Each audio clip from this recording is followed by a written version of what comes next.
Chapter 1. Inheritance. Lu Qinyu never anticipated that one day, the fortune of inheriting a legacy would unexpectedly fall into her lap. Having lost her parents at a young age, Lu Qinyu grew up in an orphanage. She managed to complete her university education through student loans and part-time work.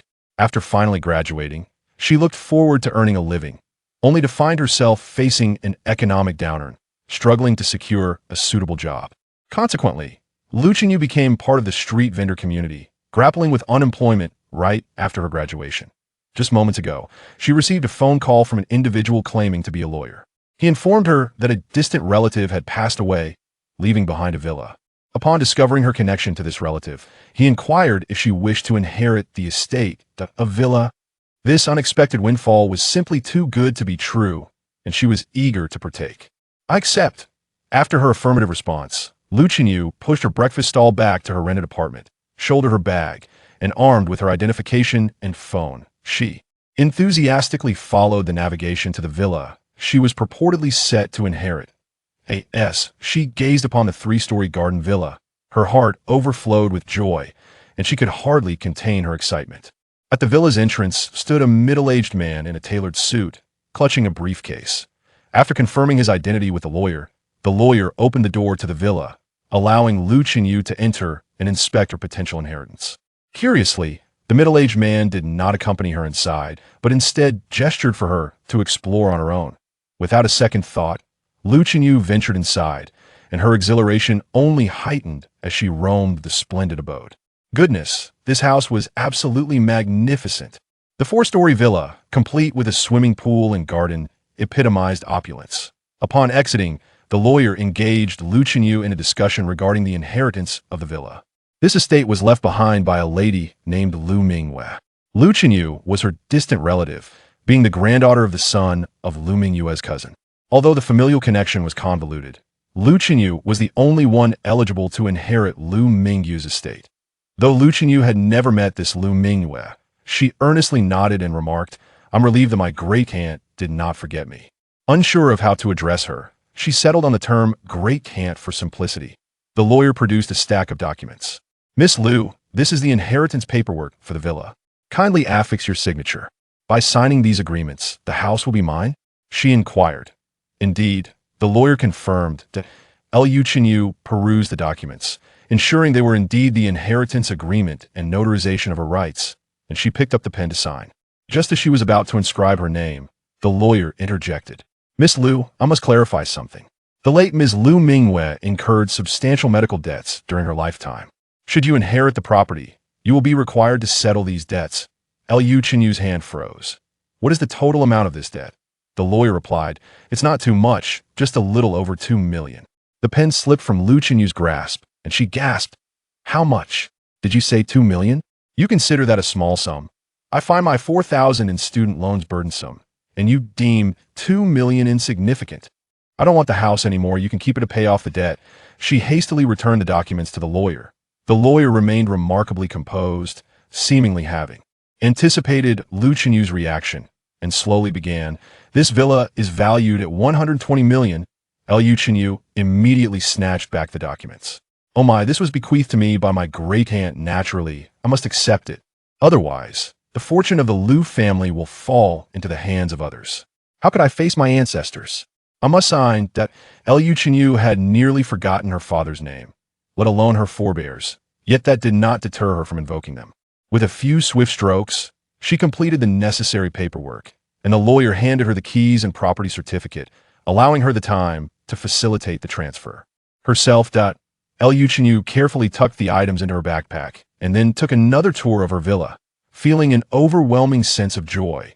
The villa was spacious, yet its long vacancy lent it an eerie atmosphere. There was also a garden, where the flowers and plants, neglected for too long, had withered and died, with only the most resilient thriving in wild abandon. Lu Qinyu inspected the utilities and found no issues, and with enthusiasm, she took the documents to the property management office to process the transfer.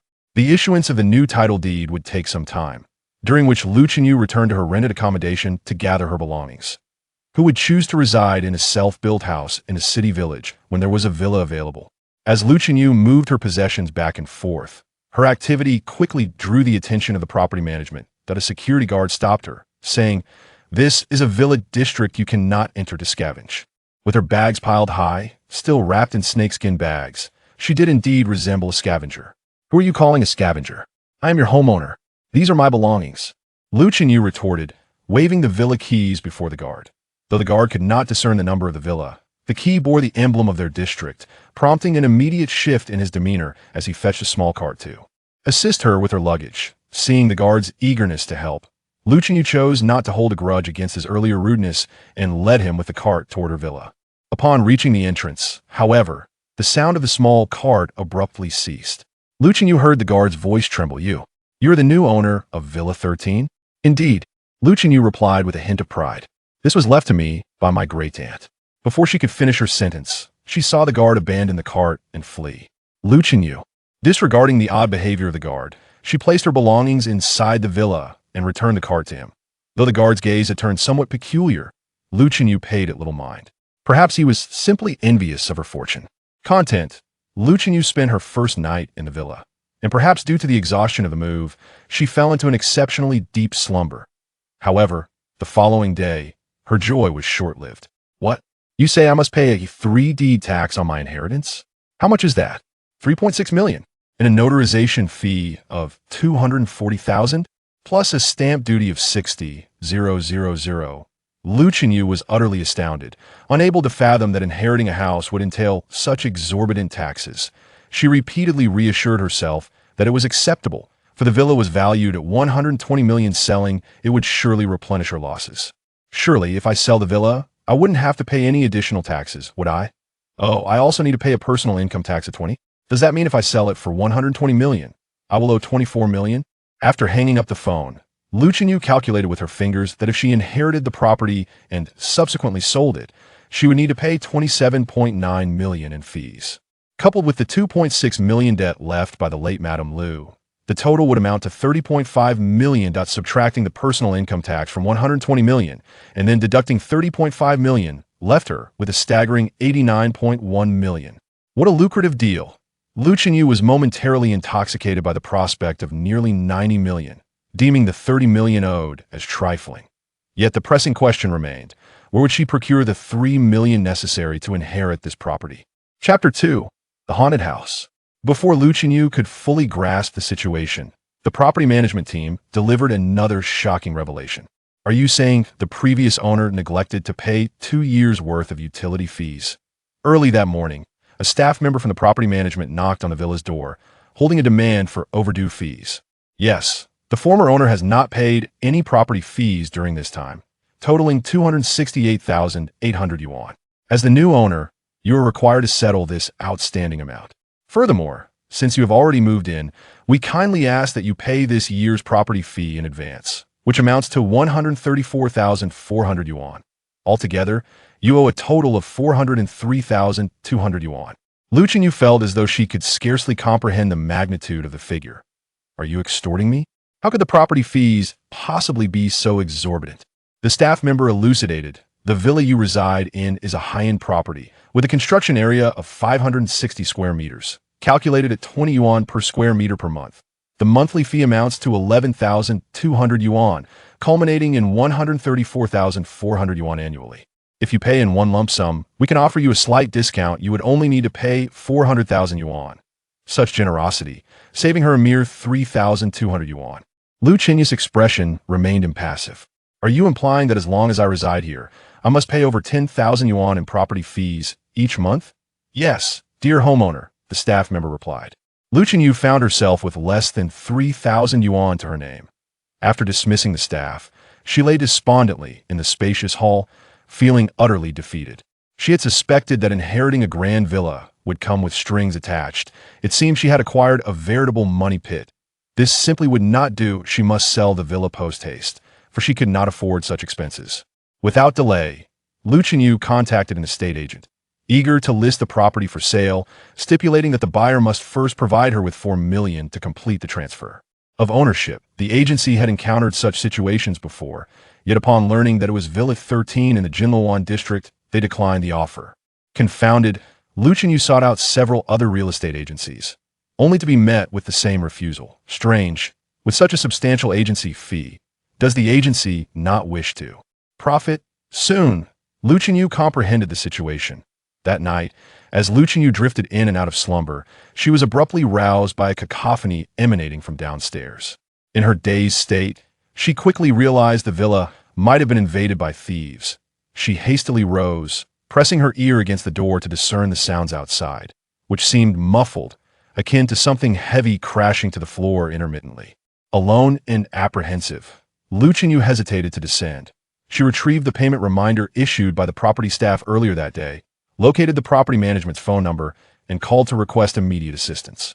Upon learning that someone had entered villa number 13, the duty personnel across the way were greatly unsettled. I will call the police, please wait, they stammered, hanging up before Lu Chenyu could respond. Approximately 10 minutes later, Lu Chenyu heard the approach of a vehicle outside the villa. Glancing through the window, she recognized it as a police car, which offered her a modicum of reassurance. Coincidentally, the noise from downstairs had ceased at that very moment. Although the sound originated from below, Lu Chenyu, accompanied by 2 police officers and a property security guard, thoroughly inspected the villa from top to bottom, finding no signs of anyone having entered, nor any evidence of disturbance. Lu Chenyu adamantly insisted she had indeed heard the noise. The group then proceeded to check the surveillance footage at the property management office.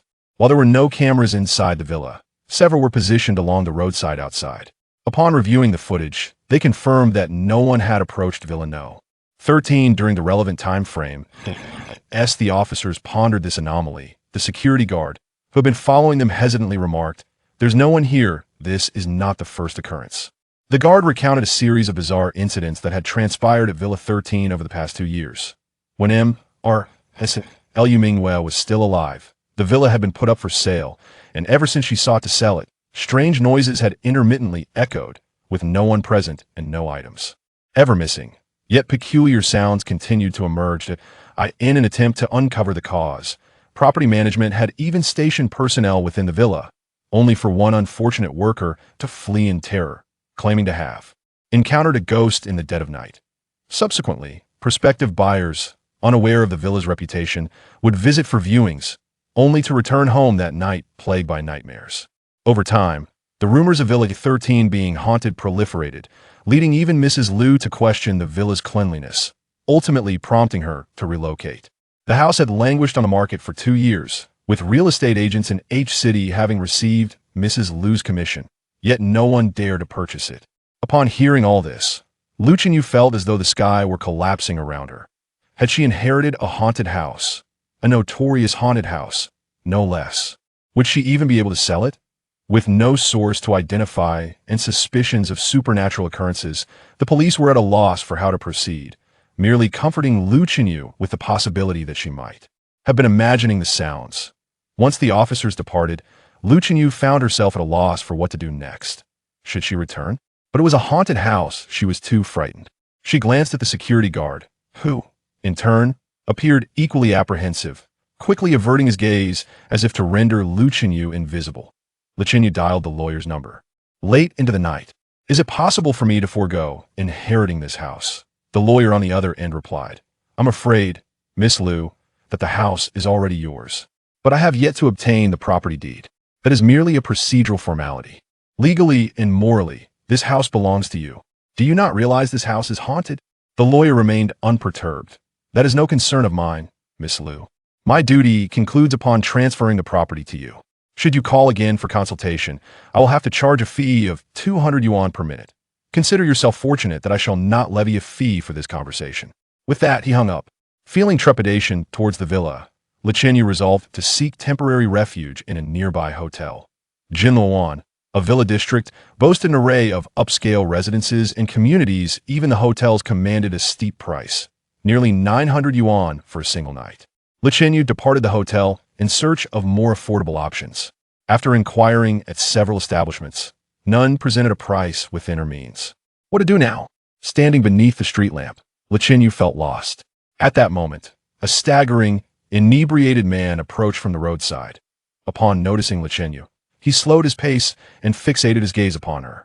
A pang of alarm surged through Lu Chenyu, prompting her to hastily step into the hotel, where where she had just inquired about rates. Seeing the drunken man lingering outside, she gritted her teeth and booked a room. Reclining on the hotel bed, regret washed over Luchenio. How foolish! Why forsake a perfectly good villa for a hotel that drains her finances? It was merely a ghost. Could it truly be more frightening than poverty?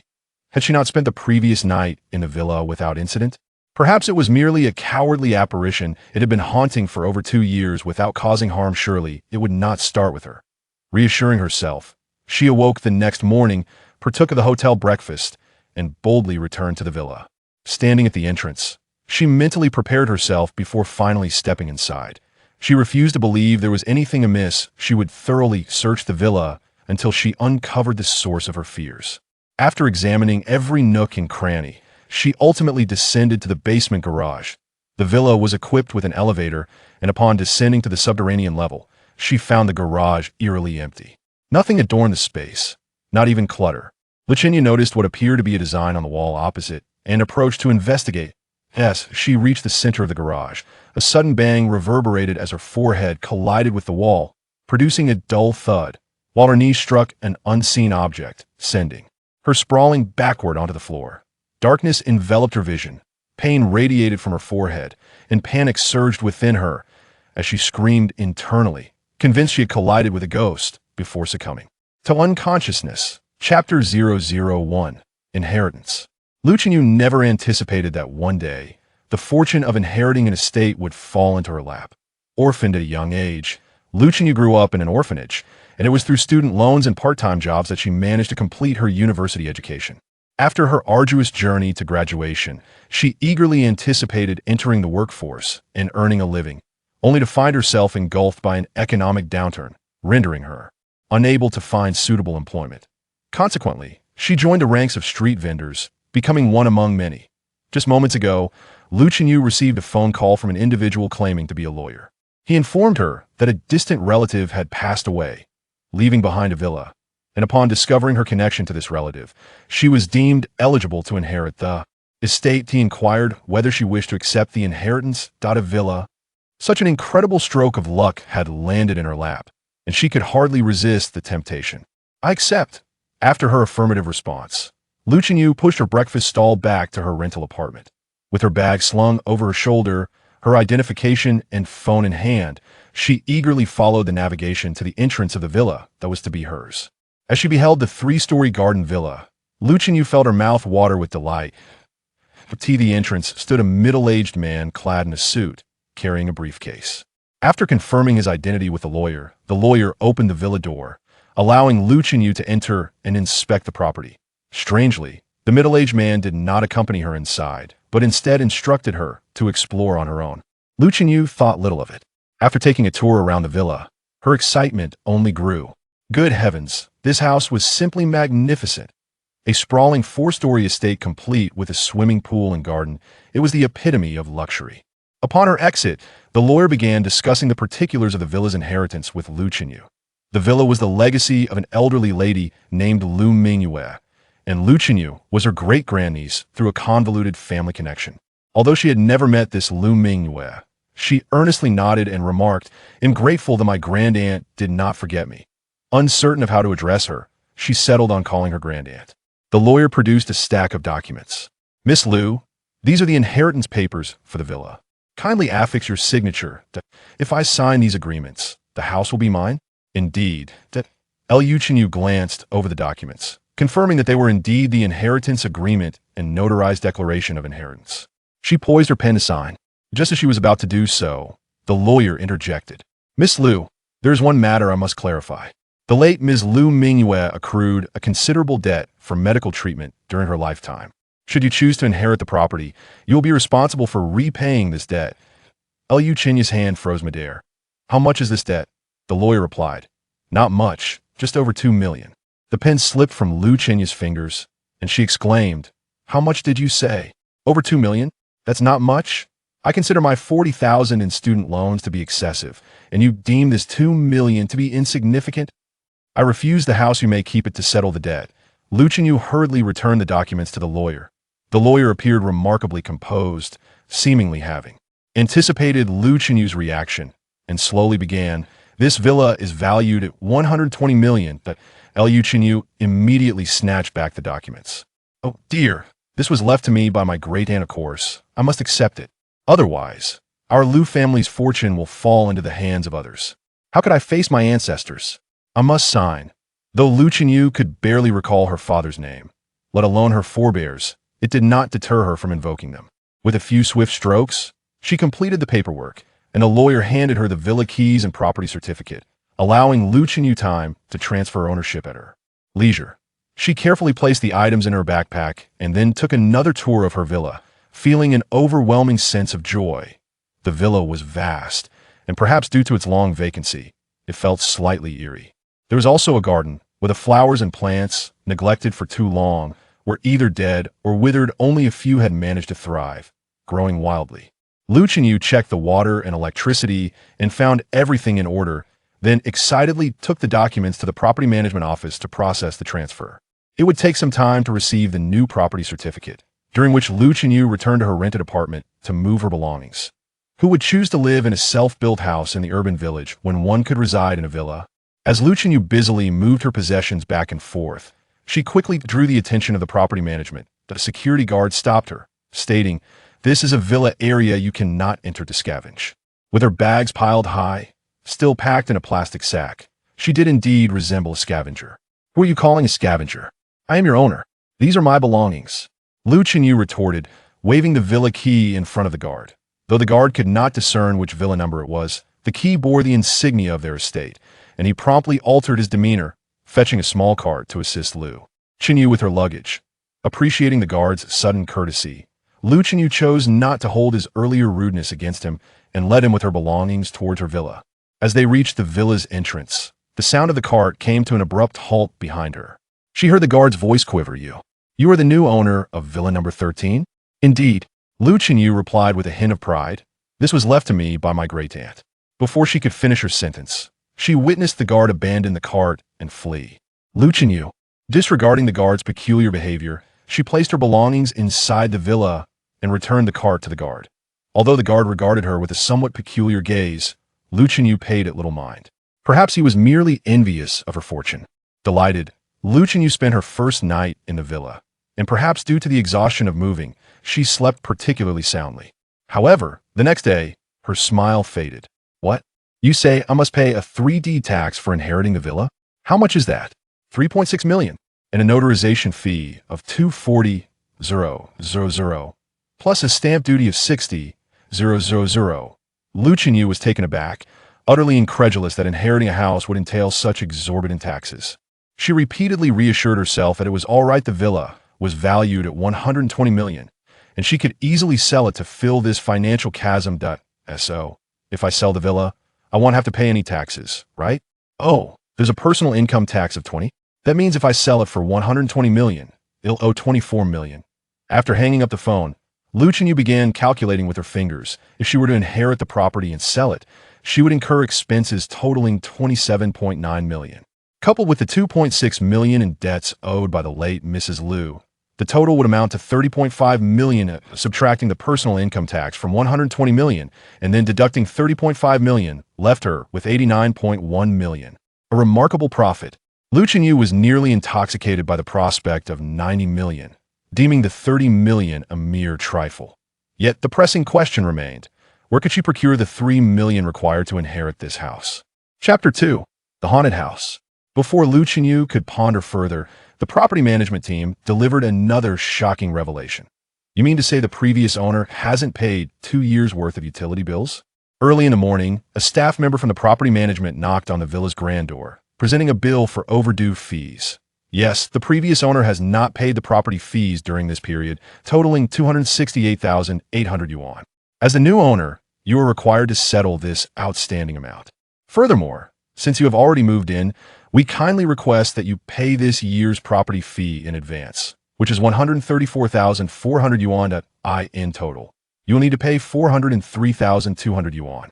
Liu Qinyu felt as if she were losing her grasp on the concept of 10,000. Are you robbing me? How could the property fees be this exorbitant?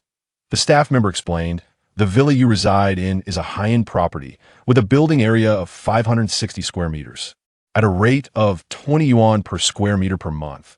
The monthly property fee amounts to 11,200 yuan, totaling 134,400 yuan annually.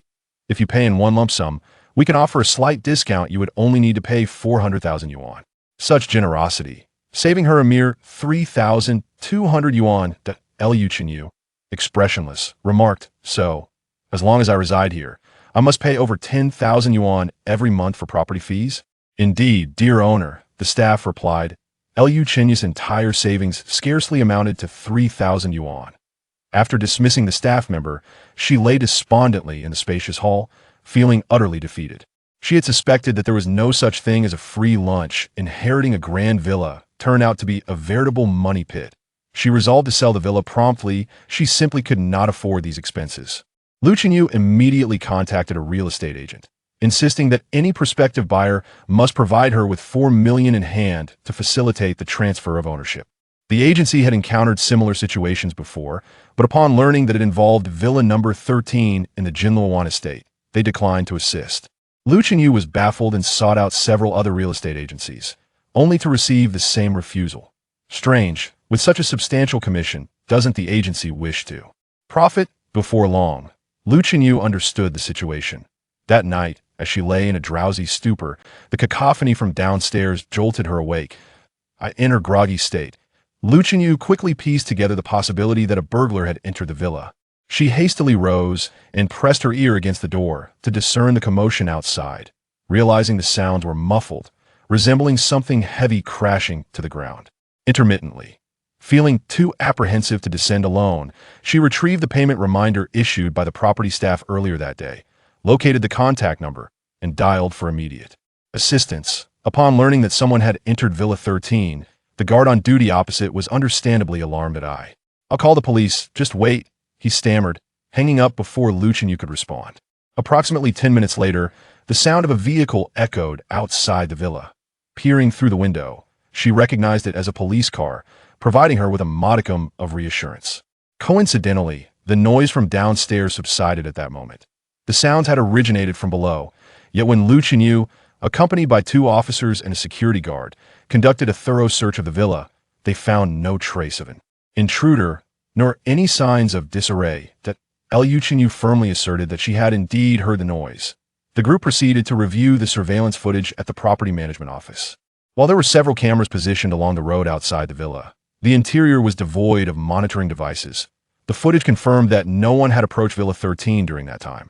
As the officers pondered this anomaly, the security guard, who had been trailing behind them, hesitantly remarked, "There's no one here. This isn't the first time."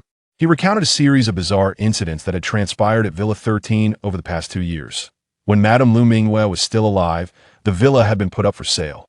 Ever since she decided to sell, peculiar noises had been emanating from the villa, with no one present and nothing missing. Yet strange sounds persisted. In an effort to uncover the cause, the property management even stationed personnel within the villa, only for one staff member to flee in terror one night, claiming to have encountered a ghost. Subsequently, prospective buyers who visited the property would return home to nightmares, and over time, rumors of Villa 13 being haunted proliferated, leading even Madame Lu to suspect her home was unclean, prompting her to vacate. The house had been listed online for 2 years, and real estate agents throughout H City had received Madame Lu's commission, yet none dared to make a purchase. Upon hearing this, Liu Chenyu felt as though the sky were collapsing around her. Had she inherited a haunted house? Moreover, a notoriously infamous haunted house. Could she possibly sell it? With no discernible source for the disturbances and the suspicion of supernatural occurrences, the police were at a loss for how to proceed, merely reassuring Liu Chenyu that she might have been imagining the sounds. Once the officers departed, Liu Chenyu was left in a state of uncertainty. Should she return? But it was a haunted house, and she was too frightened to do so. She glanced at the security guard, who appeared equally terrified, hastily turning away as if to deny her existence. Liu Chenyu hastily dialed her lawyer's number. "Is it possible for me to decline the inheritance of this house?" The lawyer replied, "I'm afraid, Miss Liu, that the property is already yours. But I have yet to obtain the property certificate. That is merely a procedural formality in legal and moral terms. The house belongs to you. Do you not realize this house is haunted?" The lawyer remained unfazed. That is not my concern, Miss Liu. My duties conclude upon transferring the property to you. Should you call again, I will have to charge a consultation fee 200 yuan per minute. I will forego charging you this time. With that, he hung up. Unable to return to the villa, Lu Chenyu resolved to find a hotel nearby for the night. Jinluan was an upscale villa district, surrounded by luxurious residences, and even the hotels commanded a steep price, nearly 900 yuan for a single night. Disheartened, Lu Chenyu departed from the hotel. She inquired at several establishments, but none offered a price she could accept. What should she do now? Standing beneath a street lamp, Lu Chenyu felt lost. At that moment, a swaying, inebriated man approached her, slowing his pace as he locked eyes with her.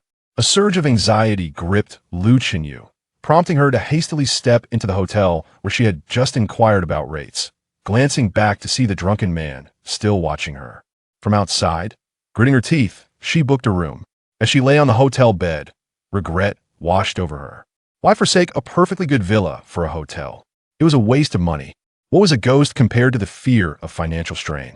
Hadn't she spent the previous night in the villa without incident? Perhaps it was merely a timid spirit after all. The haunting had persisted for over 2 years without harm to anyone. Surely, it wouldn't choose her as its next target. With such reassurances, Lu Chenyu boldly returned the following morning after breakfast. Standing at the villa's entrance, she mentally prepared herself before stepping inside. She refused to believe there was anything amiss. She would scour the villa until she found the source of the supposed haunting. After searching both the interior and exterior of the house without uncovering anything unusual, she finally descended to the basement garage. Equipped with an elevator, she rode down to the empty garage. There was nothing in the garagino clutter whatsoever. Noticing what appeared to be a peculiar design on the wall opposite, she approached for a closer inspection. As she reached the center of the garage, suddenly, with a resounding bang, her forehead collided with an unseen barrier, emitting a dull thud, while her knee struck something solid, causing her to tumble backward onto the ground. All went dark before her eyes. Pain radiated from her forehead, and panic surged through her. Was it a ghost? Had she collided with a ghost? Then, she lost consciousness. Chapter 003. The portal of time and space. When Lu Chenyu opened her eyes, she found herself staring at the ceiling of an underground parking garage. She recalled that before losing consciousness, she seemed to have encountered something supernatural, prompting her to hastily scramble to her feet and flee, glancing back in trepidation. The sight that met her gaze sent a shockwave through her pupils. Suddenly, a black vortex appeared in the center of the previously empty garage. In a panic, Lu Chenyu rushed to summon the elevator, but before the doors could open, a chilling voice echoed ominously from behind her. "Teach with such little courage. It's no wonder you'll die poor and sick." Lu Chenyu froze in her tracks. After spending so many years in the orphanage, she had witnessed countless children suffering from poor health and those who, due to financial constraints, had become emaciated and endured illnesses in silence. She herself had endured many hungry days because of the orphanage's lack of funds. Having grown up with an empty stomach and in dire need, Lu Chenyu placed immense value on money, believing it to be the most useful thing in the world. Yet, despite her best efforts, she had scarcely earned anything and was still burdened with debt. The voice's words struck a deep chord within her. Well, isn't that just a ghost? If it truly intended to harm me, it would have done so long before I fainted, rather than waiting until now. Summoning her courage, Lu Chenyu turned around, only to find that besides the dark, swirling vortex, there was nothing else present. Could it be that it was not a ghost? Gaining confidence, she inquired, "Who are you? Can you help me make money?" At that moment, she saw the vortex begin to spin, emitting a sound. "Oomph! I am the greatest portal in the world, the portal of time and space. If it weren't for the fact that you are a descendant of my creator, I wouldn't even bother revealing myself to you. And yet, you wish to sell the dwelling I inhabit? How unfilial. The portal of time and space." Lu Chenyu's eyes lit up with excitement, momentarily forgetting her fear. She quickly sought confirmation. "Does that mean you can transport me to another realm?" The portal cleared its throat. Boasting, indeed. Joy surged within Lu Chenyu. It was not a ghost after all, but rather an extraordinary opportunity. An immense opportunity. If the portal of time and space could take her to a world of cultivation, she could live for 100 years, soaring through the skies and traversing the earth. Ancient times would suffice. preferably during the prosperous Tang dynasty, where she could even aspire to be a queen. Interstellar travel would also be splendid. Piloting a mecha would be quite cool, and the medical conditions would be excellent. Will you take me to the world of cultivation? She asked eagerly. The portal replied, Not possible. What about ancient times? Not possible either. Then interstellar? Well, that's not really feasible. Lu Shenyu exclaimed, Please don't let it be a post-apocalyptic world. I don't want to fight zombies. The portal reassured her. It most certainly is not. Lu Shenyu breathed a sigh of relief. That's good. So where will you take me? To a world abundant in resources, with breathtaking scenery and a simple, honest populace. You will know once you arrive. It sounded quite appealing, and Lu Shenyu proceeded to inquire about a few more details. The time-space gate, a treasure crafted by an ancestor of the Lu family, fell into an unintentional slumber for several millennia. It was only 2 years ago that it awakened. Yet, regrettably, the sole guardian it found was a frail, hard-of-hearing old woman. The gate attempted to make noises to summon her, but the woman was solely intent on selling it. This was unacceptable. It could only thrive on the offerings from the Lu family, and selling it to others would lead to its inevitable demise, resulting in a series of ghostly occurrences. Eventually, the old woman passed away, and at last, a descendant named Lu Shenyu arrived. The time-space gate could not let this opportunity slip away. It had been starved for 2 years, and without energy, it would vanish from existence. With my current capabilities, I can sustain myself for only a month. And during each visit, I can only send you for half an hour. After that, you must return. Otherwise, you will have to wait until the next day for the gate to open again. Activating the time-space gate requires energy, and you must assist me in gathering it. What kind of energy? Lu Shenyu resolved to ascertain, hoping it would not be something beyond her means. The time-space gate responded, Items you bring from other realms carry energy. Upon passing through the gate, I will absorb half of that energy. Does everything possess energy? Not everything, but many things contain it, such as certain rare flowers, trees, minerals, and fruits. Upon hearing this, Lu Shenyu felt that acquiring energy might not be overly difficult, and it seemed the items from that realm were quite formidable. Energy, such a wondrous concept. She imagined it akin to the spiritual essence found in cultivation novels, and readily agreed to the terms set by the time-space gate. After signing the contract, the time-space gate warned, Only you can perceive me.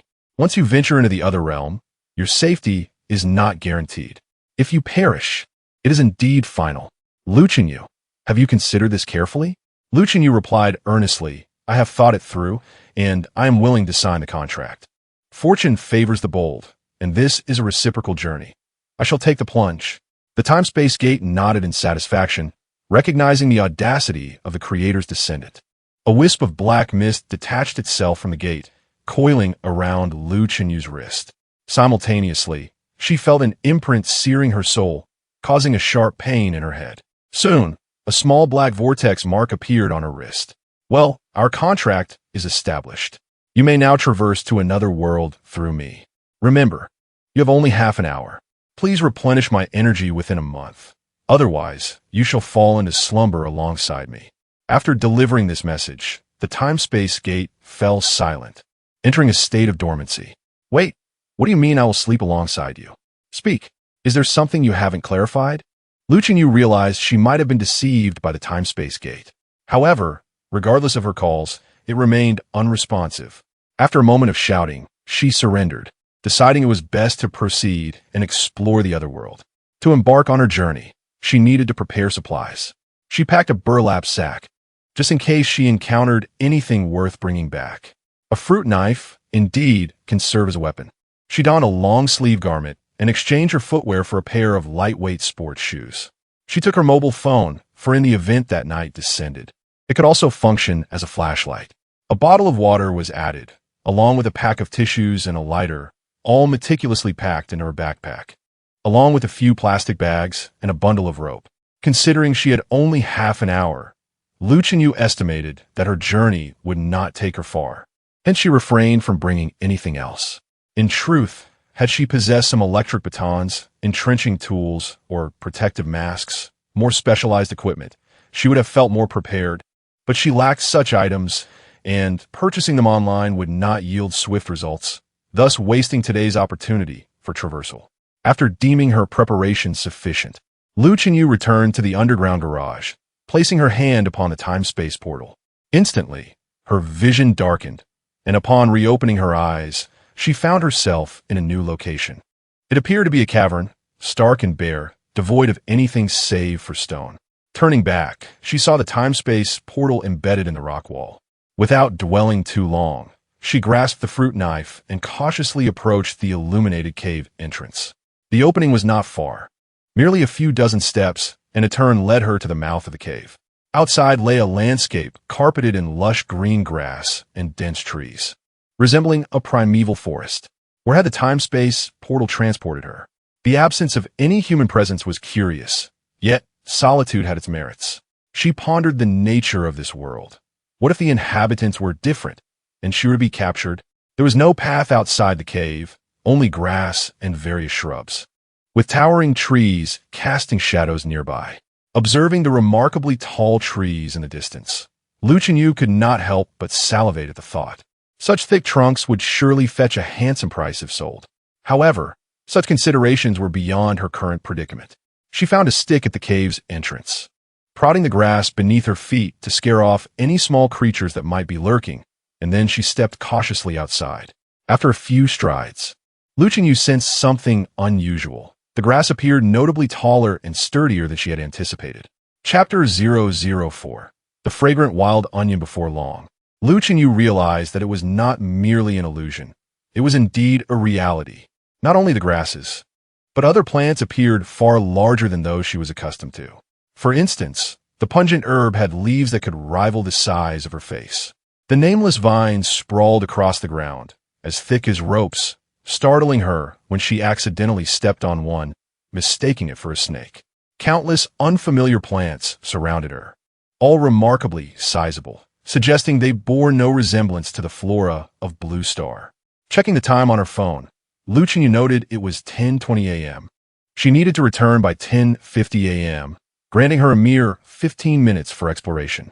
She sought to venture outward, hoping to discover any signs of human activity. However, the dense undergrowth made her progress arduous. After 10 minutes of trekking, she encountered not a single path trodden by footsteps.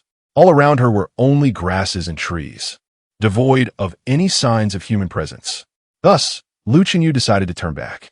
On her return, she proceeded at a more leisurely pace, keen to identify any recognizable and valuable plants. After all, it would be a pity to leave empty-handed. Finding ginseng would be a stroke of fortune. With no knowledge of what ginseng looked like, Lu Chenyu resolved to purchase a comprehensive plant guide upon her return. Soon, she stumbled upon a familiar plant, wild onion. Its deep green, needle-like, tubular leaves, smooth to the touch and approximately 60 centimeters in height, piqued her interest. As she parted the wild grass to inspect the base, she discovered a cluster of grayish-white, oval-shaped rhizomes. Wild onion, a fragrant herb essential for culinary endeavors, especially in its wild form, emits a stronger aroma than its cultivated counterpart, enriching the flavors of any dish. Previously, Lu Chenyu had sold breakfast items at a stall, often incorporating onions into her dumpling fillings. Regular green onions cost around 8 yuan per jean, while wild onions, being a local delicacy, fetched a slightly higher price, approximately 10 yuan. With no job to return to, Lu Chenyu contemplated resuming her stall duties. Spotting the wild onions, she harvested a generous quantity, knowing they would serve her well for personal consumption and in her dumpling preparations, thus saving her some money. After collecting the wild onions, Lu Chenyu continued her journey back, only to discover another edible plant, goji berries. At this time of year, the goji plants had yet to bloom or bear fruit, but remained tender and edible. Due to their variety, the goji leaves here were notably large, roughly the size of her palm. Lu Chenyu snapped off a branch along with its leaves, surprised by the resilience of the goji stems. Employing her fruit knife, she harvested a substantial bundle, enough to sustain her for several days. As she made her way back to the cave, Lu Chenyu did not encounter any further discoveries. Primarily due to her limited knowledge of botany, she recognized only a few edible plants. Upon arriving back at the cave, she noted the time was 10:47 a.m. Without hesitation, she stepped through the time-space portal, returning to the garage. Just as she re-entered, the portal emitted a sound behind her. Energy item detected, wild onion. Energy value acquired, 0.5. Energy item detected, goji leaf. Energy value acquired, 0.7. Alas, has the portal of time and space spoken again? Lu Yu hastily inquired several questions from the portal. Yet after uttering those two phrases, it fell silent, unresponsive. Lu Yu, utterly disheartened, shifted her focus to the items in her possession. Is it possible that this wild onion and goji leaf also possess energy?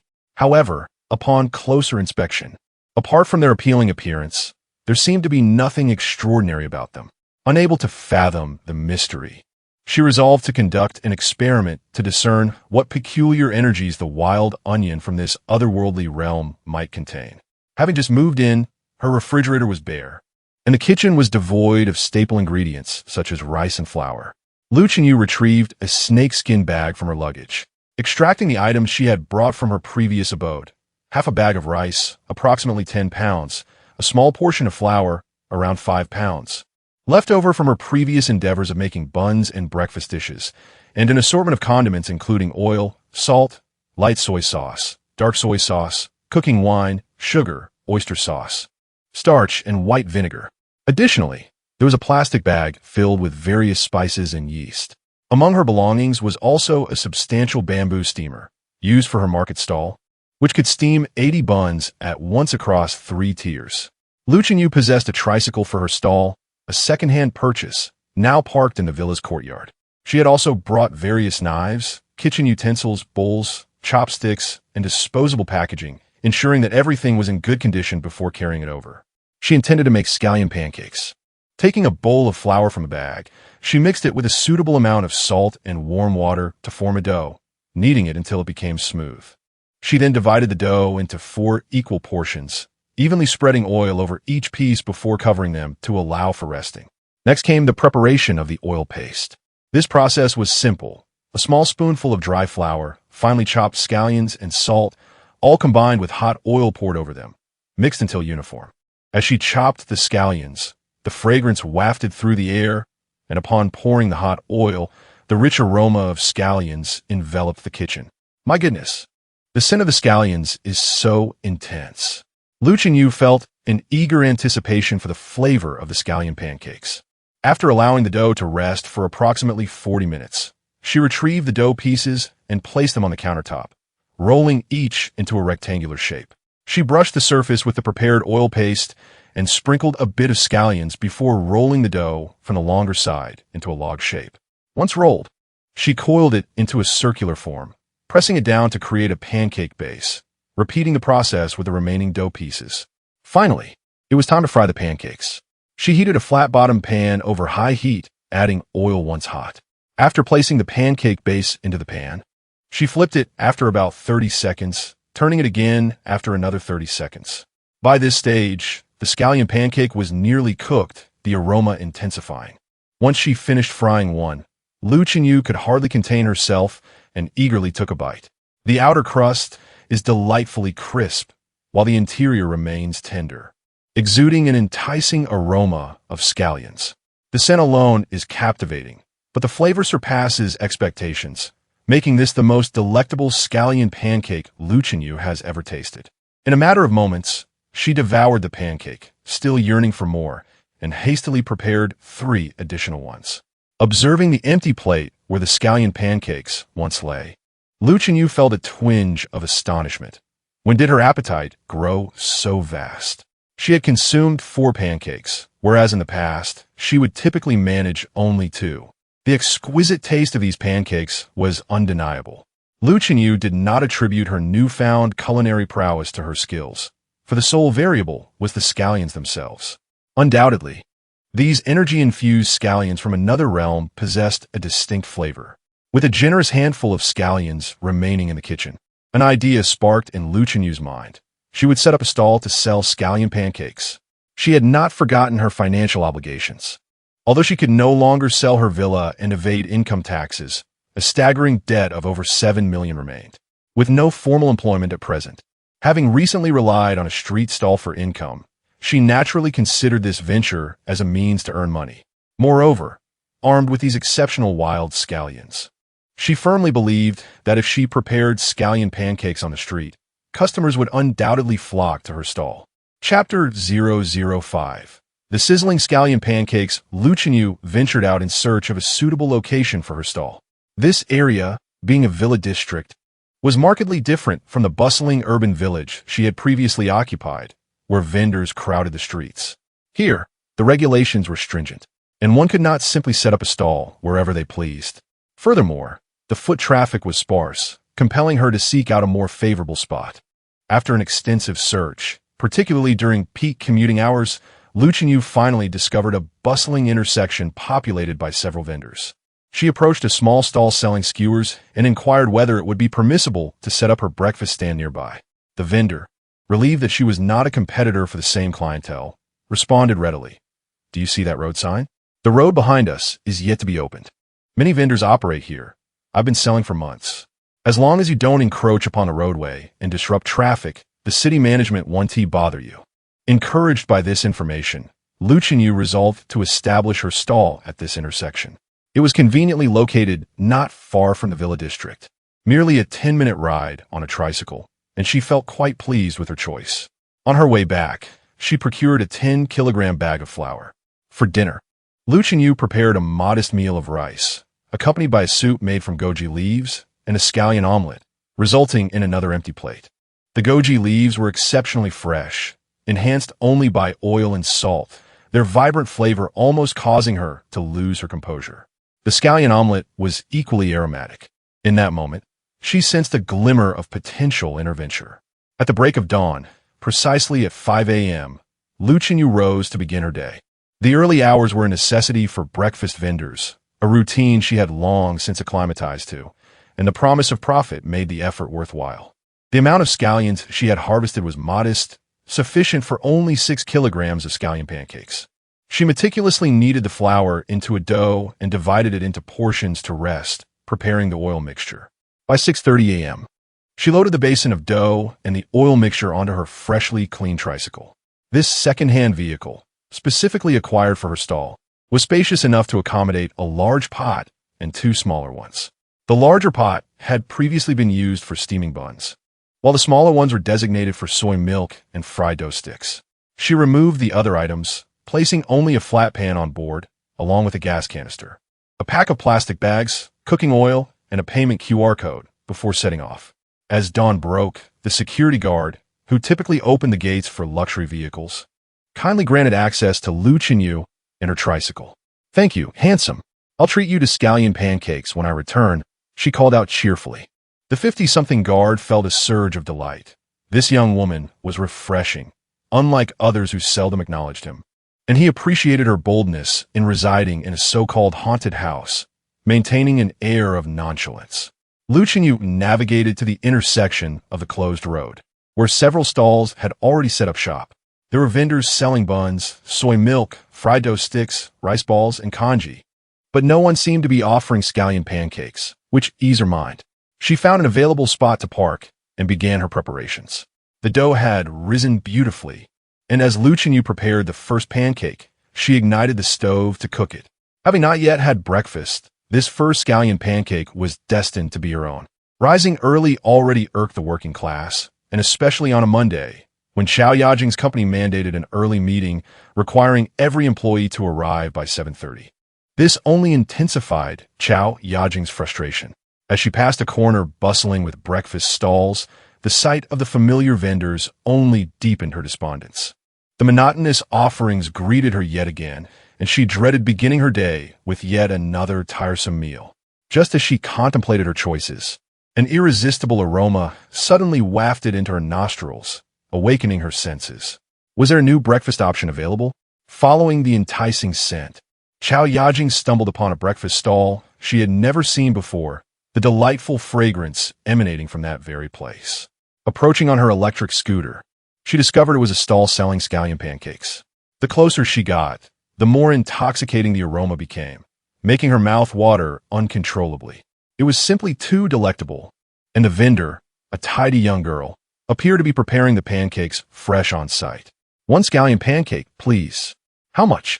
Gaozading in guit. Lu Chenyu, pleasantly surprised that she already had a customer before even starting her sales, felt a surge of joy. Indeed, the aroma was a magnet for patrons. 5 yuan each, she replied. Chao Yajing frowned slightly at the price. She often frequented this area for breakfast, where nearby stalls offered steam buns for 1. 5 yuan each. Meat buns for 2. 5 yuan. Soy milk for 2. 5 yuan a cup. Fried dough sticks for 3. 5 yuan. And century egg and lean meat porridge for 5 yuan a bowl. This scallion pancake, devoid of meat, was indeed on the pricier side. However, the thought of yet another mass-produced bun repulsed her.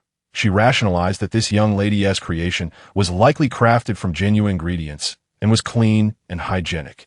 If it cost a little more, so be it. I'll take one, she decided, scanning the code to make the payment. Lu Chenyu handed over the freshly made scallion pancake to Chao Yajing. The aroma was simply divine and unable to resist. Chao Yajing took a bite without regard for the heat. Instantly, her eyes widened in astonishment. The pancake's exterior was crisp, producing a delightful crunch as she bit into it, while the inside was soft and fluffy. The mingling of scallion and dough flavors enveloped her palate, accompanied by a subtle hint of saltiness. The scallion's essence infused the ordinary pancake with distinct layers of taste. This is absolutely delicious, she exclaimed, her voice tinged with delight and surprise. As she spoke, she took another eager bite, wholly engrossed in the experience, oblivious to her appearance. Boss, give me 2 more to take away, she requested, confident that she could devour 2, while one would be a treat for a colleague. Elated at the sale of 3 pancakes, Lu Chenyu promptly began preparing 2 more. Drawn by the enticing aroma, another young man stopped in front of the stall while Lu Chenyu was cooking. It smells amazing. Hey, beautiful, is it good? He inquired. Gaozading note that vigousin, delicio. You'll regret it if you don't try it, I promise. Very well. I shall trust the allure of beauty this once. Boss, please grant me one as well. After savoring a single piece, the young man requested 3 more to take away. The enticing aroma emanating from this small stall was simply irresistible. With 2 customers already indulging in their purchases, a number of passing office workers were drawn in, each buying one after another. Those who had tasted the delicacies seldom opted for just one. Lu Chenyu wielded her spatula with fervor. Despite a slight fatigue in her hands, her heart brimmed with joy. The scallion pancakes were indeed as she had anticipated, witnessing an extraordinary surge in sales. In the initial moments when the crowd was sparse, nearly every visitor gravitated towards Lu Chenyu's stall, causing discontent among the neighboring vendors. However, it was their first encounter, and they posed no obstruction to her. Their offerings differed vastly, leaving them with little ground for complaint. The overwhelming fragrance of scallions captivated many office workers passing through the intersection, compelling them to pause. As the crowd swelled, so too did the line at Lu Chenyu's stall. Those in a hurry to get to work had no choice but to purchase from the adjacent stalls, inadvertently boosting their business. Observing Lu Chenyu's flourishing stall, the other vendors remained silent. Chapter 006. The Golden Shallot. Before 7:30, Lu Chenyu had completely sold out the scallion pancakes she had prepared. This was remarkable considering she had only used 6 kilograms of flour, and her cooking speed was not particularly rapid. Once the pancakes were gone, those who had queued but failed to purchase felt a twinge of disappointment. However, having never tasted them, they opted to buy from other vendors. Hey, will you be selling here again tomorrow? Inquired a few fortunate buyers who had managed to secure the last of the pancakes, eager for more. Absolutely. I'll be here around 7 o'clock tomorrow, Lu Chenyu replied cheerfully. Great. Please save some for me, they responded, excitement evident in their voices. Lu Chenyu felt an overwhelming sense of joy. Had her scallion pancakes finally received the recognition they deserved? This marked a promising beginning for her, as it was the first time she had sold out of food since she began selling breakfast. She suddenly realized the potential of this time portal. Perhaps she could earn a living through her scallion pancakes. After packing up her goods, Lu Chenyu rode her tricycle home, brimming with happiness. As she spotted the security booth from a distance, she suddenly recalled her earlier promise to treat the security guard to some scallion pancakes. At that moment, she had never anticipated selling out, so she had readily agreed. Now, however, she found herself without any to fulfill her promise. Feeling no embarrassment, Lu Chenyu approached the guard as she passed by and said, "Mr. Security Guard, I've sold out of scallion pancakes today, but I'll make some just for you later." The guard looked surprised. Sold out? That was quick. His wife also ran a food stall, and it often took a full day to sell out, yet this young girl had managed to sell out in less than 2 hours. What a phenomenon. It went well. I didn't prepare much, but I plan to make more tomorrow, Lu Chenyu explained, her enthusiasm palpable. Understanding dawned on the guard. That's why it sold out so fast. No worries. Just save me one to try tomorrow. Sure. I'll bring you one when I head out. Lu Chenyu assured him. Let us make it the day after tomorrow. I'm not on duty tomorrow. All right. Upon returning to her villa, Lu Chenyu immediately began calculating her earnings for the day. With 6 kilograms of flour, she had produced 50 scallion pancakes, each priced at 5 yuan, totaling 250 yuan. 250, she pondered, shaking her head. She hadn't yet accounted for the costs of oil, salt, and flour. It certainly wasn't a pure profit of 250. Today, as production hadn't even been sufficient to meet demand, prompting her to plan for 10 kilograms of flour the next day. After tidying up and having a bite to eat, Lu Chenyu donned her gear and ventured into another world. Emerging from the cave, she hurried to the spot where she had discovered wild shallots the previous day. Armed with a prepared fruit knife, she set about harvesting the shallots. Indeed, she had considered that this patch of wild shallots was not extensive, roughly 5 square meters. If she resorted to pulling them up, it wouldn't be long before they were depleted. Until she found a new source of wild shallots, her scallion pancakes would be in jeopardy. This was a newfound method for her to earn money, and she could not exhaust it recklessly. The green onions, once their leaves were trimmed, would continue to grow from the roots below. Although their growth was not as swift as that of chives, it still represented a sustainable cultivation method. While cutting the green onion leaves, Lu Chenyu also took the opportunity to remove some unfamiliar wild grasses nearby, so as not to hinder the growth of the wild onions. With limited time, she did not clear all the surrounding weeds. She stopped once she had gathered enough for the next couple of days. Noticing she still had a little time left, Lu Chenyu continued to search for any familiar plants in the vicinity. As she rummaged, she suddenly slapped her forehead in realization. How could she have forgotten that the time gate would provide prompts when she ventured out with wild onions and goji leaves yesterday? Although she was unfamiliar with these plants, the time gate was well acquainted with them. If she took a small sample of each, the time gate could help her identify them. Even if they were inedible, they could still provide some energy for the time gate. With this thought in mind, Lu Chenyu harvested a substantial number of the plants she encountered and placed them in her basket, also collecting a few stones. As time was drawing near, she decided to head back. On her way, she spotted several beautiful yellow wildflowers. Without hesitation, she dug one up with her fruit knife and included it in her collection. Upon returning to the basement through the time gate, it emitted its familiar sounds. Detected energy item, wild onion, energy value acquired. 1-8. Detected energy item, golden vine flower. Energy value acquired. 5. Detected energy item, gray bone grass. Energy value acquired. 2. The time gate announced the names of 3 items.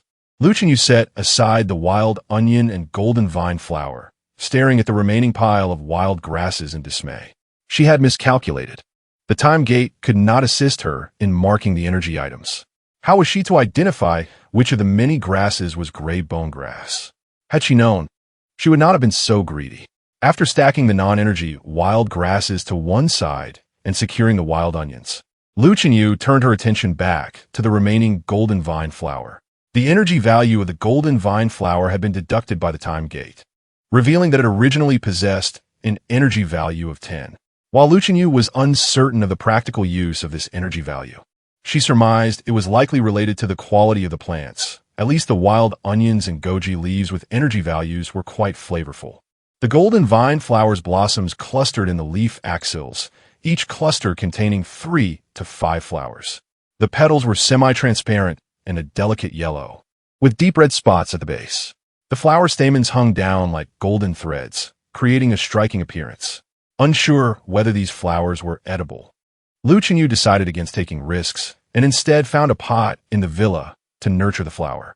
After all, it was a plant infused with energy, and she would care for it for the time being.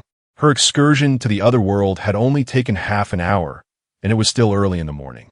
After catching up on sleep, she awoke to find it was only a little past 2 in the afternoon. Lu Chenyu contemplated her next move and went downstairs to knead the 10 pounds of flour. Currently, she was in need of money. Merely selling breakfast each day would not yield sufficient income, and it would take ages to earn enough to reclaim the property deed. Thus, she considered setting up a night market stall later on. Upon awakening, Lu Chenyu ventured out to purchase a 20-kilogram bag of flour, a 5-liter container of peanut oil, and a modest quantity of pork. With these few items, she had nearly exhausted the 250 yuan she earned that morning. Lu Chenyu sighed, lamenting how swiftly her money dissipated. After laboriously carrying the heavy load back to the villa, she resolved that once she accrued sufficient funds, she would invest in a small electric scooter. Indeed, Lu Chenyu was so financially constrained that she hesitated to purchase even a modest scooter. Upon returning home, she chopped scallions, prepared the dough, and set about making scallion pancakes. This time, Lu Chenyu intended to complete the pancakes at home. She had bought a stack of parchment paper to place between the finished pancakes, making it convenient to simply fry them at her stall later. With 10 kilograms of flour, she produced 83 scallion pancakes, and by the time she finished, it was already around 5:30 p.m. As 6 p.m. marked the time when most office workers returned home, Lu Chenyu hurriedly mounted her tricycle, laden with her goods, and set off to her stall. Chapter 007. The second stall. As Lu Chenyu arrived at the corner where she set up her stall in the morning, she noticed only a handful of vendors, primarily selling fruit.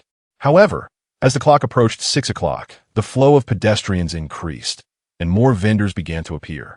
An elderly woman soon approached, dragging along a coal stove, a large iron pot, an oil strainer, and a basin of batter. After surveying the area, she chose to set up her stall beside Lu Chenyu. Lu Chenyu was skeptical that the old woman had overlooked her offerings, yet she opted to remain by her side. The elderly vendor skillfully arranged her items, took a small stool, and began preparing scallion pancakes. Indeed, the old woman was also selling scallion pancakes, but her method differed from Lu Chenyu's. She simply mixed chopped scallions into the batter, pulled a handful, and dropped it into the frying oil, flipping it with chopsticks until it was cooked, then letting it drain on the oil strainer nearby. Observing the dark, viscous oil that had been used countless times, Lu Chenyu chose to remain silent. As the number of people returning from work increased, she too commenced making her scallion pancakes. A couple paused in front of Lu Chenyu's stall. "Sweetheart, would you like to try some scallion pancakes?" the girl inquired, noticing both stalls offered the same delicacy. "Which one should we choose?" The boy pondered. "How about we try the old woman's?" She is quite elderly, and it's rather pitiful to see her still working at this age. The girl hesitated, glancing at the pot of dark oil, but the boy had already taken her hand and led her over. Just then, Lu Chenyu's oil was heated, and she began frying the first pancake. An enticing aroma instantly filled the air. The girl firmly held back her boyfriend, her gaze fixed on Lu Chenyu's stall. "Let us go buy from her. I want to taste what she has to offer," she insisted. The boy, without protest, turned and approached Lu Chenyu's stall. "Excuse me, I'd like 2 scallion pancakes." "Please." "Certainly. They are 5 yuan each, totaling 10 yuan, Lu Chenyu replied. As soon as she finished speaking, the elderly woman next door shouted, "Scallion pancakes for sale. Only 2 yuan each." Lu Chenyu was taken aback. Was the old woman mocking her prices? Indeed, the boy interjected, "Hey, your scallion pancakes are rather pricey, aren't they? They're only 2 yuan next door, and you're asking for 5. Lu Chenyu remained unperturbed. In business, one must not take offense at inquiries regarding prices. "My friend, please take a whiff. Do my scallion pancakes smell the same as those next door? Besides, mine are filled with abundant wild scallions, ensuring a far superior flavor." As she spoke, Lu Chenyu flipped her pancake, intensifying the delightful aroma. The girl tugged at her boyfriend's hand, exclaiming, "It smells amazing. I want this one." With a resigned sigh, the boy replied, "All right then." He handed over 10 yuan. Seeing that the couple still chose her stall over the old woman's, the elderly vendor huffed in discontent. Competition among peers was of no concern to Lu Chenyu. As she continued to fry her pancakes, the girl eagerly inquired, "Boss, your pancakes smell so delightful. Lu Chenyu smiled. The scallions in my scallion pancakes are authentic wild scallions, freshly dug this morning. They not only smell delightful, but taste even better. Moreover, they are from another world. Infused with energy. The girl chuckled. What if it doesn't taste good? If it doesn't, I shall refund your money, Lu Chenyu declared boldly. Boss, you said it. Just then, the first scallion pancake was ready, and Lu Chenyu handed it to the girl in a bag. She took a bite while it was still hot. So delicious. Before she could swallow, she immediately praised it and offered the pancake to the boy beside her. He took a bite as well, and his eyes lit up instantly. Under the high heat of cooking, the fragrant scallions melded perfectly with the flour, creating a rich taste as the aroma of wheat and scallions spread in his mouth. The piping hot, crispy texture awakened his taste buds, leaving him speechless as he took another large bite, reducing the pancake to mere halves. The girl quickly withdrew her hand holding the pancake. You took too big a bite. The boy chuckled. It's just too delicious. Don't be angry. I'll let you have some of mine later. Satisfied, the girl smiled. Lu Chenyu couldn't help but laugh and asked, so, handsome, is my scallion pancake expensive? Do you still want a refund? The boy replied, haha, no refunds. It's too delicious, boss. Please give me 2 more. The couple quickly devoured 2 pancakes each and took 4 more to go. Lu Chenyu continued to cook, making 8 in total, filling the entire street corner with the enticing aroma of scallion pancakes. Commuters passing by couldn't resist stopping to seek the source of the delightful scent. Before Lu Chenyu could finish serving the couple, more people began to gather around her stall. It smells so good. Boss, I'll take one. Me too. In less than 5 minutes, a line of 7 or 8 people formed in front of her stall. Since Lu Chenyu had prepared the pancakes in advance, cooking them now was effortless, unlike the morning rush when she had to make them on the spot. Despite her increased speed, the queue showed no signs of diminishing. In fact, it continued to grow, especially as each person who tasted them expressed their admiration. Meanwhile, an elderly lady selling scallion pancakes nearby was fuming. Witnessing the young girl's success in the long line, she felt a pang of jealousy as she had yet to sell a single pancake. Is it just because it smells a little better? Aren't they all just scallion pancakes? How much better can it possibly taste? And selling them at such a high price, perhaps she added some chemical flavoring to make them so fragrant? Just then, a wave of customers shifted their attention to the old lady's stall, prompting her to voice her frustration. What are you all doing? You're blocking my space. Can't a person make a living? Lu Chenyu looked up and noticed her customers had indeed crowded over. Could everyone kindly move a little this way, please? Thank you. After a couple of gentle shouts, the line of customers obediently shifted to make space. Lu Chenyu's 83 scallion pancakes were sold out in just over an hour. Throughout this time, Lu Chenyu did not pause for a moment. Had it not been for her single skillet, which could only cook 1 pancake at a time, she believed she could have sold even faster. If business continued to flourish in the coming days, she planned to upgrade to a larger iron griddle, capable of cooking 2 or 3 pancakes simultaneously. As Lu Chenyu closed her stall, the elderly woman beside her had not sold a single pancake. The woman glared at Lu Chenyu with disdain. However, Lu Chenyu paid her no mind. She had been in this business long enough to encounter many such individuals. A few sharp remarks were the least of her concerns, as some had even resorted to sabotage. The competition was inevitable. After all, if customers chose her pancakes, they would naturally have no appetite left for others. Disputes were simply a part of the trade. Chapter 008. Next time, make more upon returning home. Lu Chenyu prepared a meal, crafting a soup with lean meat and goji leaves, accompanied by a small stir-fry of pork belly. She quickly savored the deliciously sweet goji and lean meat soup, leaving a bit of the pork belly untouched. After finishing her meal, Lu Chenyu cleaned the tricycle and dining utensils before taking a shower and resting. Fortunately, it was not yet 10 o'clock, and she was grateful that her scallion pancakes sold well.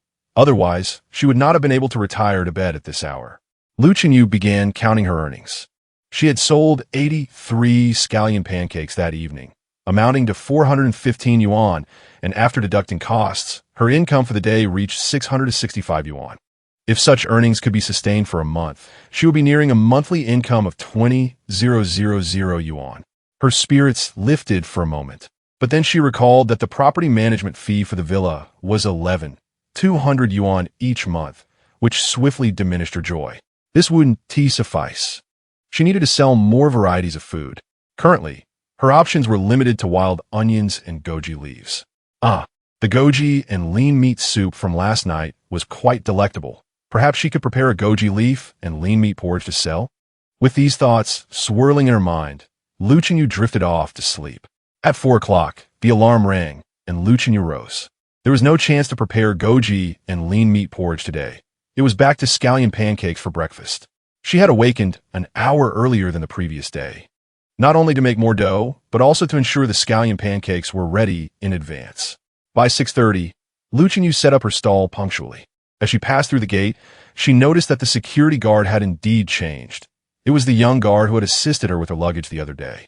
This guard was aware of Lu Chenyu's residence in the haunted house, and, upon seeing her, quietly marveled at her youthful audacity, hastily opening the gate as she approached. Such bravery was not to be trifled with. Before her stall was fully set up, a crowd began to gather. "Little boss, you're here. Quickly, give me 5 scallion pancakes. I only had one yesterday, and I've been thinking about it ever since." It was a customer from the previous day. Lu Chenyu adeptly arranged her stall and heated the griddle for the pancakes. Before she could finish the 5 she was preparing, a steady stream of customers arrived, many of whom were repeat patrons from yesterday. Despite having made an additional 4 pounds of dough today, the demand from each customer had surged. Within just 1 hour, her scallion pancakes were sold out again. The patrons at the back of the line dispersed in disappointment, and the newcomers were met with similar news. Many familiar faces from yesterday lamented the shortage, approaching Lu Chenyu with complaints. "Boss, do you even want to make money? Selling so few each day isn't enough. I didn't even get to eat one." I boasted to my colleagues about finding such delicious scallion pancakes and promised to bring some for them. "I'm still adjusting my portions since I've only been selling for a couple of days. Thank you for your enthusiasm.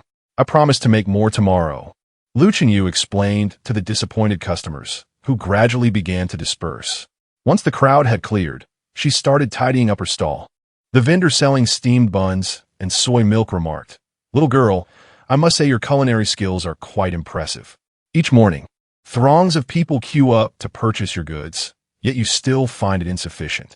Unlike him, who has only managed to sell half of his 3 baskets of buns after an hour." Lu Chenyu replied modestly, "It's just all right. I've been learning to cook for my elders since childhood, so my skills are decent." Indeed, Lu Chenyu spoke the truth. During her time at the welfare home, she was among the older children and contributed by assisting the teachers with chores. Sweeping and washing clothes were mere trifles to her, and she was also adept at cooking. The welfare home had even cultivated a patch of land for vegetable gardening, where Lu Chenyu had spent 6 years growing produce. After exchanging a few words with a neighboring vendor, Lu Chenyu returned home. The other vendors watched her enviously as she left early. They were obliged to remain until nearly 9 or 10 o'clock before they could gradually close their stalls. Jiang Shan, a working professional, stood in line to buy 4 scallion pancakes. She devoured 2 for breakfast and reserved the remaining 2 for her lunch. After her morning shift, she heated the pancakes in a microwave. With a beep, the scallion pancakes were ready, and as Jiang Shan opened the microwave, the fragrant aroma instantly filled the break room. She was not the only one waiting by the microwave. Her colleague A, drawn by the delightful scent, inquired, "Jiang Shan, what is that? It smells amazing." Jiang Shan opened her lunchbox to reveal the contents. "These are scallion pancakes I bought from the roadside this morning." The camaraderie among the colleagues was evident, as they often shared meals, and this lunchbox was Jiang Shan's designated vessel for communal feasting at the office. "May I have a taste?" Colleague B asked, captivated by the tantalizing aroma, suddenly feeling that the chicken in her own lunchbox paled in comparison.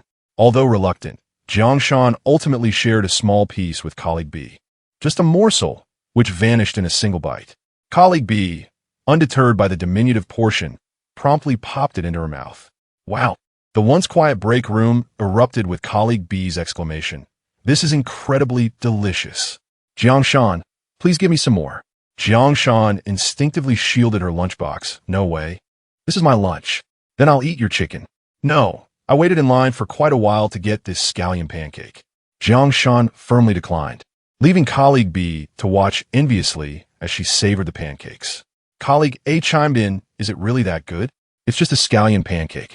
It's not like we've never had one before. Colleague B retorted, it truly is delectable. If only I had more, I could describe how wonderful it is. At that moment, several more colleagues, lured by the enticing aroma, entered the break room. What are you all sneaking? We can smell something delicious from the office. Colleague A responded, it's Jiangshan scallion pancakes. Scallion pancakes? Colleague B elaborated on their exquisite taste. Everyone turned their gaze towards Jiangshan, who was still indulging in her pancakes. Jiangshan, it's rather unethical to eat alone. Hand over the scallion pancakes. In the end, not only did Jiangshan fail to protect her beloved pancakes, but she also received numerous requests for her to procure more scallion pancakes. After returning home for a brief slumber, Lu Chenyu, with a basket in hand, traversed the time-space portal into another realm. This time, she headed straight to the location where she had first discovered goji berries, gathering a generous handful of goji leaves. She also unearthed the remaining 4 golden vine flowers before embarking on further exploration. Along her journey, she collected several plants that appeared to possess potential energy. This time, she was wiser, selecting her specimens with discernment rather than indiscriminately. For instance, she picked a few of the unfamiliar purple fruits growing on a vine and plucked a stalk of what seemed to be edible wild grass. Her selections were deliberately distinguishable, making it easier for her to identify them when registering at the time-space portal. It wasn't long before she realized she would have to turn back. A sense of melancholy washed over Lu Chenyu. The time was far too brief, scarcely allowing her to venture far, and she remained uncertain as to when the time-space portal might upgrade, granting her more time in this alternate world. This realm appeared entirely unpolluted, with an air of refreshing purity. A breath of the atmosphere felt sweet and invigorating. Chapter 009. Goji Leaf and Lean Meat Porridge. Upon returning to the underground garage, the time-space portal promptly began to announce. Energy item detected. Goji Leaf. Energy value obtained. 375. Energy item detected. Golden Manflower. Energy value obtained. 20. Energy item detected. Purple Berry. Energy value obtained. 2. And then it ceased. This time, Lu Chenyu did not acquire many items. She quickly recognized the purple berries as those few fruits she had picked from the vines. Unsure of their edibility and lacking any intention to test for toxins, she placed the purple berries in a small bag and stored them in the refrigerator. Subsequently, she took the 4 golden man flowers to the yard for planting. The one she had planted yesterday had already thrived, blooming vibrantly, showing no signs of having just been transplanted. Lu Chenyu planted the remaining 4 in pots as well. The original flowers in the yard had mostly withered, leaving an abundance of empty pots. After planting the flowers, Lu Chenyu returned to prepare lunch. She decided to try cooking goji leaf and lean meat porridge to assess its flavor and determine if it could be sold at a stall. The preparation of goji leaf and lean meat soup was quite simple. The ingredients required were lean pork, goji leaves, and ginger. First, she sliced the ginger and pork into thin strips, added a teaspoon of starch, a pinch of salt, and a dash of oil, mixing and marinating for 10 minutes to ensure the pork would be tender. She prepared half a pot of water, brought it to a boil over high heat, then added half a bowl of washed rice along with a few drops of oil. Once the pot boiled again, she reduced the heat to a simmer, stirring every 2 minutes to prevent the rice from sticking to the pot. When the rice grains blossomed and the broth thickened, she added the marinated lean meat and stirred. After 2 minutes, as the meat changed color, she introduced the washed goji leaves and a bit of salt, cooking for another minute before serving. Lu Chenyu ladled the porridge into a bowl and allowed it to cool for a moment before tasting. With the first bite, she experienced the softness of the rice porridge, followed by the savory flavor of the pork, and finally the refreshing sweetness of the goji leaves. She took another bite, nodding in satisfaction. The porridge was thick, enveloping the aromas of meat and vegetables, with warmth and flavor soothingly coursing down her throat to her stomach, enveloping her in a cozy warmth. This porridge could be sold. After finishing her meal, Lu Chenyu ventured out for supplies. Besides replenishing her flour, she also needed to purchase rice and pork tenderloin. As she passed the security booth, she initially intended to leave directly, but instead turned toward the booth. "Excuse me, do you have an electric bike?" The young security guard found the question puzzling, but answered honestly, "Yes, may I ask what you need it for?" Lu Chenyu smiled sweetly. "Could you lend it to me for a bit? I need to go to the market to buy some groceries." To be frank, Lu Chenyu was not unattractive. She was a petite beauty. However, her skin had darkened from the sun due to her daily toil of setting up stalls, contrasting with the luminous complexions of other beauties. She possessed a charm that grew on one over time. Her face was somewhat round, and her eyes sparkled with innocence, reflecting her status as a recent university graduate. Despite knowing that this girl was not as harmless as she appeared. After all, she dared to live alone in a haunted house. Yet the young security guard still blushed as he handed over the key to his electric scooter. "My vehicle is parked in the left corner, the black one," he indicated. Lu Chenyu accepted the key with a smile, saying, "Thank you, handsome. I'll treat you to something later." She rode her small electric scooter to the market, purchasing an additional 100 pounds of flour and 50 pounds of rice from the same vendor who had sold her flour yesterday. She also bought disposable bowls and spoons. Since she found the items too heavy to carry, the grain shop owner kindly offered to deliver them to her home upon learning that she lived nearby. "That sounds great," Lu Chenyu replied, and they exchanged WeChat contacts.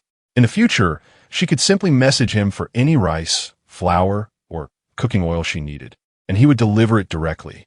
After securing her grains, Lu Chenyu then bought 3 pounds of pork tenderloin, 1 pound of fatty pork, and a block of soft tofu.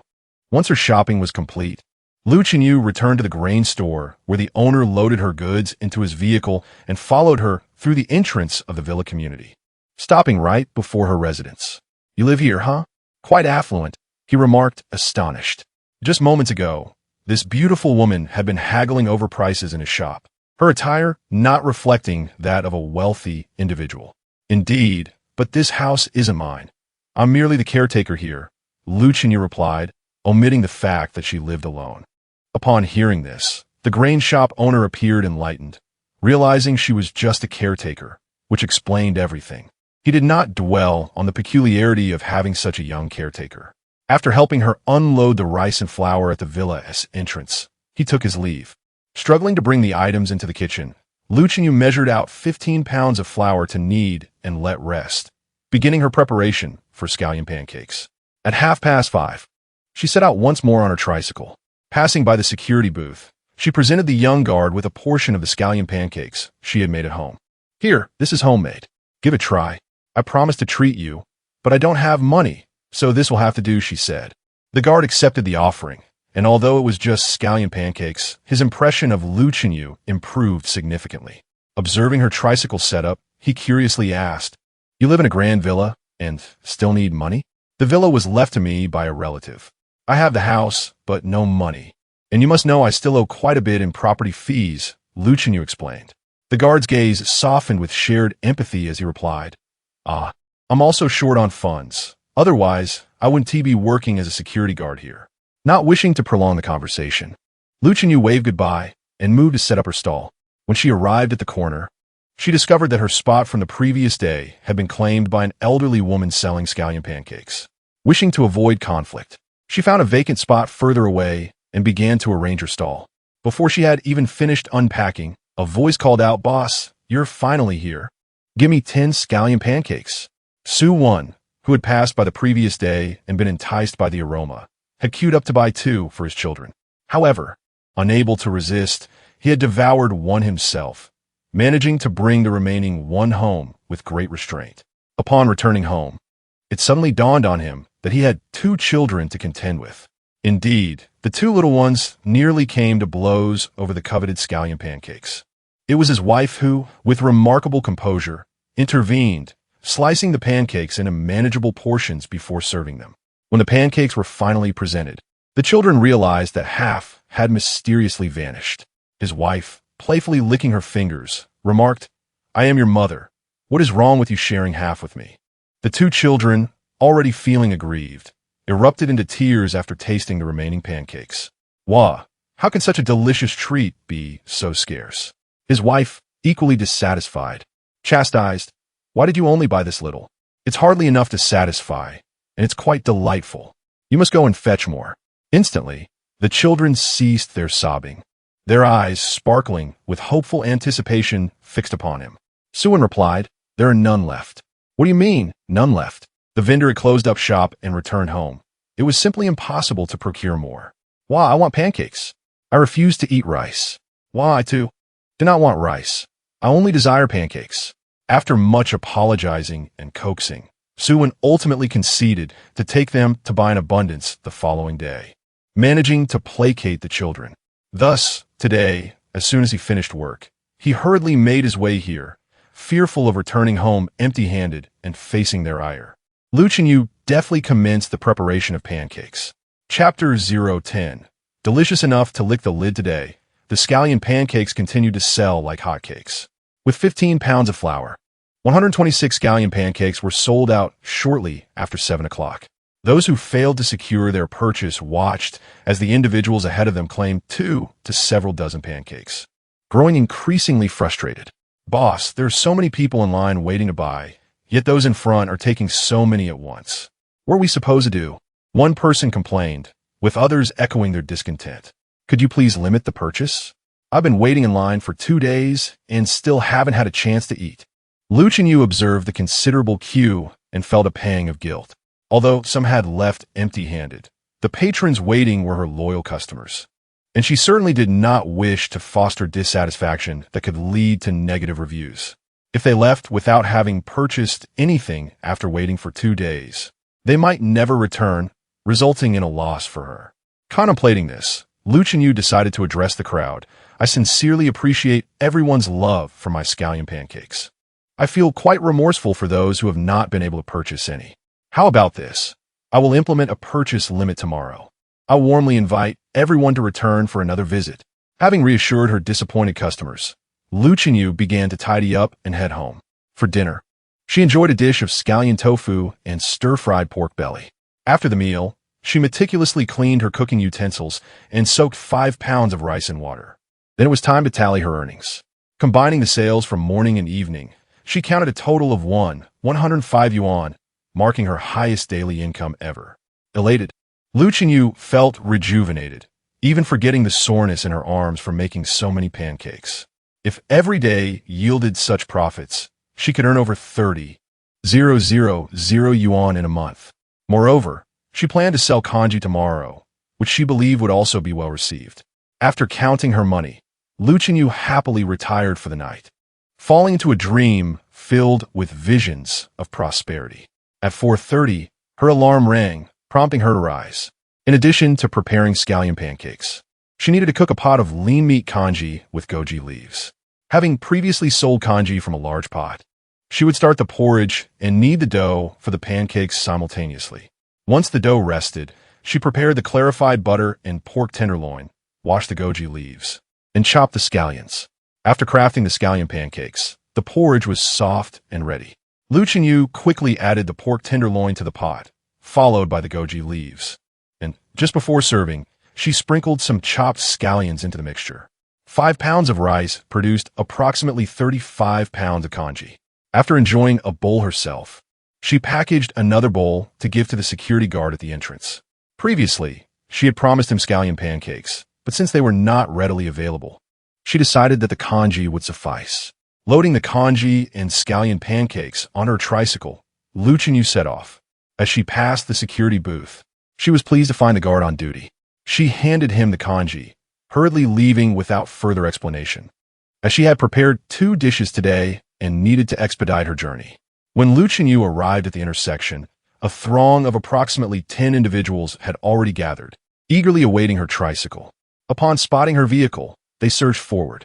"Boss, you finally arrived. I thought you wouldn't come today," one exclaimed. "Hurry, I need 8 scallion pancakes," shouted another. "Don't block the way. Can't you see the boss's cart can't move? Step aside, so we can eat sooner." After Lu Chenyu parked, she did not immediately commence making the pancakes. Instead, she produced a cardboard sign to hang in front of her tricycle. Scallion pancakes 5 yuan each, limited to 2.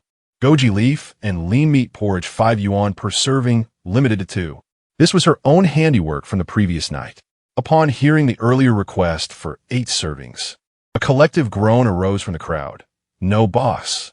Why the limit? 2 is simply insufficient." Lu Qingyu patiently explained her reasoning. Though several patrons were somewhat dissatisfied, they recognized that it was her prerogative to sell as she pleased. Jiang Shan was among them, having promised a colleague to procure scallion pancakes. She found herself in a bind when the purchase limit was enforced. When it was her turn, she inquired, "Boss, is it truly impossible to buy a few more? I'm purchasing for a colleague." Lu Qingyu gestured for Jiang Shan to look behind her, where she beheld a lengthy queue, prompting her to acquiesce. "Very well. I'll take 2 scallion pancakes." The customers were primarily there for the pancakes, and Lu Qingyu eagerly promoted her porridge, saying, "Would you care to try our goji leaf and lean meat porridge? It's quite delightful." With that, she opened the large iron pot containing the porridge. The white broth, green leaves, and yellow ginger exuded a fragrant aroma, appearing quite appetizing. "All right, I'll have a bowl," Jiang Shan replied, with her endorsement. And perhaps due to the trust in Lu Qinyu's culinary skills, the porridge began to dwindle after the pancakes were sold out. Unlike the scallion pancakes, which could be conveniently eaten on the go, porridge was less portable, resulting in fewer patrons consuming it roadside. However, a few individuals lingered after finishing their bowls, waiting patiently. Once the scallion pancakes were sold out, the line dissipated, allowing one individual to approach. "Beautiful boss, I noticed there is still some porridge left, and no one is in line. How about you sell it all to me?"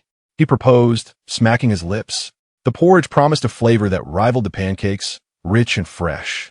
Observing the sparse crowd and dwindling porridge, Lu Qingyu consented to sell the remaining bowls to him.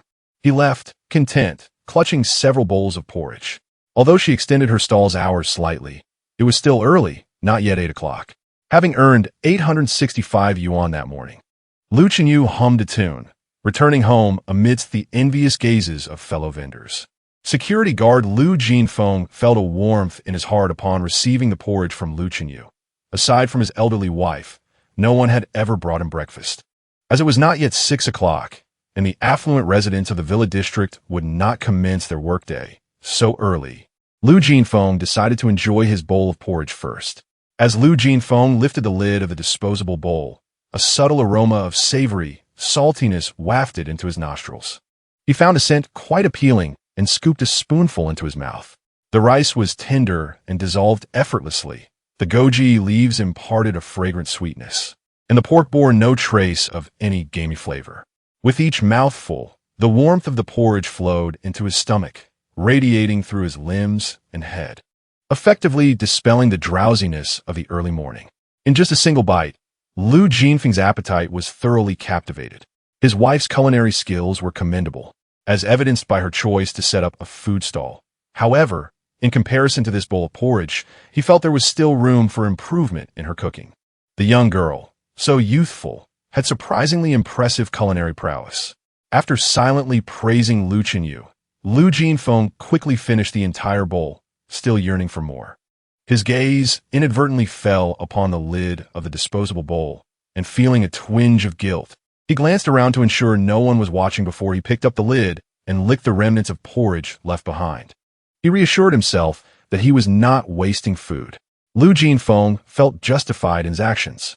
Chapter 011. The peculiar hobbies of the affluent. There are not just one, but several individuals who, like Lu Jinfeng, have a penchant for licking the lid. The taste of the porridge is not as aromatic as that of scallion pancakes, and since most have not tasted it, those who purchase it usually buy only a single bowl. It is only after savoring its delightful flavor that they realize one bowl is hardly sufficient. Furthermore, everyone discovers that this porridge not only delights the palate, but also invigorates them throughout the morning, significantly enhancing their work efficiency. They unanimously concur that this is the power of exquisite cuisine. Tomorrow, they must procure a greater quantity of this vitality. Upon returning to the villa community, Lu Jinfeng greeted Lu Qingyu from afar, waiting until she approached to speak. "Young lady, your culinary skills are commendable," he remarked, giving her a thumbs up. Lu Qingyu smiled and replied, "It's acceptable, I suppose. By the way, my surname is Lu Qingyu. You may call me Xiao Lu." "Sure thing, Xiao Lu. My surname is Lu. You can call me Lao Lu." "Lao Lu, if you enjoy it, I shall bring you some again next time." Lu Jinfeng had the intention to decline, but remembering the taste of that porridge, he found the words of refusal stuck in his throat. Then I shall graciously accept your kindness once more. If you ever need assistance, come find me. Lao Lu will do his utmost to help you. Lu Qinyu's interest was piqued. Lao Lu, to be honest, I do have a matter for which I require your assistance. Lu Jinfeng's heart skipped a beat.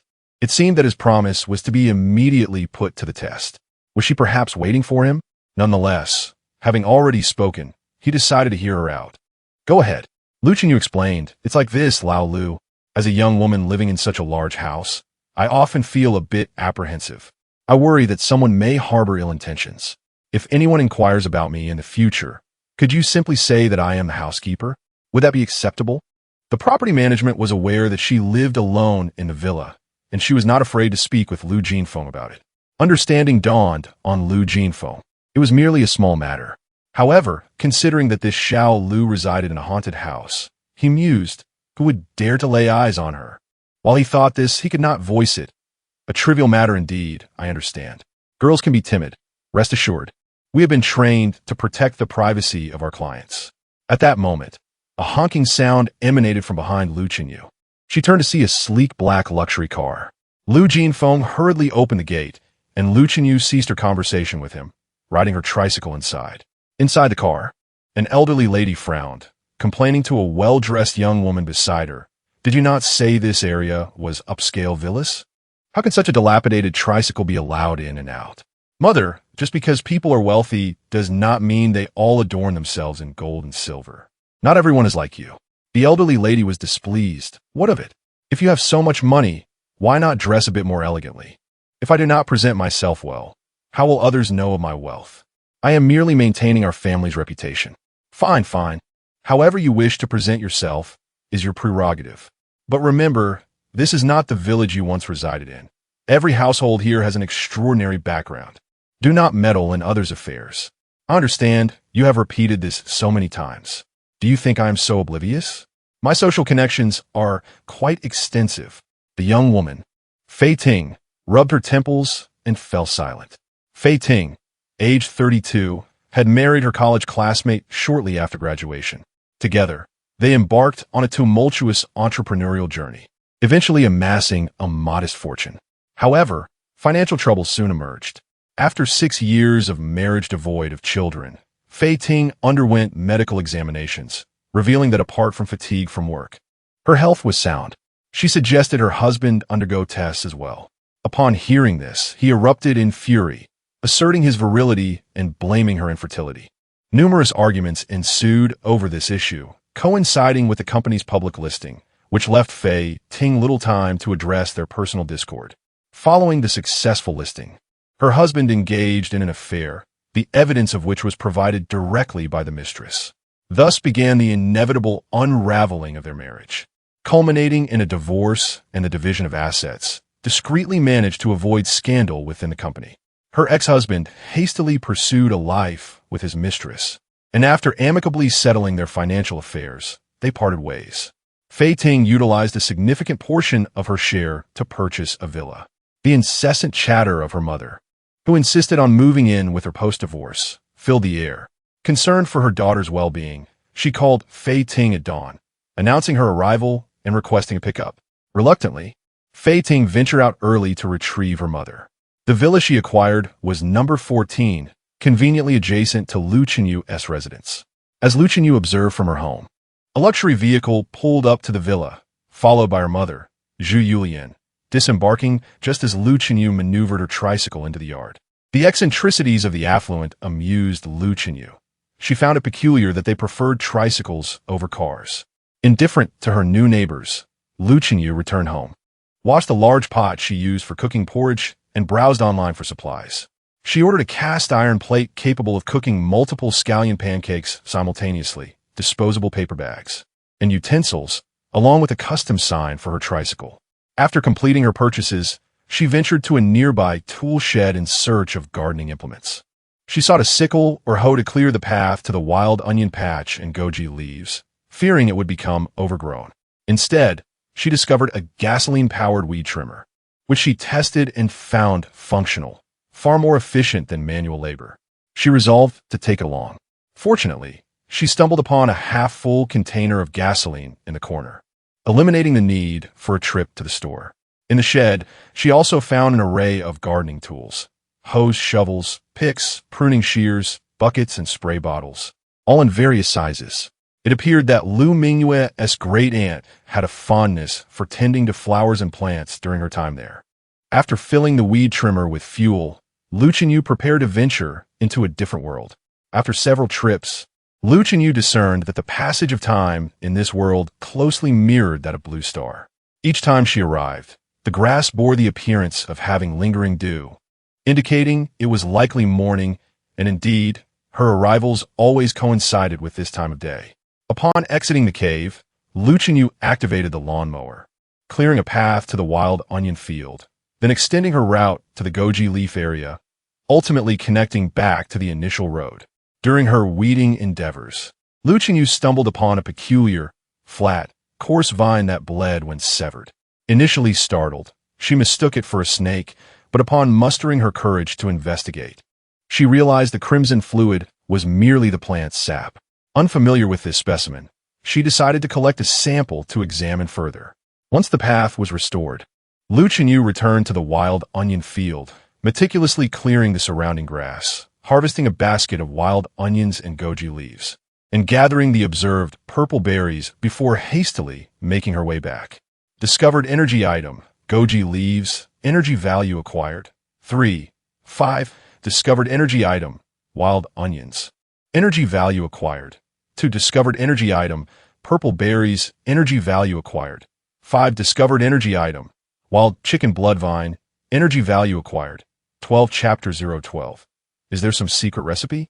Lu Chenyu's attention was immediately drawn to the impressive 12 energy points of the chicken bloodvine behind her. She had heard of this herb before, though she had never seen it in person and thus failed to recognize it. Once the system announced it, she realized it was indeed the bloodvine, flowing with vitality. Such an abundance of energy. She recalled seeing plenty of it while weeding. If she could collect it, wouldn't it significantly energize the time-space gate? Determined, Lu Chenyu decided that her primary task for tomorrow would be to gather all the chicken blood vines she had encountered today. Being a traditional medicine, it should have some market value, right? With this thought in mind, she hurriedly searched for chicken blood vine online, only to feel somewhat disheartened upon discovering its price was rather modest, only a few dozen yuan per kilogram. However, given her current financial constraints, she would not disdain such a humble price. Every penny mattered, and she was intent on bringing it back to see if she could sell it at a traditional medicine shop. After organizing her belongings, Lu Chenyu stepped outside. Despite her financial struggles, she was not the type to neglect her own well-being. She could endure hardship, but her stomach was not to be trifled with. Though she relished scallion pancakes, she did not wish to have them every day. Now that she had a potential avenue for earning, a glimmer of hope ignited within her. She resolved to treat herself to a sumptuous lunch, a bucket of fried chicken. Heaven knew she usually only dared to order chicken wings, fried chicken pieces, or chicken popcorn. After her meal, she indulged in a cup of bubble tea, slurping her way to the market to purchase pork tenderloin and ginger, returning home before 1 p.m. After a brief afternoon nap, she rose promptly at 3 p.m. to resume her work. That evening, her congee and scallion pancakes sold out again. It had only been a few days since she set up her stall, yet a throng of customers lined up daily, eager to purchase her offerings. Soon enough, envy brewed among the other vendors. Though her presence attracted considerable foot traffic to the intersection, most patrons weren't buying from them. The fruit and beverage sellers didn't mind, as they didn't compete with her. The increased crowd benefited their sales. However, those selling food grew restless. They wandered around her stall, drawn in by the tantalizing aromas. Yet Lu Chenyu was so engrossed in her work that she couldn't find an opportunity to engage with them. After a little over an hour of selling, once Lu Chenyu finished, the other vendors began to pack up and head home. Today, as she was tidying her stall, someone finally found the time to approach her. "Little girl, you sold out so quickly again today. Your business is thriving. Why not prepare a bit more to sell?" A woman in her 40s spoke up.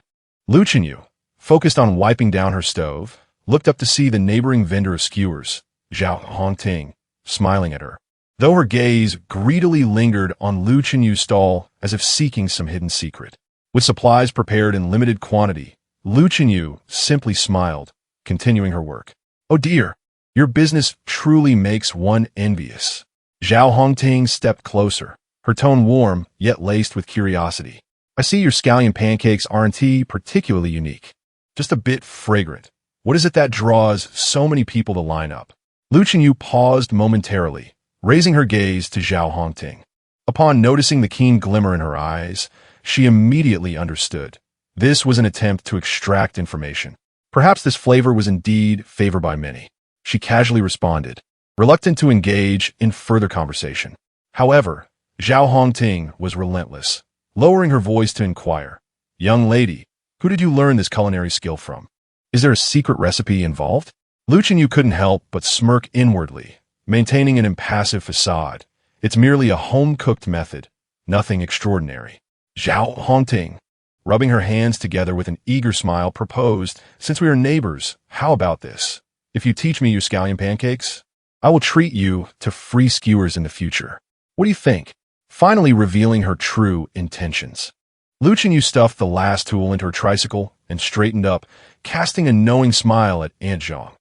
"Aunt, your skewers smell delightful as well. Surely you have your own secret recipe? Perhaps you could share it with me first?" Zhao Hongting's expression stiffened, her smile faltering. "Oh dear, I don't have any secret recipes. I just boil things casually. And my scallion pancakes are simply fried casually too," Lu Chenyu retorted, clapping her hands. "Aunt, it's getting late. I must be on my way. Best of luck with your sales."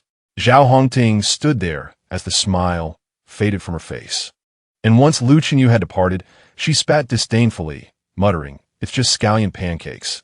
Let us see how skilled she is. So fragrant. Who knows what chemical additives she's using?"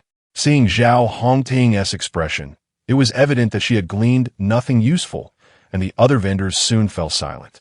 That evening, Lu Chenyu lay in bed, calculating her earnings. She had set up her stall for 3 days. On the first day, she made 665 yuan. The second day, 1,105 yuan. And today, a remarkable 1,790 yuan, totaling an income of 3,560 yuan. After deducting the 632 yuan spent on costs, her profit amounted to 2,928 yuan.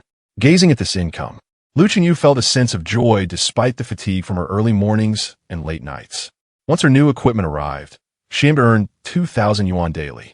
With dreams of great wealth in her heart, Lu Chenyu rose at 4 the next morning, filled with vigor, and busied herself for over 2 hours before heading out to her stall. Before she even reached the corner, she noticed an even larger crowd waiting. Her tricycle hadn't fully stopped when customers rushed to assist her with unloading. "Boss, let me help you. Quickly give me 2 scallion pancakes and 2 bowls of congee." People are often drawn to crowds and love to witness the spectacle. With so many gathered around her stall, passers-by couldn't resist stopping to take a look, which in turn attracted even more people to queue up. Eventually, while Lu Chenyu focused on frying pancakes, customers began to serve themselves, making their own payments and pouring their own congee. By the time Lu Chenyu finished selling her scallion pancakes, her pot of congee had already been emptied by the customers. "Lu Chenyu, boss, look at all those people still in line. I can manage on my own." "Exactly, boss. If possible, you could prepare the congee at home in advance. Just sell it directly when you arrive. We can serve ourselves and pay, and you won't have to be so busy. It would be splendid." With a smile adorning her delicate face, Lu Chenyu responded, revealing her desire to sell a bit more. She had risen at 4 in the morning for her first market venture and planned to set up her stall again in the evening. Aside from moments of slumber, she devoted nearly all her time to labor. While the green onions were plentiful, the supply of goji leaves was dwindling, leaving her with little choice but to seek more energetic resources to expedite the upgrading of the time-space portal. Without such an enhancement, her daily excursions were limited to a mere half hour, hindering her ability to venture far or gather more supplies. Upon returning home, Lu Chenyu grabbed 2 snakeskin bags and set off to collect the chicken blood vine. Unfortunately, fortune was not on her side, for rain was falling outside the cave. The gentle patter of raindrops suggested that the heaviest downpour had already passed, and the skies would soon clear. However, Lu Chenyu could not afford to wait. After a moment of contemplation, She punctured one corner of a snakeskin bag, fashioning it into a concave triangle, which she then donned atop her head, allowing the remaining portion to drape down her back. Sporting this peculiar headgear, Lu Chenyu commenced her search for chicken blood vine along the path she had cleared just the day before. Chapter 013. Chicken blood vine. The chicken blood vine is quite distinctive, with its flat, irregular shape resembling that of a branch, and it possesses the peculiar trait of exuding a crimson liquid when cut. Once one is located, more can easily be found in proximity. Lu Chenyu had brought a kitchen knife, and as she chopped away, vibrant red juice quickly pooled on the ground. Under the relentless downpour, the area around her transformed into a scene reminiscent of a crime scene, saturated in blood-red hues. The task of harvesting this vine was both laborious and time-consuming, and Lu Chenyu, ever mindful of the ticking clock, hurriedly gathered her harvest as the time approached. She stuffed the chopped chicken blood vines into a burlap sack, which soon became heavy, nearly too burdensome for her to manage. Struggling, she dragged the sack back to the cave, just managing to return at the last possible moment. Though her hands throbbed and her arms ached from the exertion, the announcement from the time-space gate filled her with a sense of accomplishment. This hefty sack of chicken blood vines contained an impressive energy value of 167. Before her smile could fade, another piece of good news arrived. The time-space gate was responding. After announcing the energy collection data, it suddenly emitted a soft glow. As the light dissipated, the gate spoke once more. The time-space gate has collected energy exceeding 100. It has upgraded to the initial time-space gate. Daily time travel has increased to 1 hour, with 1 trip allowed. The next upgrade requirement is 1,000 energy points. It had upgraded, allowing for an entire hour of time travel. How astonishingly simple. After calculating, she realized she had traveled 5 times, accumulating an energy value of 225.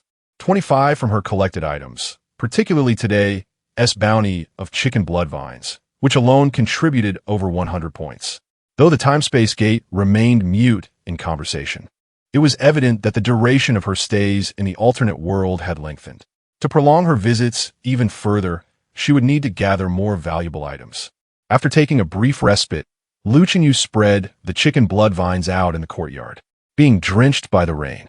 She first took a shower before returning to tend to the vines. The weather was splendid, and by around 10 in the morning, the sun was quite bright. While washing the vines at the faucet in the courtyard, she sensed a gaze upon her. Looking up, she noticed an elderly lady from a neighboring yard. This lady appeared to be the new neighbor who had just moved in the day before. When Zhu Yulian saw that Lu Chenyu had noticed her, she approached the iron fence of Lu Chenyu's yard with a smile and inquired, "Young lady, is that the chicken blood vine? It looks wild to me." With a smile from the elderly woman, Lu Chenyu felt at ease responding, "Yes, my relative just brought it to me." "Auntie, do you know about chicken blood vines?" Zhu Yulian replied, "I'm from the mountains back home. I often went there to cut them for sale when I was young. I can tell at a glance whether a chicken blood vine is good or not." As Lu Chenyu contemplated searching on her phone for tips on distinguishing the quality of chicken blood vines, she realized she had encountered an expert. "Could you help me determine if these chicken blood vines are of good quality?" she asked eagerly. Zhu Yulian's daughter had left for work, leaving the elderly matriarch feeling rather bored at home. To alleviate her ennui, she wandered around the villa grounds and spotted Lu Chenyu washing chicken blood vine in the yard. Lu Chenyu's inquiry served as an unspoken invitation, prompting Zhu to warmly offer to teach her how to discern this herb. A few minutes later, both women sat on small stools in the shade of the courtyard. Chicken blood vine, a traditional Chinese medicinal herb, is renowned for its ability to invigorate blood circulation and alleviate ailments such as irregular menstruation and anemia. Zhu explained the distinguishing features of high-quality chicken blood vine. Firstly, one should examine its appearance. The cross-section of a good specimen should exhibit a reddish-brown or dark red hue with evident blood-like exudations forming concentric rings. Secondly, one should feel its texture. A hard and coarse surface indicates an aged quality. Lastly, the aroma should be assessed. Igniting a small piece of dried chicken blood, vine should emit a woody, charred scent, while a harsh odor suggests it has been soaked in water. As Zhu examined a piece of chicken blood vine, she remarked, "This specimen clearly appears to be genuine wild harvest, and it seems quite aged." Lu Chenyu, delighted, inquired about its cost. Zhu replied, I'm not entirely certain. The last time I sold some was decades ago, but I imagine it could be around 70 to 80 yuan. Is it wet? Asked Lu. No, it's dry, Zhu affirmed. Well, dried as then. I'll sell it after it has been dried properly. Something is better than nothing, Lu concluded, as Zhu continued to admire the chicken blood vine. She recalled her daughter's recent struggles with hormonal imbalances and irregular menstruation due to her divorce and busy work schedule. Recognizing the potential benefits of the wild herb, she proposed, Dear girl, this chicken blood vine seems excellent. I would like to purchase a piece to make a soup for my daughter. Would that be acceptable? Lu Chenyu responded, Annie, if you want it, feel free to take a piece. It's not of great value, just a neighborly gesture. Zhu chuckled. But that hardly seems appropriate. What's inappropriate about it? It was all harvested from the mountains and cost me little, Lu insisted. Very well, I shall accept it then. Next time, I will prepare something delicious and share it with you. Hee, I appreciate it. Annie, Lu replied gratefully. The two women exchanged names and continued their conversation.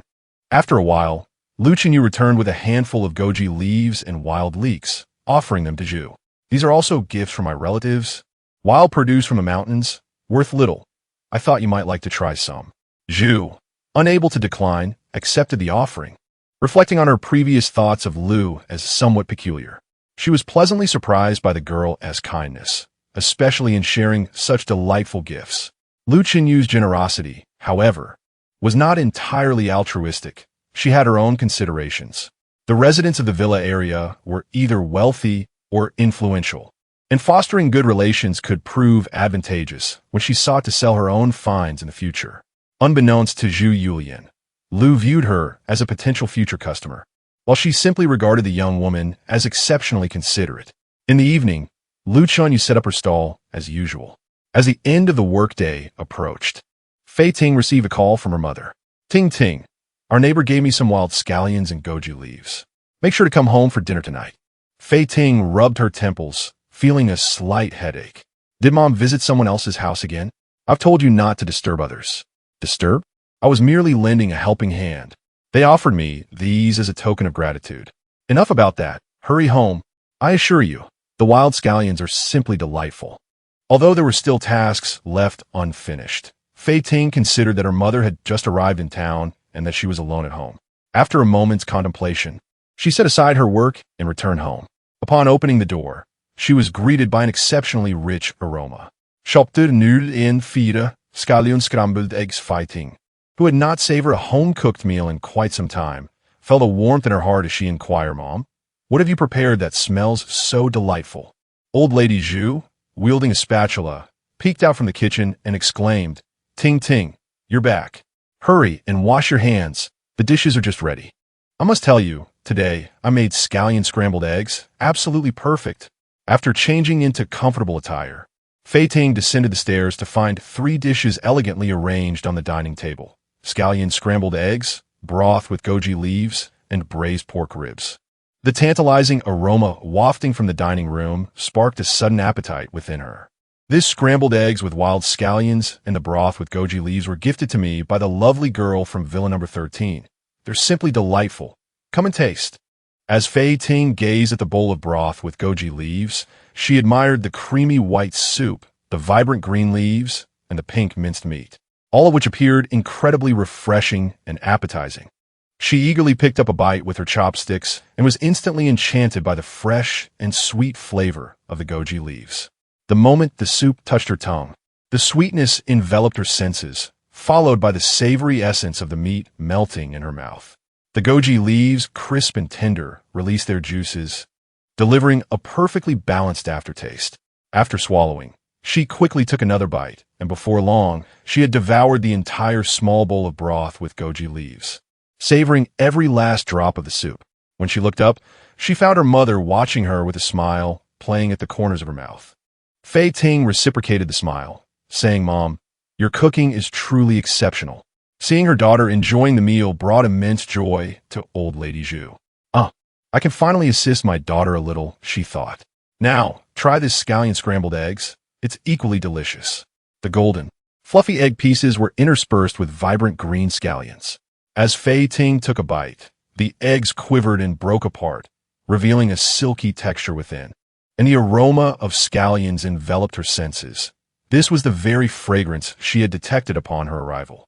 Upon tasting, she first experienced the rich, creamy essence of the eggs, followed by the fresh and mildly sweet flavor of the scallions. The taste of the scallions completely masked any lingering egginess, enhancing the overall flavor and making it impossible to resist bite after bite. Noticing her daughter's delight, old lady Zhu joined in the feast. Upon tasting a morsel of scallion scrambled eggs, she exclaimed, "Oh my goodness, how can this be so delicious?" She hurriedly grabbed another bite of the goji leaves, equally astonished by the exquisite broth. "Is this truly my creation?" she pondered. While her culinary skills were commendable, they had never reached this level of excellence. She then sampled the braised pork ribs, which tasted familiar and comforting, a dish she often prepared. Fei Ting chuckled at her mother's remark, "Mom, do you not recognize your own cooking?" Old lady Zhu replied, "You have no idea how skilled I am. How could I have made it this delicious? You should taste these ribs. They represent my true culinary level."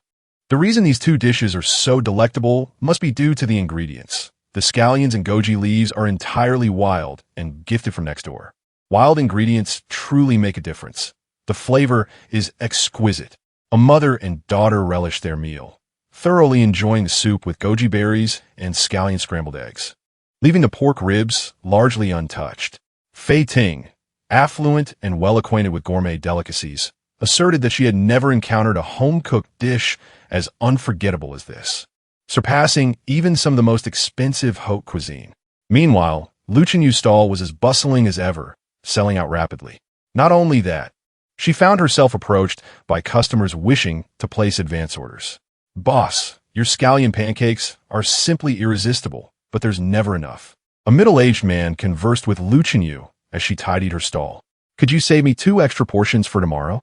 My child will be home from school, and I'd love for him to try them." With deftness, Lu Chenyu wiped away the evident rice porridge stains from her cart, smiling without looking up. "Brother, you see how many people line up every day? I can hardly keep up, so I really can't accommodate that. How about you bring your child to queue with you?" "Oh, I'm just worried about being late tomorrow since it's Friday, and I might miss out." The man rubbed his hands together, chuckling. "It's just that your cooking is too delicious." Others nearby, who had not yet cleared the area, chimed in, "Exactly. Boss, your skills are extraordinary. I can eat this for 3 days straight without growing tired of it. Reserve one for me. I'll pay extra. I'll pay more. I want 5 portions. Hey, don't inflate the market price." Seeing such enthusiastic customers, Lu Chenyu seized the opportunity. After some contemplation, she proposed, "How about this? I'll create a group chat. In a couple of days, I'll find someone to help prepare more, and you can place your orders there." She wiped her hands, took out her phone, and quickly set up a group displaying the QR code. "Everyone, scan the code to join the group. I'll find assistance in the next few days and aim to start taking orders next week." Before her words had fully settled, a crowd surged forward, their phones illuminating the scene as they scanned the code. The number of group members swiftly exceeded 20. Managing both the stall and the orders alone was unfeasible for Lu Chenyu unless she secured some help. Finding assistance was not a daunting task. That evening, she made a phone call. "Hello, is this the director? This is Chenyu. Here's the situation." The following morning, Jin Jun accompanied several teenagers on a few bus rides, arriving at the grand entrance of the Jinluowan Villa community. "And Jean, is this the place?" The teenagers surveyed the opulent gates, hesitant to approach. Jin Jun was a life teacher at the Tianjin Welfare Institute, and the teenagers beside her, Zhong Zheng, Zhong Ran, and Lu Tong Tong, were children from the institute. The director of the Tianjin Welfare Institute bore the surname Zhong, and all the children without known names shared this surname. Zhong Zheng, Zhong Ran, and Lu Tong Tong were around 16 or 17 years old, the unadopted children of the institute. Zhong Zheng had a visual impairment. Zhong Ran had uneven leg lengths, and Lu Tong Tong suffered from albinism. In the Welfare Institute, children with illnesses were seldom adopted. Last night, Lu Chenyu contacted Dean Zhong, expressing her desire to enlist a few individuals for a 2-day task, offering a remuneration of 150 yuan per day. Jin Jun promptly brought along several children. only to discover that Lu Chenyu's provided address was situated in a villa district, a place not easily accessible to everyone. I inquired further. When Jean Jun made the call, Lu Chenyu had just finished her work. Aunt Jean, just wait a moment. I will return shortly. After a brief interval, Lu Chenyu returned riding a tricycle. Aunt Jean, Chapter 015, Private Chef Delivery Lu Jia. A few young boys called out obediently. These boys were once under the care of Lu Chenyu during his childhood. Under Lu Chenyu's guidance, they successfully entered the villa community. It was only when Lu Chenyu unlocked the grand door of the villa that Aunt Jean realized. Chenyu, this house is... Oh, it's a property left to me by a relative who passed away. Lu Chenyu replied nonchalantly, producing the key and turning it in the lock. The moment the brass lock clicked, the crystal chandelier illuminated automatically, casting a warm glow on the marble floor, which was dusted with a fine layer of neglect. Lu Chenyu had no time to clean such a spacious abode. Wow! The boys exclaimed in unison, hesitating at the threshold in their sneakers. It's all right, come in. It's just me here. No one will say anything, Lu Chenyu reassured them, prompting the group to enter and explore the surroundings. Aunt Jean, unlike the carefree children, was preoccupied with work-related matters. Once the children at the welfare institution reached adulthood, they were required to leave. However, apart from a few healthy children like Lu Chenyu, most faced significant challenges in life. Therefore, the teachers at the institution endeavored to assist the children in finding a means of livelihood before they matured. Zhong Zheng, Zhong Ran, and Lu Tongtong would soon be adults. But their academic performance was less than stellar, making it unlikely for them to gain admission to prestigious schools. To prepare for any eventuality, the welfare institution supported suitable opportunities for the children to explore potential jobs. Moreover, since Lu Chenyu had once come from the welfare institution, Aunt Jean placed her trust in him. However, she found it perplexing why he had brought them to this villa. Was it to clean? Chenyu, what exactly do you want us to do here? Aunt Jean couldn't help but inquire. Lu Chenyu raised his phone to prepare private chef deliveries. During the morning market, Lu Chenyu had mentioned that he would accept online orders for home delivery. As the group grew, what started as a gathering of 20 quickly swelled to over 100. At that moment, the chat group for Lu's private kitchen was abuzz with excitement, filled with praises for the scallion pancakes and goji berry lean meat porridge, with inquiries about when they could place orders. Boss, it's all your fault for making the scallion pancakes so delicious. I can only buy 2 a day, and it's not enough for myself. Because of this, my colleague hasn't spoken to me for 2 days since I promised to bring her some pancakes and failed to deliver. Haha, you're lucky. My colleague just snatches them from me. Hey, I've been holding back from eating them myself to give them to my goddess. She initially turned her nose up at them, but now she can't stop thinking about them. She even said she would queue with me after work tonight for a warm meal. I bought it for my son, who is quite picky. He usually can't finish a small bowl of porridge, but now that he hears we're getting porridge, he wakes up earlier than I do. Aunt Jean perused the chat records, incredulous. Lu Chenyu's culinary skills had evolved remarkably since he left the welfare institution all those years ago. Observing the messages from these individuals, it seems as though Chenyu is offering some exquisite delicacies. Chenyu, have you opened a shop? Lu Chenyu shook her head, as she was hardly in a position to open a store. I merely set up a stall, lacking a proper establishment. However, my customers truly enjoy the scallion pancakes and goji berry lean meat porridge I prepare. I cannot manage such quantities alone, hence my request for your assistance. Lu Chenyu's intentions were quite straightforward.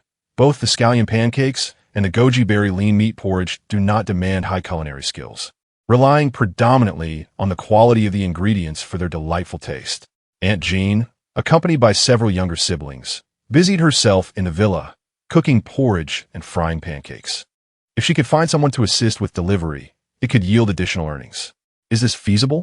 Aunt Jean expressed her doubts. Lu Chenyu replied, we shall see once we attempt it. If successful, it could also alleviate some of the livelihood challenges faced by the children at the welfare home. Aunt Jean was visibly intrigued. To reassure Aunt Jean, Lu Chenyu made an announcement in the group. Thank you all for your recognition of my culinary skills. In light of numerous requests regarding availability and portion sizes, I have opted to launch a meal ordering service, commencing at noon today. As soon as the message was sent, the group erupted in excitement. Is this true? Lu Boss is finally accepting orders. I would like 10 servings of scallion pancakes, 5 servings of goji berry lean meat porridge. Don't be too greedy upstairs. Leave some for us. I also want 10 servings of scallion pancakes. But wait, you all share a single stomach. Can you truly consume that much? What do you know? Today is the weekend. My family is gathering. The notifications on her phone chimed incessantly, and Aunt Jean, witnessing the rapidly refreshing messages, was astounded. Chenyu, are that many people placing orders? Lu Chenyu added a few details in the group. Ordering menu. Goji berry lean meat porridge, 6 yuan per serving. Scallion pancakes, 6 yuan per serving. Scallion minced meat noodles, 13 yuan per serving. Due to private delivery, the prices are slightly elevated. Orders will officially open at 10 o'clock and close at noon, with evening orders starting at 4 o'clock and concluding at 6. It is first come, first served. Thank you all for your support. Customers in need are welcome to place their orders. The group showed no concern for the additional yuan Lu Chenyu had included in the pricing, immediately responding with their desired quantities, addresses, and money transfers, as if fearing rejection from Lu Chenyu.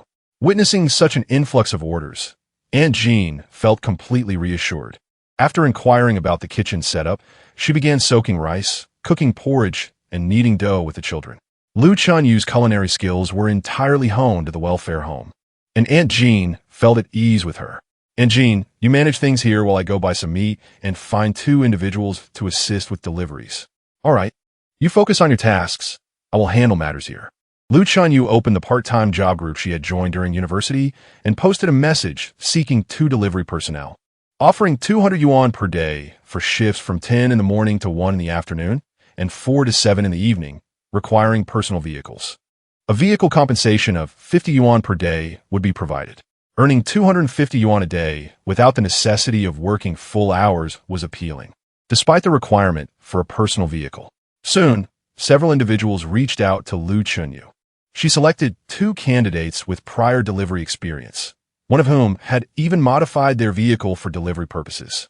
After sending the address, Lu Chenyu stepped out to sell meat. Upon reaching the entrance, she inquired whether the delivery personnel could access her villa area. Lu Jinfeng responded affirmatively, remarking on the considerable distance between the houses and the width of the road. He noted that if deliveries were prohibited, residents would undoubtedly voice their complaints. With this assurance, Lu Chenyu felt at ease and borrowed Lu Jinfeng's electric scooter to visit the market, where she purchased 5 kilograms of pork tenderloin and 10 kilograms of fatty pork, which she minced. She also acquired some cucumbers to serve as a garnish for her scallion oil noodles. By the time she returned to the villa, it was nearly 10 o'clock. Shortly thereafter, the 2 young part-time delivery workers she had hired arrived, prompting Lu Chenyu to convene a brief meeting with everyone present. Chapter 16. Scallion oil noodles. The meeting was straightforward, focusing solely on the division of labor and delivery requirements.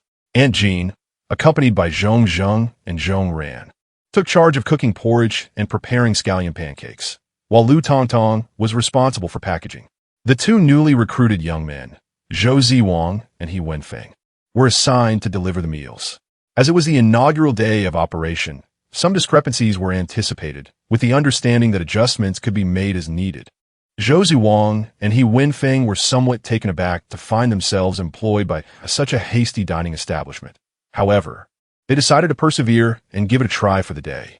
After the meeting concluded, everyone began their tasks. The 2 delivery personnel found themselves with little to do and noticed Lu Tongtong, a young girl, diligently working alone on the packaging. They approached her to lend a hand. Due to her albinism, Lu Tongtong had always been reticent in social interactions, and thus felt a twinge of anxiety when 2 unfamiliar men sat beside her. After a short while, she realized that no one was regarding her with peculiar eyes, allowing her to gradually relax. Lu Chenyu retrieved a notebook and pen, meticulously transcribing the chat record from her phone to keep track of the orders, including the quantities, delivery addresses, and contact information. She placed each completed order aside, while Lu Tongtong packaged the corresponding dishes and tucked the order slips into the bags.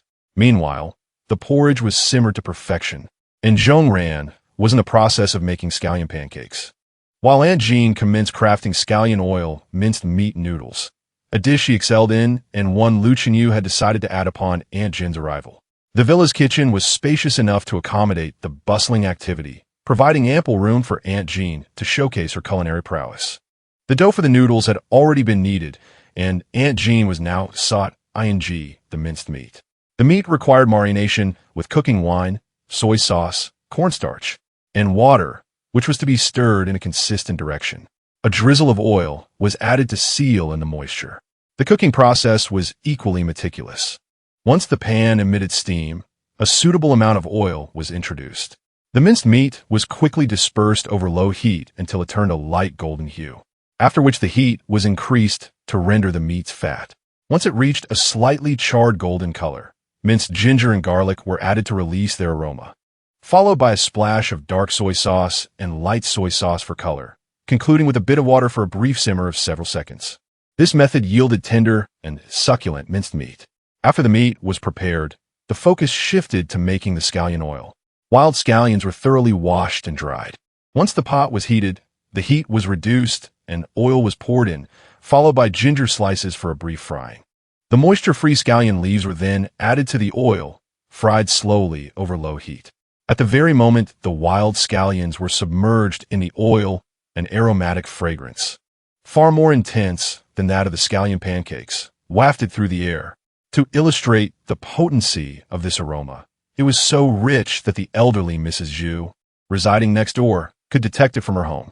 Curious about the source of the delightful scent, Mrs. Zhu stepped outside to investigate and quickly recognized it emanated from Lu Chenyu's villa. Recalling the delectable meal from the previous day, she couldn't resist the temptation and rang the doorbell of Villa 13. Lu Chenyu opened the door, and upon seeing Mrs. Zhu, welcomed her inside. "Lu girl, what are you cooking that smells so divine? I could smell it from next door." Upon seeing Lu Chenyu, Grandma Zhu immediately inquired, only to discover upon entering the room that there were others present.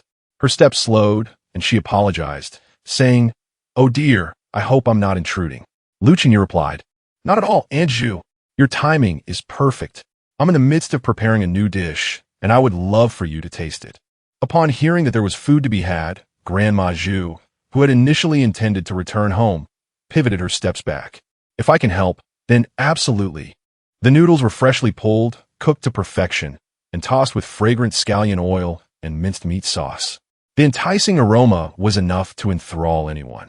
Since this was a new dish, Lu Chenyu had Aunt Jean prepare a bowl for herself, as well as for the two part-time boys. A group of people gathered around the luxurious solid wood round table in the villa to savor the scallion noodles. No one could refuse the delectable offering. The aroma was simply irresistible. Grandma Zhu accepted the bowl, and the scent of the scallion oil wafted directly into her nostrils. Unable to resist, she took a sip of the broth, and the piping hot, savory flavor exploded on her tongue. The pungency of the wild scallions mingled with the richness of the meat fat, prompting her to indulge in a bite of the noodles. The noodles were delightfully chewy and refreshing, absorbing the fragrant oil. With each mouthful, a blend of wheat aroma and delightful fragrance danced on her palate, while the minced meat was tender and the cucumber provided a refreshing contrast. "Oh my!" Grandma Zhu gasped, feeling the heat but reluctant to spit it out. She held it in her mouth and swallowed it whole, her wrinkles radiating satisfaction. This scallion oil was even more aromatic than that of the seasoned chefs from state-run restaurants in the past. Across the table, the part-time boys were burying their faces in their bowls, fervently devouring their food, with sauce-stained corners of their mouths forgotten in their haste. The three children, including Zhong, were equally engrossed in their meal, unable to lift their heads. Aunt Jean, though demure, wielded her chopsticks with remarkable speed, accidentally flicking a noodle onto the tablecloth, which she instinctively picked up with her fingertips and popped back into her mouth. Witnessing this scene, Lu Chenyu rested her chin on her hand and smiled. "What do you all think of our scallion noodles?"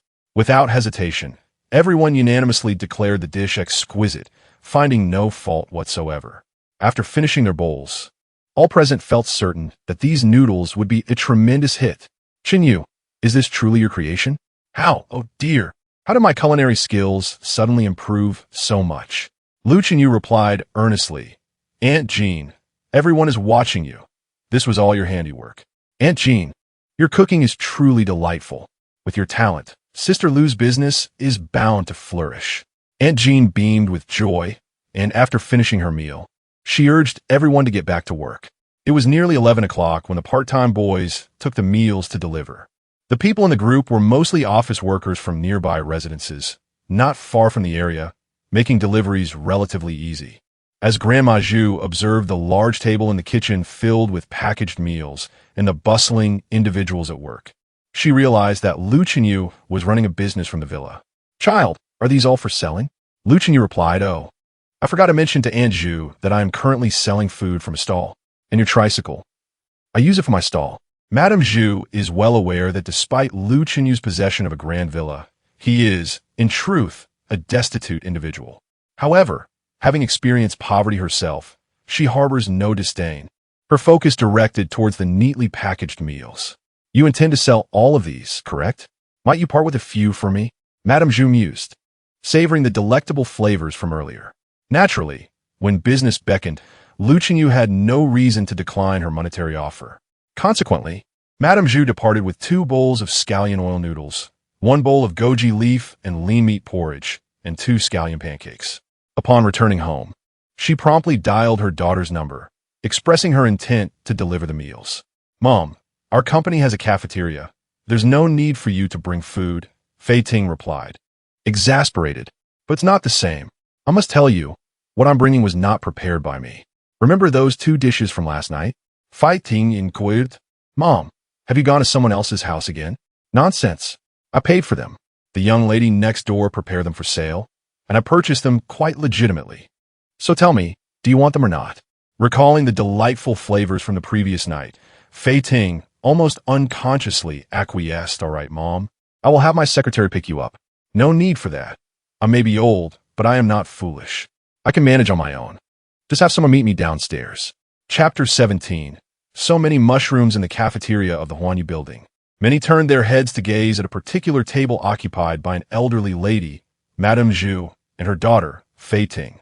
Fei Ting, noticing the attention, remained unfazed. After news of her divorce from her ex-husband had spread, she had basked in the spotlight for a time. However, due to her esteemed status, none dared to confront her directly. Today, the reason for the glances directed at her was not the divorce, but rather the delectable aroma emanating from the dishes on her table. In the presence of such enticing scents, what would have otherwise been considered a sumptuous working meal appeared rather uninspired. Fei Ting picked up a pair of chopsticks and twirled some scallion oil noodles, the noodles glistening with golden scallion oil and sprinkled with mincemeat, the fragrance wafting irresistibly to her nostrils. As she took a bite, her eyes widened slightly. The flavor was more robust than she had anticipated. The pungency of the scallions burst forth on her palate. The savory richness of the meat was perfectly balanced, and the noodles were delightfully chewy, each strand enveloped in the rich aroma of scallion oil. Unable to restrain herself, she took another mouthful, neglecting her usual decorum and eating more rapidly than usual. Madame Zhu, pleased, chimed in, "How is it? Delicious, isn't it? I knew you would love these noodles. They are far superior to anything from your cafeteria." Fei Ting gave her mother a thumbs up. A few young employees, carrying their trays, pretended to pass by their table while their eyes remained fixated on the bowl of scallion noodles, their throats involuntarily swallowing. Director Wang from the finance department finally approached, unable to contain his curiosity, smiling as he said, "Fei, what delightful dish have you brought today? The aroma puts our cafeteria to shame." Director Wang was affiliated with her ex-husband's side, and while Fei Ting wished to ignore him, she maintained her composure and replied coolly, "Just some ordinary home-cooked food for my mother, nothing special." He chuckled awkwardly, yet his gaze lingered on her food. Observing his interest, Fei Ting nonchalantly picked up a scallion pancake, taking a bite. The crispy outer layer cracked delightfully, releasing a fusion of scallion and oil fragrances that wafted through the air, causing those at nearby tables to swallow in unison. Spotting a few of her assistants nearby, she waved and beckoned one to bring over a box of scallion pancakes. "They are quite delicious. Do give them a try." The young women accepted graciously, sharing the pancake among themselves. "Wow, they taste even better than they smell. This must be from some upscale restaurant. It's simply divine and surely expensive. Fei is so generous to us. always thinking of our appetites.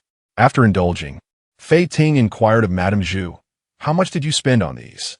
Just as she expected, her mother had splurged, she was taken aback by the astonishing figure. 27? Did I hear that correctly? For this flavor and quantity, just 27? Madame Zhu echoed her surprise. Indeed. I find this far more delectable than that place where you took me for a bowl of porridge that cost 288. What Luotian you thought was irrelevant. She beamed at the continuous influx of funds reflected on her phone, her joy radiating brightly. The individuals placing orders seldom purchase only a small quantity. Most of them buy upwards of 50. With over 100 orders, she has garnered more than 5,000 in revenue. At the very least, she has recouped today's labor costs.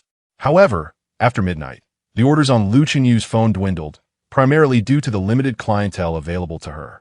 There simply weren't enough people to sell to. By the time she completed her final order, it was nearly 1 o'clock. She instructed Aunt Jean and the others to take a brief respite, intending to resume production at 3 in the afternoon. She was not concerned about producing more, as she could sell any surplus at her stall in the evening. After relaying her instructions, Lu Qinyu descended to the underground parking lot, donning a raincoat before traversing the temporal gateway. Since she frequented this location daily, she had left her knife and snakeskin bags in the cave. After retrieving her belongings, she exited, only to discover that the rain had ceased, prompting her to leave the raincoat behind in the cave. Today, she had an hour to explore further afield, as she passed by a patch of wild scallions. Lu Qinyu was pleasantly surprised to observe that the scallions she had harvested a few days prior had sprouted numerous new shoots, now reaching a height of a handspan and growing remarkably quickly. Continuing her journey, she noted that the ground remained damp from yesterday's rain, and soon her shoes became soaked. Undeterred, she stumbled upon a gentle stream, its waters flowing downhill.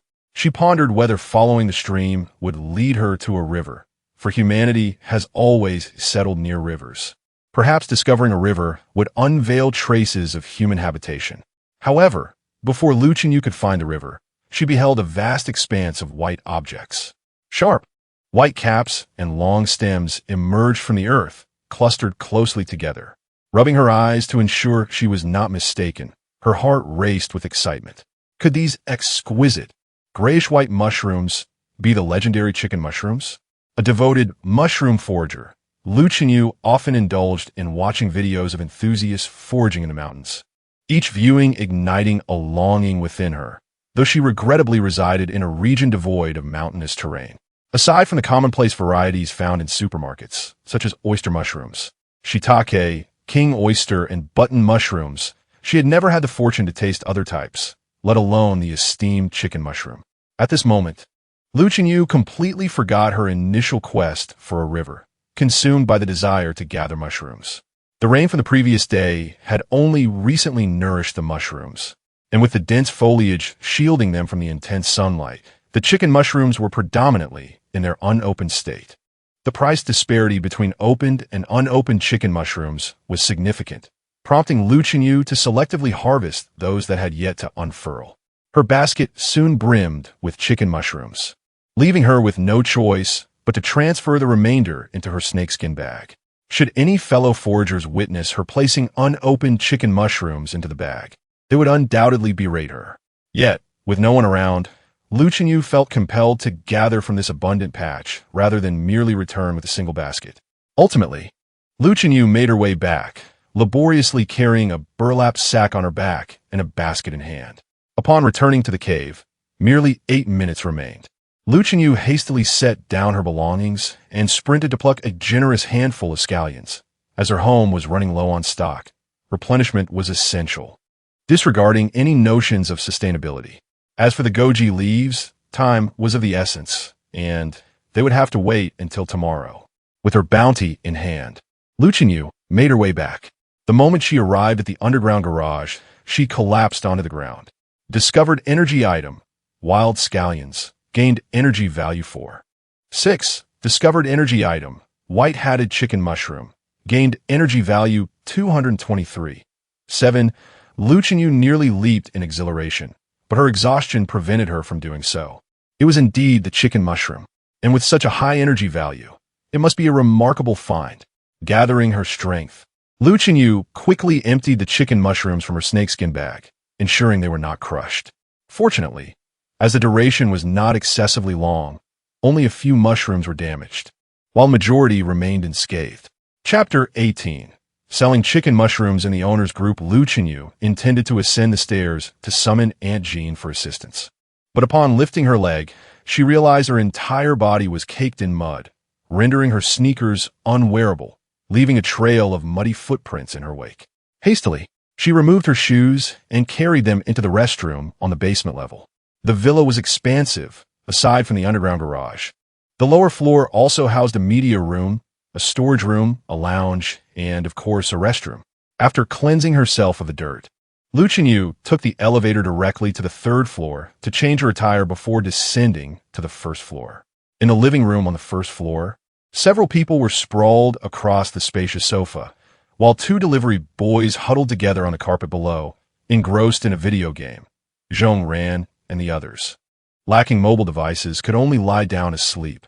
Suddenly, Lu Chenyu recalled that she had not arranged for the guests to have a resting room. The delivery boys were inconsequential, but Aunt Jean and her companions were not mere outsiders to Lu Chenyu. Aunt Jean, Lu Chenyu called to the busy figure in the kitchen, guiding her to the corner of the staircase on the first floor, where a passage led to the backyard, flanked by rooms on either side. There are 2 vacant rooms here. You can rest in them whenever you please. Just let me know how you wish to arrange it. Aunt Jean gazed in astonishment at the 2 rooms, each equipped with an ensuite bathroom. Chenyu, this seems rather extravagant. These rooms resemble those in a 5-star hotel. What is the issue? They're just rooms. There's still 4 or 5 more upstairs. If you prefer, you may occupy one of the rooms on the second floor. Lu Chenyu suggested. Aunt Jean quickly waved her hands. No, I prefer the first floor. It feels just right.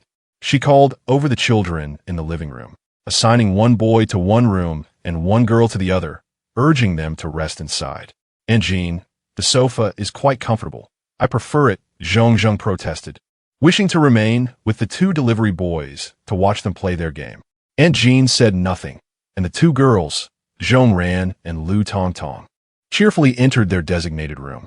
Noticing Aunt Jean's inclination to return to the kitchen, Lu Chenyu detained her.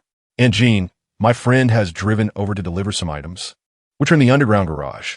Could you please help me bring them up? Without suspicion, Aunt Jean followed Lu Chenyu downstairs, whereupon seeing the scattered chicken mushrooms on the floor, she blinked in disbelief and exclaimed, "How can there be so many chicken mushrooms? Where do they come from?" Lu Chenyu explained that they were a gift from a friend. Although Aunt Jean harbored doubts about which friend would bestow such a luxurious gift, she recognized that there was no time for contemplation. They needed to promptly handle and store the chicken mushrooms. Had I known there were so many, I would have called everyone to help. Without waiting for Lu Chenyu's response, she hurried upstairs. Before long, Aunt Jean returned with everyone and a large stack of takeout containers, directing them to carefully pack the pristine chicken mushrooms into disposable boxes. The group's enthusiasm was palpable, and Lu Chenyu remarked, "Be gentle while packing. Once you're done, I'll prepare chicken mushroom soup for you all tonight." Though others were unfamiliar with chicken mushrooms and had never tasted them, some had indeed heard of them. "Boss, is this the prized chicken mushroom? The one that's notoriously expensive?" Lu Chenyu nodded. "I'll buy a chicken later, and we can enjoy it after work as a celebratory meal." The team became even more invigorated. A total of 37 boxes of pristine chicken mushrooms were packed, while the few damaged ones were entrusted to Aunt Jean for cleaning and cooking tonight. As for the flawless chicken mushrooms, Lu Chenyu intended to sell them. Chicken mushrooms, especially fresh ones, command a high price and are a rarity. The scallions and goji leaves from this otherworldly realm are already delectable. The chicken mushrooms will undoubtedly be even more exquisite. Each box weighs approximately a pound, and Lu Chenyu planned to sell them for 800 yuan per box. As for potential buyers, she opened WeChat to contact the property staff she had added previously. "Is there no owners group for our villa community? Why wasn't I added?" After a brief wait, the staff on the other end responded, "Apologies, we forgot. We'll add you right now." Shortly after, Lu Chenyu joined a group with just over 120 members. Initially, she expected the owners group of such an upscale villa community to engage in highbrow discussions. But upon entering, someone greeted her. "You're for Villa 13? Is your house no longer haunted?" Lu Yu. As soon as this comment was made, several others chimed in, and before she could respond, the conversation shifted to the past of Villa 13. Lu Yu decided to spin a tale. I spent a fortune on a talisman to ward off spirits, and now my house is ghost-free. Silence. Whether they believed it or not was inconsequential. It was a claim that hardly seemed credible, unfazed by the shock her words might elicit. Lu Yu sent out an even more astonishing message. Image, freshly picked premium wild chicken mushrooms this morning. Only 800 yuan per box. Limited quantity. Act quickly. The silence persisted. Lu Yu continued. Free home delivery. Order now for a 10-minute arrival. Finally, someone responded. Wrong group? This is the owner's group of Jinluan Villas. Everyone here hold a respectable status. Who would advertise and sell goods here? Lu Yu replied, I haven't been mistaken. I am the new owner of Villa 13. The property staff who added her to the group inundated her with messages. Ms. Liu, advertising is prohibited in the owner's group. Please retract your message immediately, or I will have to kick you out. Lu Yu remained calm. Aren't you interested in collecting property fees for the next few years? The staff fell silent. How could they not want that? Lu Yu continued, I'm earning your property fees here. Just pretend you didn't see it, and I'll sell for half an hour. The staff likely sought approval from their superiors as they ceased communication with Lu Yu, who returned to the owner's group. After several members expressed skepticism, someone finally inquired about the chicken mushrooms. Are they really fresh chicken mushrooms? Lu Yu promptly replied, honest as the sun, guaranteed authentic. If you deliver Villa number 37, I shall purchase it if it is indeed genuine. Very well, I shall arrive in 10 minutes.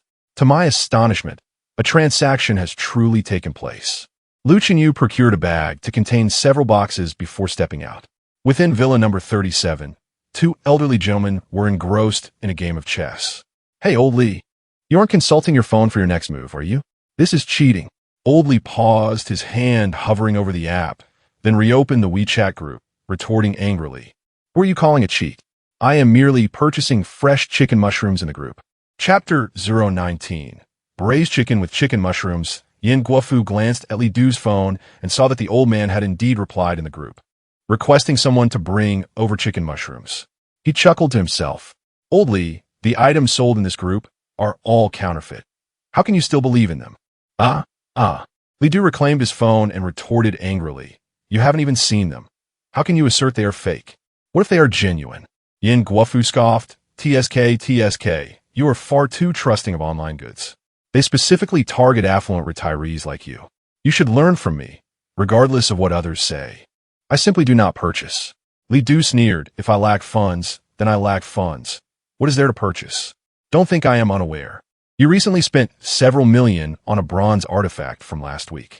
I suppose your wife has stashed the money away, hasn't she? Yin Guofu retorted. What do you mean last week? That was from the Shang and Zhou dynasties. Just then, Lu Yu arrived at the entrance of Villa 37 and rang the doorbell. The door was opened by the housekeeper of Li Du's residence. The housekeeper approached Li Du and said, Sir, there is a young lady outside claiming to sell chicken mushrooms, stating she was summoned by the owner of this villa. Before Li Du could react, Yin Guofu interjected, Let her in. I want to witness firsthand how you are deceived. When Lu Yu entered, she was greeted by the serious expressions of the two elderly men. Are you the one selling chicken mushrooms in the group? Lu Yu nodded, placing her bag on the ground. She retrieved a box and set on the table, inquiring, Gentlemen, who among you wishes to purchase chicken mushrooms? Li Du leaned in to take a closer look. Lu Yu opened the lid of the disposable container, revealing the unopened chicken mushrooms still adorned with soil and rainwater. Li Du's eyes lit up as he carefully picked up a chicken mushroom for inspection. The cap was tightly closed, and the base was still coated in fresh soil. Gently prying open the cap, he exposed the pristine white flesh within, exclaiming, What exceptionally fresh chicken mushrooms!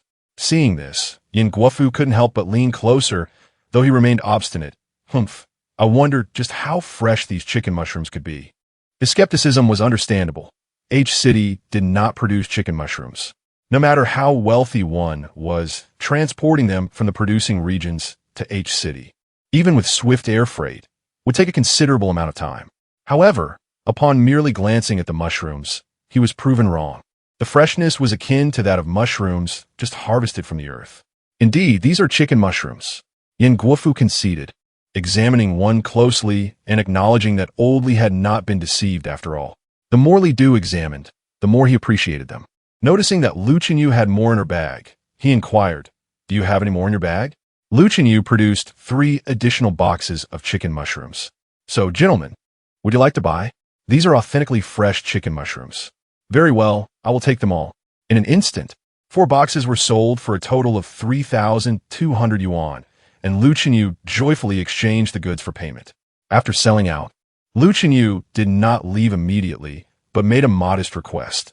"Sir, since you can verify that my chicken mushrooms are genuine, could you kindly acknowledge my credibility in the group?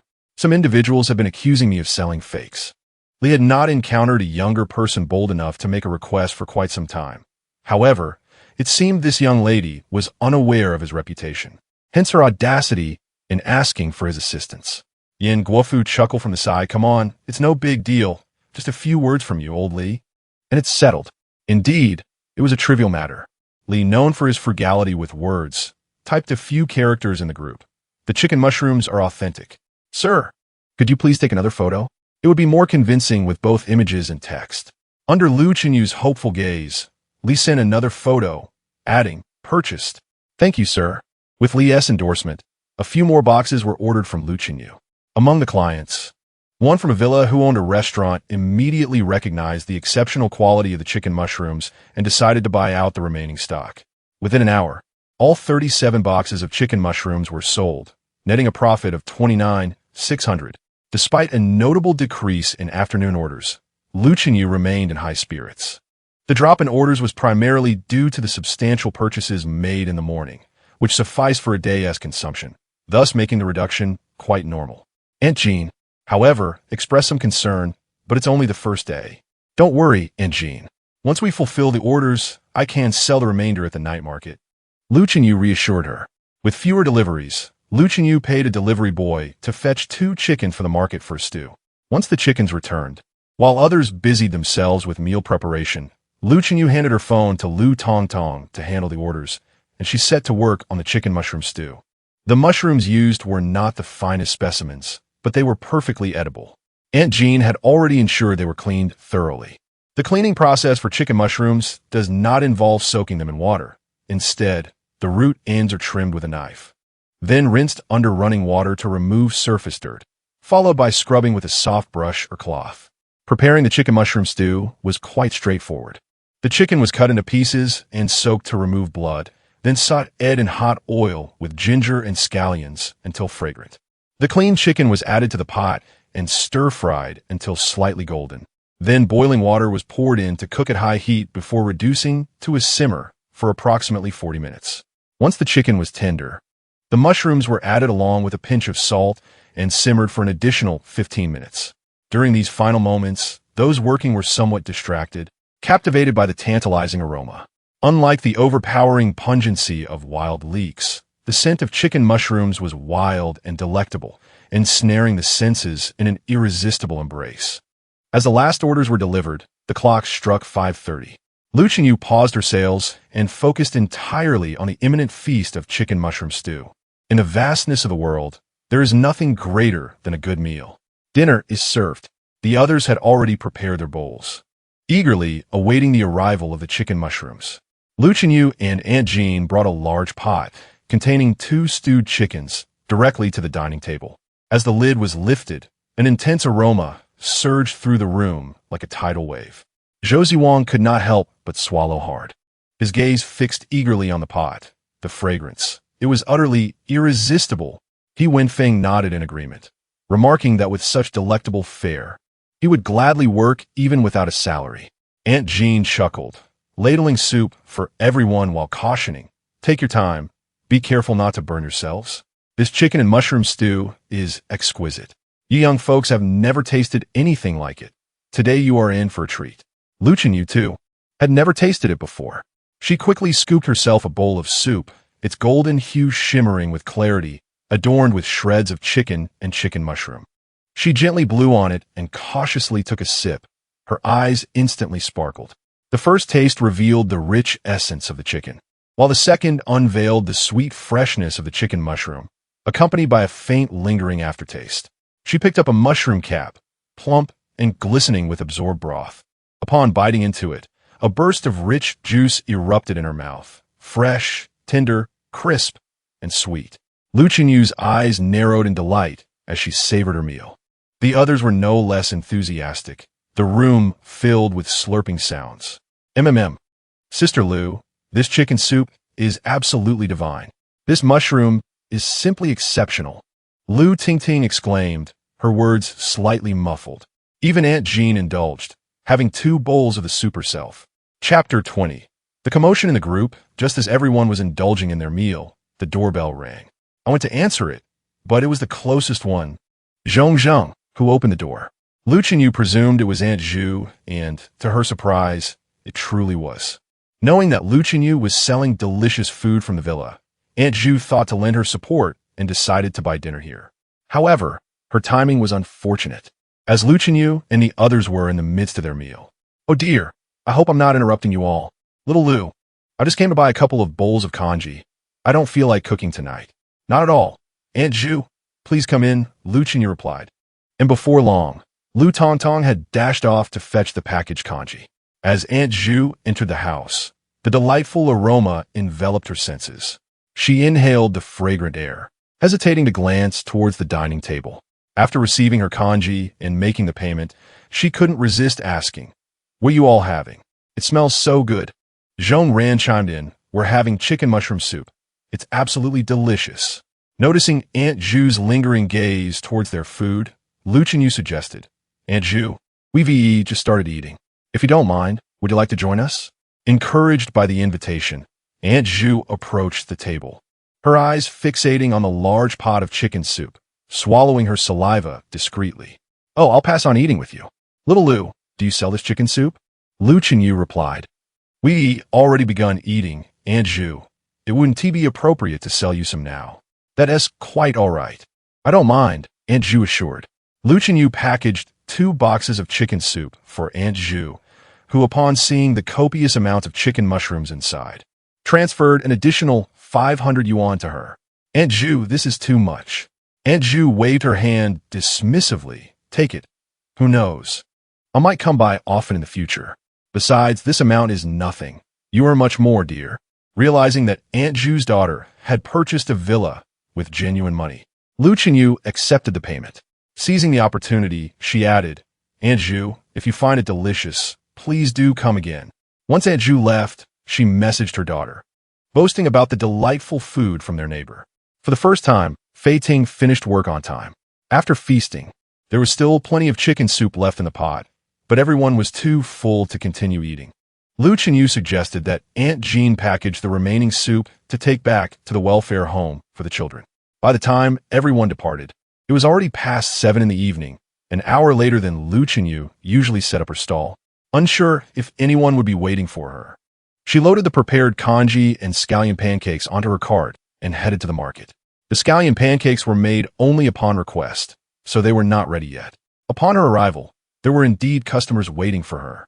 Seeing Lu Qinyu approach, they all sighed in relief. "Boss, we thought you weren't coming. You scared us to death." "Yeah, I almost left." Lu Qinyu hurriedly apologized. "I'm so sorry. I prepared everything before coming, which delayed me a bit." Seeing that Lu Qinyu's tricycle was filled with packaged food, the customers simply nodded without further complaints. The packaged goods sell swiftly, vanishing within mere minutes. Lu Qinyu, having invited numerous individuals into the group, then departed, riding away on a tricycle amidst the envious gazes of the surrounding vendors. After returning home and freshening up, Lu Qinyu lay on the bed, idly playing with her phone, only to discover a multitude of requests to add her on WeChat. Upon closer inspection, she found the Jinluowan owners group abuzz with activity. The cause, naturally, was the delicious chicken mushroom. Now, let us rewind to 6 o'clock in the evening within the Jinluowan owners group. "Whose soup is that? It smells divine. I can smell it too. It's so fragrant. What kind of soup is it? I must have my cook make it as well." After a lengthy wait, someone finally replied, "Well, what else could it be? Someone in the group is selling chicken mushrooms today. I bought a box for my nanny to stew." I must say, the flavor is exquisite. However, aside from this individual, the other purchasers of the chicken mushrooms fell silent. The reasons for their silence were twofold. Firstly, they were too busy savoring the delectable dish to check their phones. Secondly, they wished to keep the extraordinary taste of Lu Chenyu's chicken mushrooms a secret. Particularly, the owner, who had fully purchased Lu Chenyu's chicken mushrooms to serve his restaurant, had launched a chicken mushroom soup that attracted a multitude of diners, unexpectedly leading to a sensation. Those who had tasted it eagerly reserved the next meal's chicken mushrooms, even offering to pay in advance. Such a thriving scene was not one he intended to share with others. He was keen on acquiring all of Lu Chenyu's supply. In the Li family, Li Du, the de facto head of the household, though retired, still commanded considerable respect. Each evening, younger family members would join him for dinner. Tonight, his eldest son, Li Chuanhua, and his family accompanied him. Although Li Du's apparent heir was his eldest grandson, Li Chonghuai, the elder had yet to make a definitive declaration. The second son, Li Zhongfang, had also begun to engage in the family business last year, demonstrating ample skill and capability. Concerned that his father might have a change of heart, Li Chuanhua consistently brought his entire family along for meals. This evening was no exception. Knowing his father's preference for organic foods, Li Chonghuai always brought gifts, mountain delicacies or seafood, when he visited, along with plenty of rural produce, which, despite its modest value, brought great joy to the elder. By a stroke of luck, today he brought a box of freshly air-freighted black truffles. Upon arrival, Li Chonghuai handed the truffles to a servant to be prepared in the soup. "Grandfather, these black truffles are entirely wild and of excellent quality. They will enhance the soup's flavor." Coincidentally, today's soup also featured wild mushrooms, which Aunt Wang had already begun to stew. Unable to do otherwise, Li Chonghuai requested Aunt Wang to prepare the black truffles as sashimi. As mealtime approached, a delightful aroma began wafting from the Li kitchen. In the study upstairs, where Li Du was practicing calligraphy, the subtle fragrance proved irresistible, disrupting his concentration. He ambled towards the kitchen, somewhat embarrassed to admit he was enticed by the scent. Attempting to appear nonchalant, he inquired, "Aunt Wang, is it ready?" Chonghuai mentioned he was hungry. Aunt Wang replied, "It's nearly done." Old Master Li nodded, signifying that it was time to eat. He summoned another servant to call everyone for the meal and, quite unusually, took the seat of honor himself. As soon as he settled into his chair, the others hesitated to engage in any activities, and within 2 minutes, everyone had gathered. At that moment, a fragrant pot of chicken soup with fragrant mushrooms was placed on the table. The aroma was enticing, and the taste was even more delightful, completely captivating the Li family. The freshness was extraordinary. It had been many years since they had savored such exquisite fragrant mushrooms. Old Master Li sighed in appreciation. Li Chuanhua chimed in, "Indeed, it is delicious. You truly have a knack for culinary delights, father." Old Master Li chuckled and enjoyed another bowl of the soup. By the time they finished, the exquisite black truffles brought by Li Chonghuai remained untouched. Chapter 021. A bountiful harvest. Today, Lu Chenyu experienced a remarkably fruitful day. First, her takeaway business showed promising results. Then she stumbled upon the rare chicken mushroom, and now a throng of affluent individuals inquired if she had any more chicken mushrooms available. Regardless of the actual availability, Lu Chenyu added them on WeChat, even creating a group specifically for these potential benefactors, aptly named Boss Group 1. These individuals could very well be her future patrons. Particularly noteworthy was Boss Zhu, who owns a restaurant and candidly expressed his desire to purchase as many mushrooms as she could offer. Lu Chenyu refrained from boasting about the quantity she might have the following day. After her foraging today, there remained a considerable amount of chicken mushrooms unharvested. Yet their quality could vary greatly from day to day. She could not guarantee that the mushrooms tomorrow would match the excellence of those harvested today. No matter what, as long as there are some, I will take them all, he assured her. With Boss Zhu's promise secured, and after counting the profits she made today, amounting to over 38,000 yuan, Lu Chenyu found herself sleeping more soundly that night. The following morning, after selling breakfast and escorting Aunt Jean and her team to the villa for work, Lu Chenyu hurriedly wheeled a cart through the time portal. She had borrowed this cart from the security guard, Lu Jinfeng, opting for it over the cumbersome method of carrying everything on her back, which had proven exhausting and time-consuming. However, the cart was still manually operated, prompting her to prioritize acquiring an electric scooter. Upon arriving at the end of the road she had repaired, she found a point where she could no longer pull the cart and had to walk the remaining distance. Leaving the cart behind, she took her snakeskin bag and returned to the spot where she discovered the chicken mushrooms the previous day. As expected, the mushrooms she had not harvested yesterday had fully opened.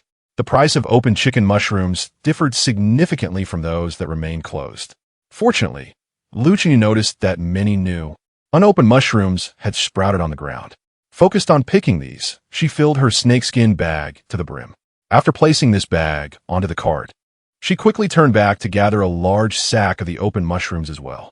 Keeping a close eye on her phone to manage her time, she successfully transported the 2 bags of chicken mushrooms back to the underground garage.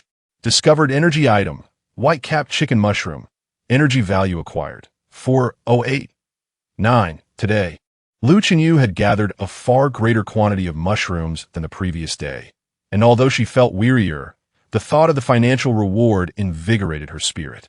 After changing her clothes, she called Aunt Jean and her team to assist with packaging the mushrooms. When they arrived and beheld the even larger quantity of mushrooms, they were left in astonishment. "Where did all this come from?" Aunt Jean exclaimed. "A friend brought them and asked me to help sell them," Lu Chenyu replied vaguely. Aunt Jean did not press further and promptly directed everyone to their tasks. Following their sumptuous meal last night, the delivery team, Zhou Ziwang and He Wenfeng, were brimming with enthusiasm for the work, even eager to tackle tasks beyond their original duties without a hint of complaint. The unopened chicken mushrooms filled 68 boxes, while the opened ones filled 77. The price of the opened mushrooms was not as high as that of the unopened ones, but Lu Chenyu had no intention of selling them too cheaply. She set the price at 588 yuan per box. Once everything was packed, she reached out to Boss Zhu. Lu Chenyu had no intention of selling all the chicken mushrooms to Boss Zhu. She needed some of them to open up the market. Thus, she agreed to sell Boss Zhu 50 boxes of unopened chicken mushrooms and 60 boxes of those that had opened. Although it was a bit disappointing for Boss Zhu not to secure all the stock, he was nonetheless quite satisfied with the quantity and immediately instructed someone to pick up the goods. After finalizing the deal with Boss Zhu, Lu Chenyu began to sell the chicken mushrooms in her delivery group. As usual, she sent messages in both the Boss 1 group and her delivery group. Today's wild chicken mushrooms are available, 800 yuan per box for unopened ones, and 588 yuan per box for open ones. Limited quantities, first come, first served. Orders are welcome, accompanied by pictures. The Boss 1 group was not particularly large, containing only a few dozen members, yet each of them was financially well off. Yesterday's bustling atmosphere had led these individuals to adopt a try-everything, be it gold or dung mentality, resulting in the rapid sellout of the 800 yuan per box chicken mushrooms. Elderly, who was a moment too slow, found that only the open chicken mushrooms remained when he saw the message. Elderly quietly added his grandson, Li Chonghuai, to the group and instructed him to help secure chicken mushrooms in the future, ensuring that he obtained the finest quality. The general manager of the Li group, a renowned bachelor in H City and a rising star in the financial district, was taken aback. "Is my grandfather asking me, a busy man who counts every second for money, to snatch vegetables in a grocery group? Is this a joke?" Elderly replied, "Will you do it? If you want tea, I'll have Chonghuai help me." "I will." Although the unopened chicken mushrooms were sold out, Elderly ultimately purchased a few boxes of the open ones. Just as he left a message in the group, a call came in from Yan Guofu. "Ha ha, old Li. Have you grown slow with age? Why didn't you buy the better chicken mushrooms? Don't you want to eat?" Yan Guofu had taken 2 boxes of chicken mushrooms from Li Du yesterday, and, after tasting them, had been utterly amazed. He had even joined Lu Chenyu's grocery group, eagerly awaiting more. He had just seen Li Du's message in the group. Li Du responded, "Did you manage to buy some? Perfect. Return the ones from yesterday." Zhou Ziwang was delivering chicken mushrooms in a villa community, and despite having an electric bike, he completed the deliveries in half an hour. However, 3 boxes of unopened chicken mushrooms still remained unsold. Just then, Zhu Yulian arrived. Zhu Yulian had also enjoyed chicken mushrooms yesterday and felt unfulfilled. Upon seeing the chicken mushrooms, she was reminded of the deliciousness from the previous night, and her mouth began to water. I'll take them all. With that, the last 3 boxes were sold. With the chicken mushrooms sold out, Lu Chenyu's earnings totaled 99,676 yuan, almost 100,000. Gazing at this figure, Lu Chenyu felt a moment of disorientation. My goodness, she had actually earned nearly 100,000 yuan in just half a day. If someone had told her a month ago that she would be making 100,000 yuan a day next month, she would have thought them mad. Yet now, the money had indeed found its way into her pocket. Lu Chenyu pressed her phone against her heart and rushed to confess her feelings to the time-space portal. Oh, time-space portal, you are indeed a legacy left to me by my ancestors. I shall love you forever. With newfound wealth, Lu Chenyu seized the opportunity during her lunch break to purchase a small electric scooter and a new mobile phone. On her way back, she received a call informing her that her delivery had arrived. Items she had ordered, including iron plates and posters. Upon her return, Lu Chenyu promptly assembled the iron plates and posters, testing the plates, which could cook 4 scallion pancakes at once. In the afternoon, Aunt Jean visited to report to Lu Chenyu that there were no goji leaves left. Lu Chenyu recalled that for the past few days, she had been preoccupied with foraging for chicken mushrooms, so it was no surprise that the goji leaves were depleted. Regrettably, she would have to temporarily halt the supply of goji leaf and lean meat porridge. This situation was untenable. Lu Chenyu thought the current constraints were too severe. She alone was responsible for retrieving these ingredients from another world, and if the quantities were sufficient, it might be manageable. However, given the existing supply of goji leaves, a shortage was inevitable. If only she could cultivate them herself. Chapter 22. The stall turmoil, cultivation? Indeed, if there aren't enough, then one could simply plan a little more. The land over there is so vast and empty. If she could discover a river nearby and cultivate a few plots along its banks, wouldn't that suffice to meet her needs? Her ambitions extend far beyond merely setting up a stall for profit. The more she contemplated, the more fervent her aspirations became. If she could establish a plantation there, would she not earn even more?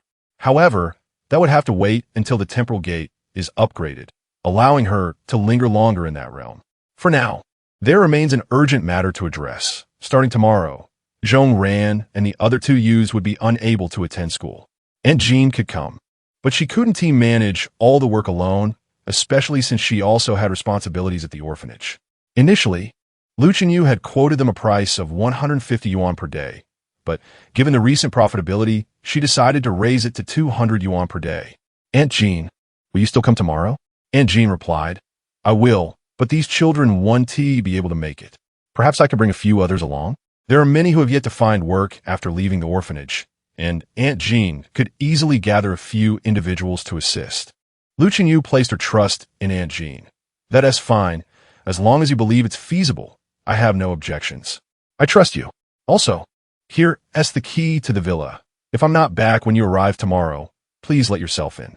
Aunt Jean smiled. Having watched Lu Chenyu grow up, she understood that Lu Chenyu was a good-hearted person, not one to look down on those who came from the orphanage.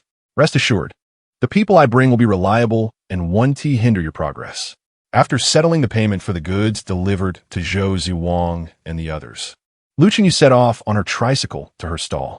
Arriving later than usual, she found only a few prime spots remaining, and she struggled to park her vehicle in a corner. Although her tricycle was adorned with promotional posters, some of her regular customers barely recognized her at first. However, as soon as she began frying her scallion pancakes, several individuals who had been queuing at other stalls were irresistibly drawn by the tantalizing aroma.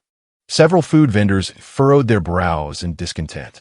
Zhao Chong, who sold fried skewers nearby, scowled, striking the ladle heavily against the iron pot, creating a resounding clang. He cast a sidelong glance at Lu Chenyu's stall, scoffing inwardly. What a flashy display. It's merely a pancake devoid of meat. How good could it possibly be? Yet, the truth was that her pancakes were luring customers away from him.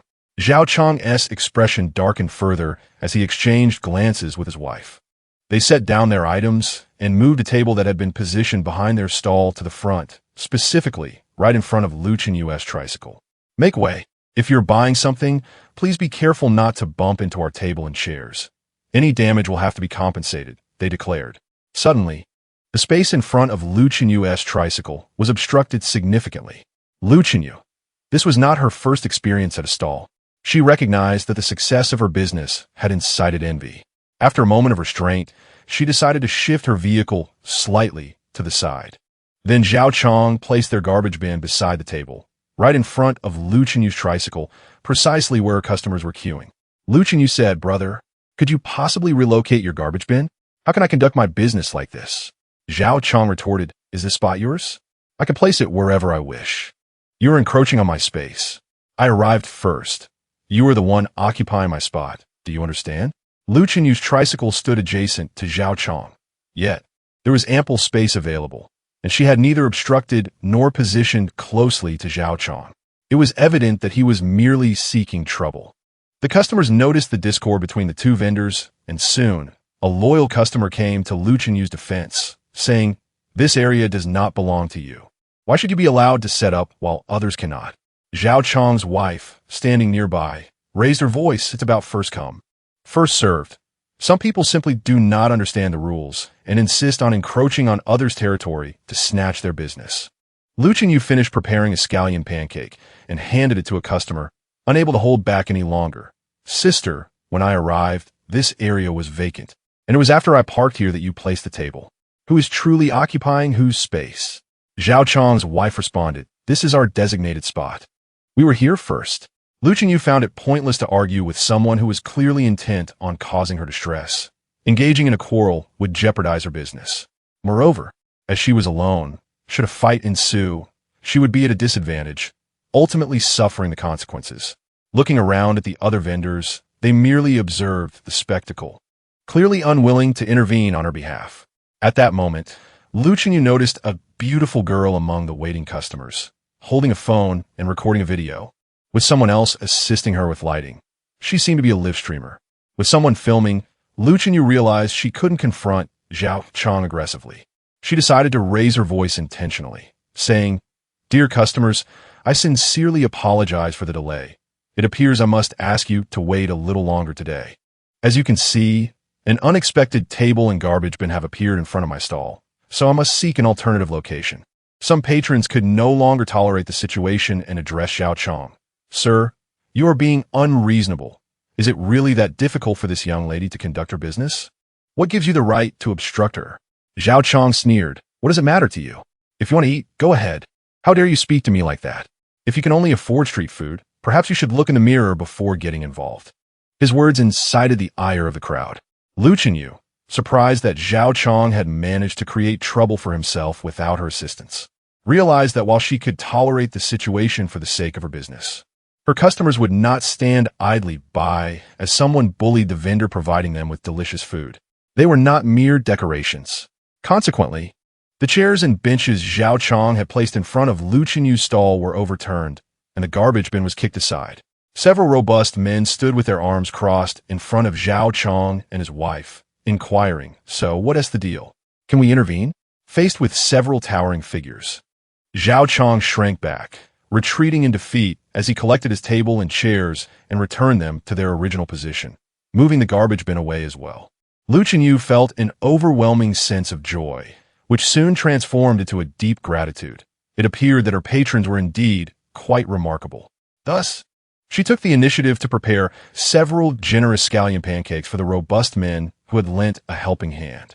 The individuals queuing were predominantly food enthusiasts, and upon witnessing the special treatment received by those few, they couldn't help but feel a twinge of regret for not having offered their assistance earlier. Yet, with those strong men present, it seemed they were of little use. Zhao Chong and his wife could only watch in astonishment as Lu Qinyu sold out of her scallion pancakes once again. Chapter 023. The discovery of mushrooms. As Lu Qinyu rode his tricycle back, he deliberately shouted to Zhao Chong and his wife, "Brother, I no longer need the spot. Take your time occupying it." Zhao Chong's wife, irritated, pinched her husband and remarked, "Look at you, so pathetic, being bullied and trampled upon." Zhao Chong, already vexed, grew even more frustrated at her words, abandoning what he held and walking away. "Yes, I am pathetic, Why don't you set up a stall instead? His wife, now even angrier, muttered a curse under her breath as she watched Lu Qinyu's retreating figure, unaware that even more misfortune awaited them. Among the customers lining up behind Lu Qinyu, there was indeed a live streamer, a food vlogger, who had received a tip from a follower about a roadside stall at a certain intersection renowned for its scallion pancakes. Lin Xiaoling, upon reviewing the address provided by the follower, found it to be quite nearby and decided to check it out, inadvertently capturing the altercation between Lu Qinyu and Zhao Chong, which significantly boosted the traffic in her live stream. After all, it is human nature to revel in spectacle. Moreover, after sampling the scallion pancakes, Lin Xiaoling was utterly astounded and fervently recommended them to her followers, insisting they must try it. With Lin Xiaoling's endorsement, Lu Qinyu's customer influx skyrocketed the following day, with patrons specifically visiting Zhao Chong's stall to point and jeer. Some even formed groups to confront Zhao Chong, delivering harsh words. For several days, Zhao Chong dared not entertain any thoughts of meddling with Lu Qinyu again. But that is a tale for another time. The next morning, upon returning to his stall, Lu Qinyu discovered that Aunt Jean had already arrived, accompanied by a man and a woman, both of whom were deaf, a married couple. Additionally, Lu Qinyu had hired a young woman named Zhang Jia, specifically to take over her previous tasks of collecting orders, writing them down, and managing accounts and packaging. Also paid on a daily basis, earning 200 yuan per day. After establishing a new account and adding her to the group, Lu Qinyu presented Zhang Jia with a new phone he had purchased the day before. Zhang Jia, a university graduate in accounting, was taken aback when Lu Qinyu painted a rosy picture. The current conditions are a bit harsh, as we can only keep manual accounts. But once I earn enough to open a shop, I will certainly provide you with a computer. Faced with such a modest promise, Zhang Jia hesitated and wondered, is it too late to back out now? With Aunt Jean leading the way, Lu Qinyu confidently rode his electric bike through the temporal gateway. Initially, he had merely intended to test it, never anticipating its success. With the electric bike, Lu Qinyu was considerably swifter. He transported the weeding machine to a secluded area, clearing a path leading directly to the spot where he discovered the chicken of the woods mushrooms, thus enabling the bike to traverse the route. Today, the yield of chicken of the woods mushrooms was not abundant, and most were already unfurling their caps. Lu Qinyu only managed to gather one basket before depleting the supply. In the remaining time, he harvested a considerable amount of scallions and goji leaves. The scallions were plentiful, but the goji leaves were scarce, with little new growth emerging. The urgency of cultivation could not be rushed. He needed to swiftly seek out new ingredients. Leaving the electric bike in a cave, Lu Qinyu carried his haul back home. Discovery of energy item, white hat chicken mushroom, energy value obtained, 192. 6. Discovery of energy item, wild onion, energy value obtained, 38. Today, the quantity of chicken mushrooms has significantly decreased, and their selling price is even lower than on the first day, falling short of 30,000 yuan. However, the number of takeout orders has increased considerably, many of which are bulk purchases from the same company. Although the busyness can be exhausting, everyone is filled with joy, as it signifies hope for the future. Thankfully, the villa's kitchen is spacious. Otherwise, it would be challenging to accommodate the preparation of so much food. Earlier, Lu Qinyu mentioned her desire to open a store, which is not merely a whimsical notion, but a genuine aspiration. Establishing a shop within the villa is not a feasible solution. Initially, there may not be any objections, but as time passes and business flourishes, the influx of visitors will undoubtedly raise concerns among the other villa owners. Currently, she cannot open a store, yet she can certainly begin procuring equipment, such as a dough mixer and a noodle machine. At present, Aunt Jean and her team are manually preparing the dough and making noodles. Lu Qinyu has also participated in the process, understanding that it is labor-intensive work. With a dough mixer, she could save a considerable amount of time and effort. After lunch, Lu Qinyu visited a second-hand market in search of a dough mixer and noodle machine. Ultimately, she spent 200 yuan on a used dough mixer, capable of handling 20 pounds of flour at once, and purchased a noodle press for 300 yuan. The owner kindly assisted in delivering the items. With the new machines, the speed of making pancakes and noodles has indeed improved significantly. The following day, upon arriving at the cave, Lu Chenyu noticed something unusual. The items she had left in the cave had been disturbed. Having frequented this location over the past few days without encountering any signs of humans or animals, she had felt secure, leaving some commonly used items in the cave, such as a weeding machine and snakeskin bags. However, the items that had been tampered with were not the larger equipment like the electric bike or weeding machine, but rather the snakeskin bags. She had left 5 bags in the cave, used 1 yesterday, and now only 2 remained. The sudden disappearance of 2 bags made her anxious. Could it be that some wild beast had come? The cave serves as a natural shelter, often favored by various animals as their den. Thus, she must remain vigilant. Quickly, she retrieved a fruit knife and cautiously searched the cave, but found nothing amiss. Contemplating a venture outside to assess the situation, she decided to take the weeding machine with her. The machine's rotating blade certainly possesses greater lethality than the fruit knife. Yet at that moment, Lu Chenyu regretted not purchasing an electric one. The electric model could start with a simple press, while this one required a forceful pull to ignite. In the face of danger, she feared she might exhaust herself before even managing to start it. She rode her electric bike along the cleared path, finding no anomalies, which allowed her to breathe a sigh of relief.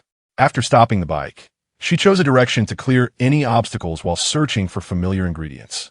During the process of clearing, she stumbled upon a withered tree, upon which numerous small umbrellas were sprouting. They were mushrooms. Lu Chenyu's heart leaped with joy as she gazed upward, and what met her eyes was a dense proliferation of mushrooms, layered and clustered together. The trunk of the fallen tree towered above her, and its outstretched branches were also adorned with mushrooms. Lu Chenyu regarded these fungi with the same reverence one might have for golden ingots, and after switching off her weeding tool, she began to harvest the mushrooms. When young, the mushroom caps were hemispherical, while in maturity, they transformed into flat, umbrella-like forms, with deep brown caps and white stems. Lu Chenyu measured with her hand, discovering that many of the mature mushrooms were larger than her palm. Harvesting mushrooms was far simpler than picking chicken mushrooms. It was almost akin to gathering. After filling 2 snakeskin bags, she ceased her collection, not out of reluctance, but because time was running short. She fetched her electric scooter, loading the 2 bags of mushrooms, blissfully unaware of the pair of eyes watching her intently from a nearby tree. Chapter 024. The unmarketable mushrooms. Lu Chenyu returned at a measured pace. Discovered energy item, wild mushrooms. Acquiring energy value 366. 9.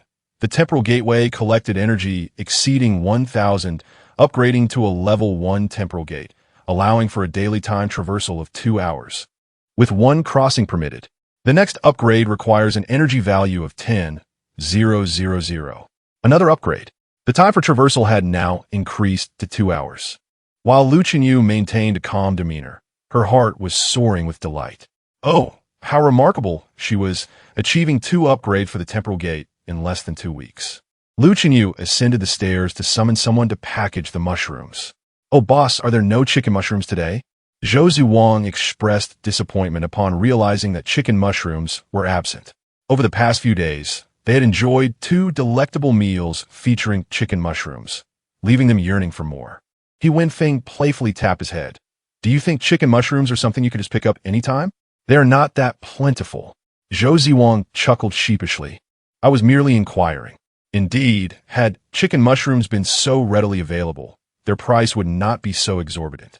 Shiitake mushrooms were somewhat more resilient. The 2 snakeskin bags of mushrooms remained largely intact. A total of 176 takeaway boxes were filled, with an additional 8 pounds of less visually appealing specimens remaining. Lu Chenyu decided to reserve the unsightly mushrooms for her own consumption. "Anjin, let us have shiitake mushroom meat sauce noodles for lunch." Lu Chenyu refrained from immediately selling the mushrooms in the group chat, as she had yet to sample their flavor and was uncertain about pricing. The essence of shiitake mushroom meat sauce noodles lay in the mushroom meat sauce. She selected pork belly of appropriate fat content, mincing it finely, and meticulously diced fresh shiitake mushrooms. Onions, ginger, and garlic were minced as well. First, she sauteed the minced pork, adding cooking wine to eliminate any gamey odor. Once the fat rendered and the meat turned a light golden hue, she set it aside. Retaining the oil in the pan, She introduced the minced onion and ginger to release their fragrance, followed by the addition of dobanjiang, stirring until aromatic. The diced shiitake mushrooms were then incorporated, cooked until softened and releasing their juices, at which point the sautéed pork was added back in. Seasoning followed, with oyster sauce, light soy sauce, dark soy sauce, salt, and sugar, concluding with a splash of water to simmer for 10 minutes under a lid. After the 10 minutes had passed, Lu Chenyu lifted the lid, and the rich aroma of sauce mingled with the fragrant mushrooms wafted towards everyone, capturing their attention. She ladled the shiitake, mushroom meat sauce, into a bowl, swiftly boiling a portion of noodles in a neighboring pot. A generous scoop of the mushroom meat sauce was added, garnished with a sprinkle of chopped scallions, and stirred together, resulting in a steaming bowl of enticing shiitake mushroom meat sauce noodles. Don't just stare. If you wish to eat, cook your own noodles, Lu Chenyu remarked. With her words, everyone paused their tasks, and Aunt Jean served each of them a bowl of noodles. The steaming noodles, adorned with a lavish spoonful of amber-hued shiitake mushroom meat sauce, allowed the oily sauce to cascade between the strands. A quick toss with chopsticks created a visually alluring bowl of shiitake mushroom meat sauce noodles. Lu Chenyu, with a deft flick of her chopsticks, sent a mouthful of noodles into her mouth. The noodles were immersed in a rich sauce, and with the first bite, one could savor the tender elasticity of the noodles, followed by the fragrant crumbles of meat and the delicate smoothness of the mushrooms. The mushrooms, soft yet possessing a delightful chewiness, complemented the thick, luscious sauce, which was indulgent without being cloying, compelling one to take bite after bite.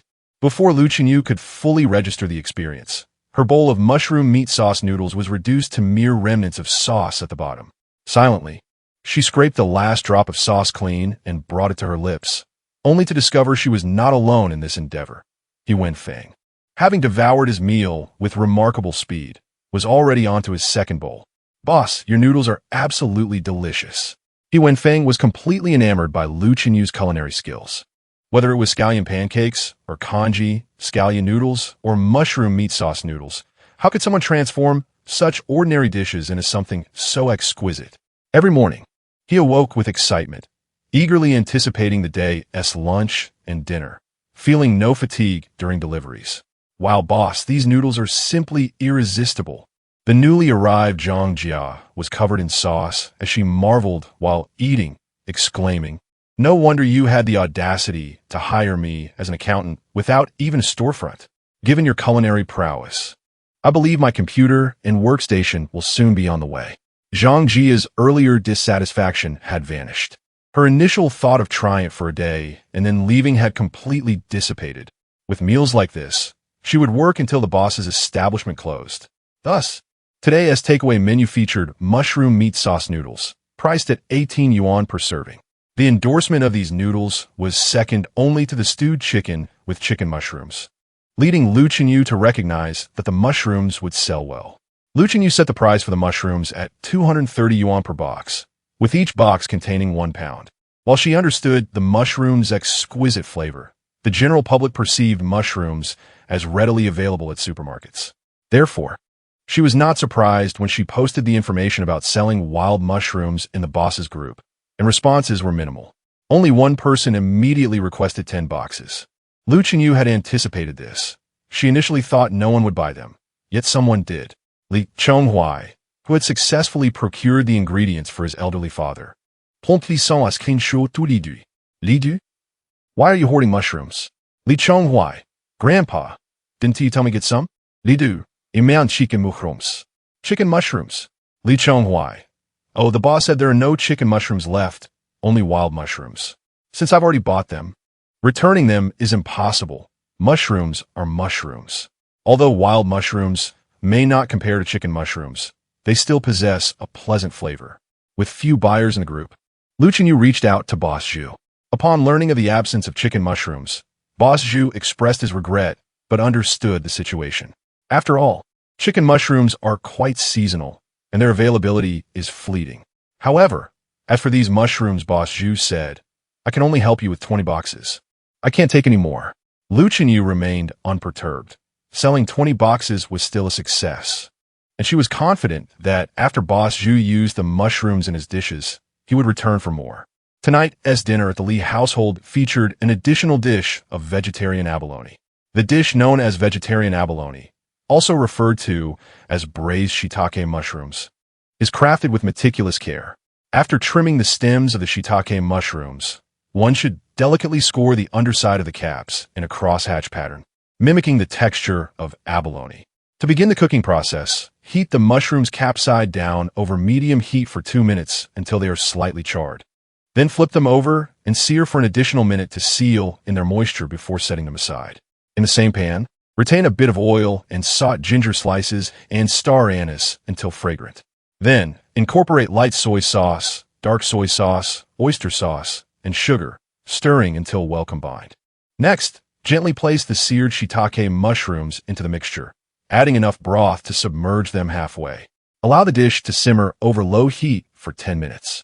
Afterward, thicken the sauce with a cornstarch slurry, and it's ready to be plated. The Li family, being of noble lineage, places great emphasis on the presentation of their dishes.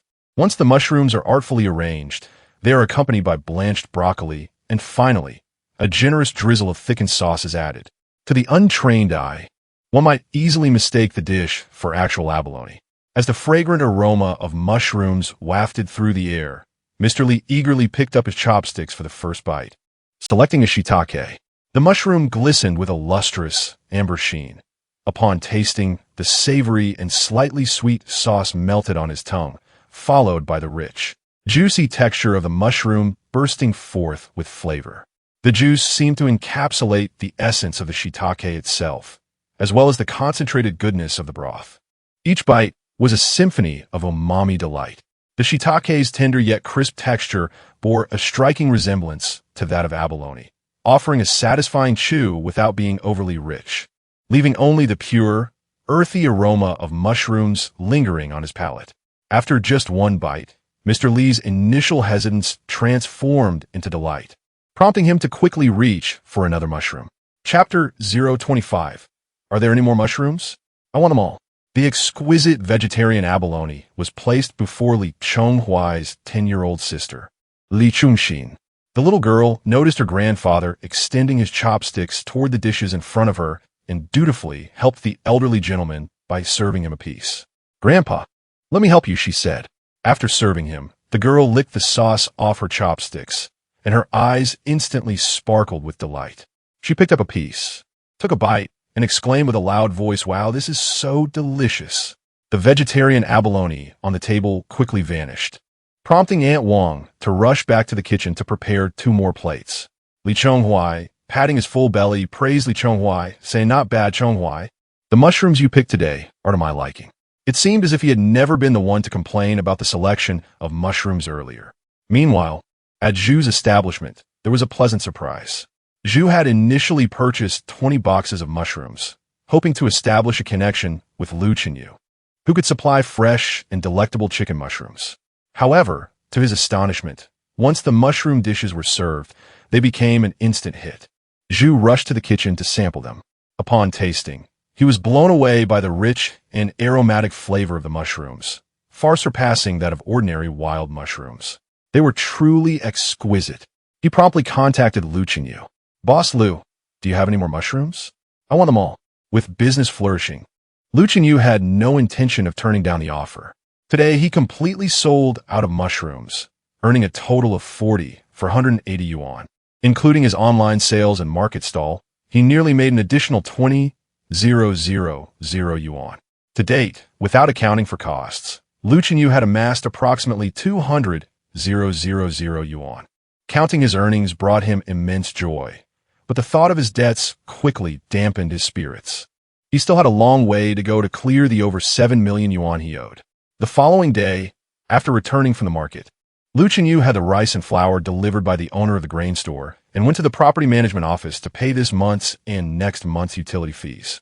The staff hesitated, wanting to mention the overdue payments from the previous 2 years, but fearing that Lu Chenyu might not even pay this month's dues. Lu Chenyu lamented, "I want to pay, but I have no money. This money is what I earned from selling mushrooms the other day.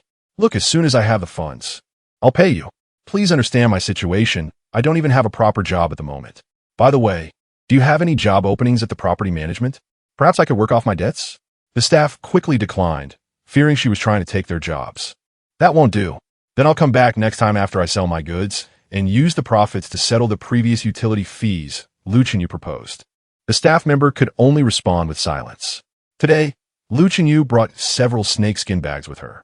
After parking her vehicle beneath a withered tree, she began to fill the bags with mushrooms, determined to harvest them all within the next 2 hours. Just as she was joyfully climbing up and down to gather the mushrooms, a sudden loud bang startled her. Turning towards the source of the noise, she caught a glimpse of a shadow darting past. Before she could discern what it was, she noticed her electric scooter, which had been parked securely, toppled to the ground, with the weed trimmer having fallen beside it. Lu Chenyu's heart raced in alarm as she suddenly recalled the incident of losing her belongings yesterday. Oh no! She had forgotten that something had seemingly arrived here. Holding her breath, she tightened her grip on the snakeskin bag. The forest was eerily silent, with only the rustling of leaves stirred by the wind breaking the stillness. Her gaze fixated on the direction where her electric scooter had fallen, and suddenly, she spotted a straight piece of wood protruding from it. Lu Chenyu's heartbeat quickened dramatically. She stared intently at the straight stick lodged in her scooter. It was no ordinary branch, but a sharpened wooden spear, a weapon. Someone was here. She pulled out the fruit knife she always carried and stealthily climbed to the highest point of a dead tree, scanning her surroundings with vigilance. The forest remained quiet, yet the sensation of being watched intensified. Abruptly, a nearby thicket rustled slightly, and she whipped her head around to lock eyes with a pair of sharp, piercing eyes. It was a dark-skinned boy, seemingly no older than 10, clad only in a tattered piece of cloth around his waist. Indeed, it was her lost snakeskin bag. The boy clutched another sharpened stick, crouched like a beast. His gaze filled with hostility, yet laced with a hint of curiosity towards Lu Chenyu. Lu Chenyu swallowed hard. My goodness, this child resembled a primitive savage. Who are you? Why did you damage my scooter? She endeavored to steady her voice. The boy offered no reply, merely tilting his head as if assessing her threat level. She pressed on. What do you want? Where are your parents? Suddenly, the boy bared his teeth at her, emitting a guttural sound. Lu Chenyu could not comprehend his utterance and dared not act rashly. After a prolonged silence, observing no inclination of attack from her, the boy sprang into action. He nimbly dashed to her electric scooter, snatched the fallen weeder, and retreated a few steps, seemingly testing her reaction. Goodness, was this boy attempting to steal from her? Wait, that's mine, you cannot take it. Panic surged within her. If it were lost, she would have to spend money to replace it. The boy paid her no heed, brandishing the weeder as he turned to flee into the dense forest. Setting aside her fear, Lu Chenyu leaped from the dead tree, intending to chase him down. Realizing she might not be able to catch up, she hastily righted her scooter and mounted it in pursuit. She was quickly closing in on the boy. Sensing the looming presence of the large machine behind him, he suddenly halted, pivoted, and leaped at her, stick raised high. Lu Chenyu was caught off guard, unable to react in time. The boy collided directly with her scooter, propelled several meters away, and fell to the ground, motionless. This is it. Lu Chenyu quickly stopped the scooter and jumped off, her heart racing in fear. Oh no, she had hit someone. No, it was the boy who had crashed in her vehicle. Frantically, she rushed over, crouching beside him, yet hesitated to touch him. The boy's right leg was scraped over a vast area, blood mingling with dirt, a sight both shocking and distressing. Even worse, his forehead was also wounded, blood oozing forth profusely. This is merely an external injury, for Lu Chenyu observed the boy clutching his abdomen in agony, uncertain whether he had sustained any internal harm. Do not move. I will assist you. Lu Chenyu intended to convey that she would take him to the hospital. However, this was not the 21st century, and it was her first encounter with anyone in this place. She was unaware if a hospital even existed, and if so, she had no knowledge of its whereabouts. She rummaged through her bag and retrieved a tissue, poised to assist the boy in wiping away the blood. Suddenly, the boy shot his gaze up fiercely, glaring at her with an intimidating expression, a low growl of threat resonating from his throat. Do not be afraid. I shall not harm you. Yet, the boy continued to snarl, baring his teeth in a menacing manner. Chapter 026. The primitive boy. Lu Chenyu gazed at the silent boy, and an idea suddenly emerged in her mind. Could it be that you cannot speak? The boy babbled a lengthy string of words. Yet Lu Chenyu understood not a single one. Well, it appeared the boy was not mute.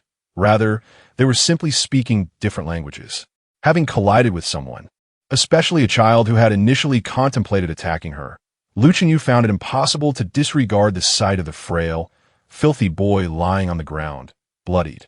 The boy's wounds required disinfection and bandaging, prompting Lu Chenyu to rummage through her backpack. Her backpack, a double-shoulder type, housed numerous items that she had not utilized throughout her days here. Aside from the tissues she had just extracted, she found a bottle of mineral water, a length of rope, a lighter, a mobile phone, several pieces of chocolate, and a first aid kit. These provisions had been meticulously prepared by Lu Chenyu, especially the first aid kit, which was intended for her own potential injuries in this unfamiliar territory. Little did she expect that before she could assist herself, she would be tending to another. The injury on the boy's leg was not particularly severe. It merely consisted of scraped skin and bleeding, without any signs of deformation or fractures. Lu Chenyu gently washed away the dirt and blood from the boy's leg with mineral water and then disinfected the wound using alcohol wipes from her first aid kit. Initially, the boy resisted her touch, but his small stature and injuries rendered him unable to fend her off.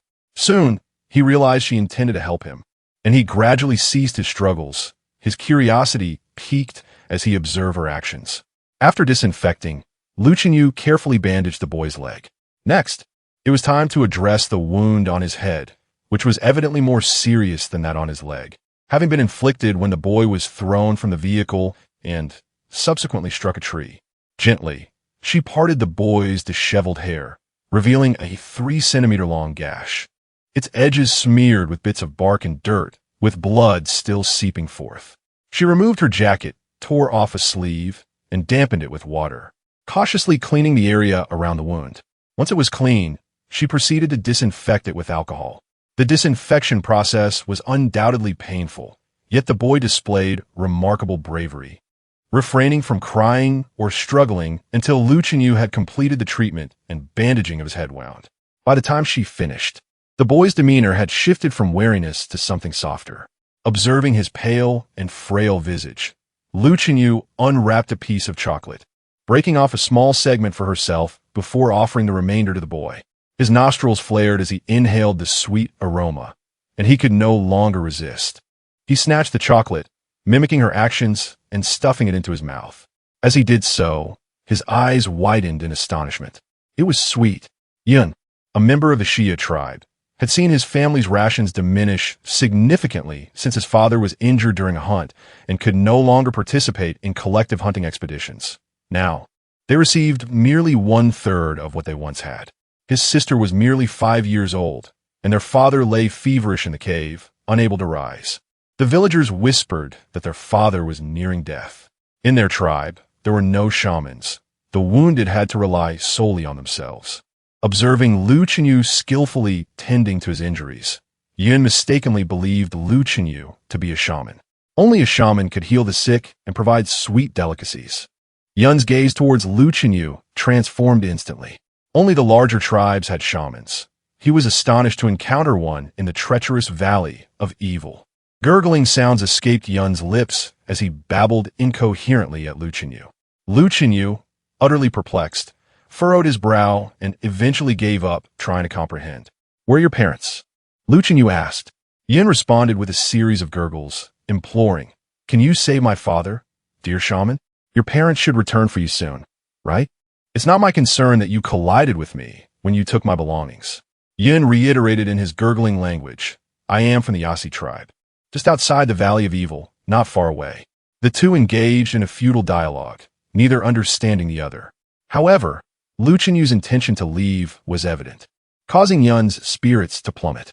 The shaman could not decipher his words, nor could Yun grasp the shaman's replies. Witnessing the child's disappointment, Lu Chenyu handed over all the chocolate from his pack.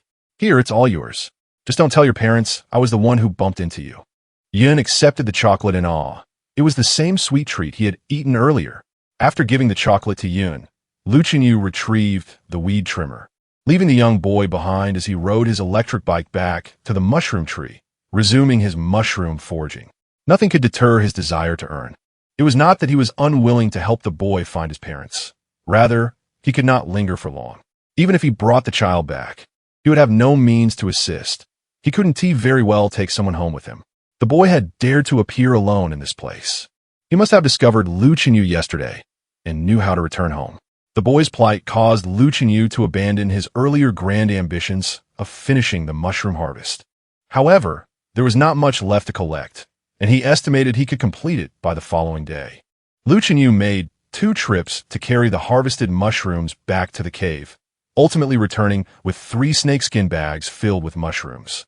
Upon returning, Yin limped along the path that Lu Chenyu had cleared, arriving at the cave. Seeing that many items remained, a smile blossomed on Yun's face. How wonderful! The shaman's belongings were still here. He would surely return tomorrow.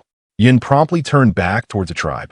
Upon his return, he immediately captured the attention of the villagers due to the pristine white bandages wrapped around his leg and forehead.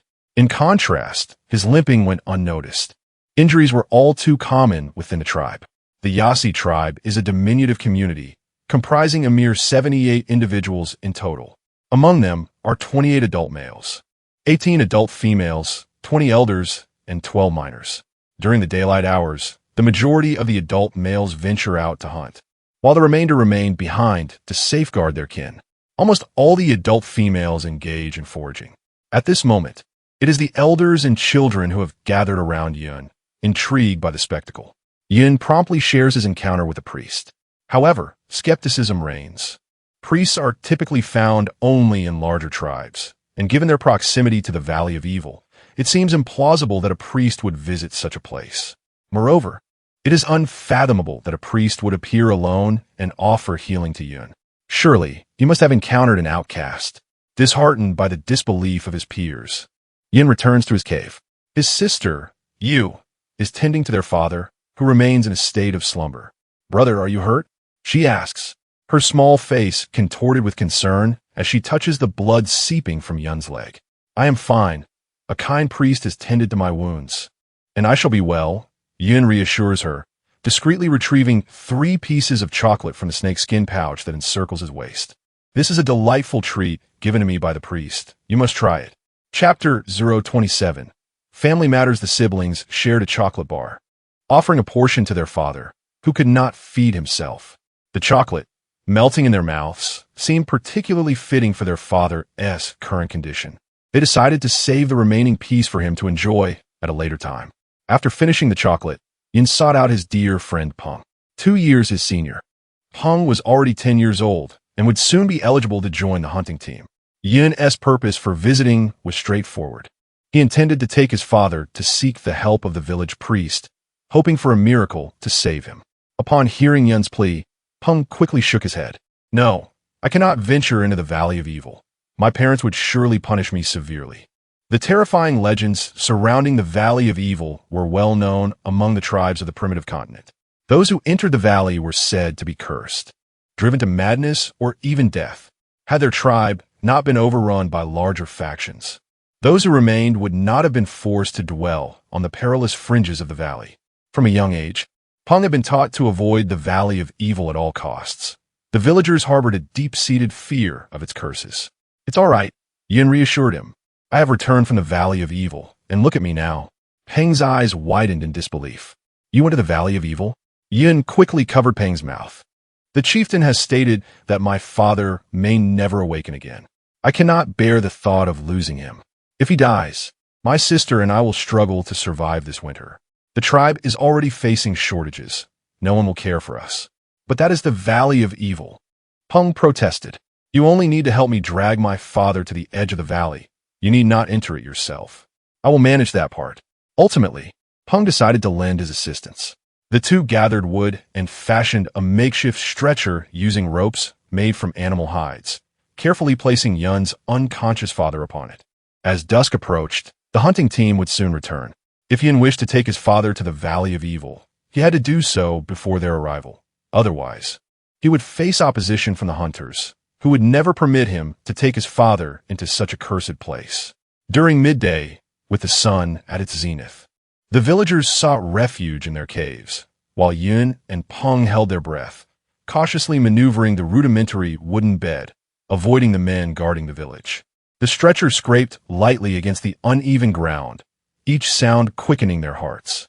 Peng frequently glanced over his shoulder, fearful of being discovered, while Yun remained resolutely focused ahead, convinced that reaching the Valley of Evil was the key to saving his father.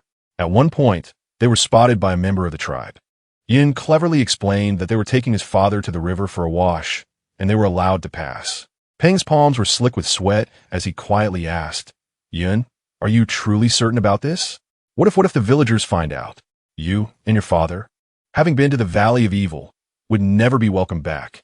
"I must try," Yun interrupted, his resolve unwavering. "If my father dies, my sister and I will not survive either." Peng fell silent, hastening his steps in support of his friend.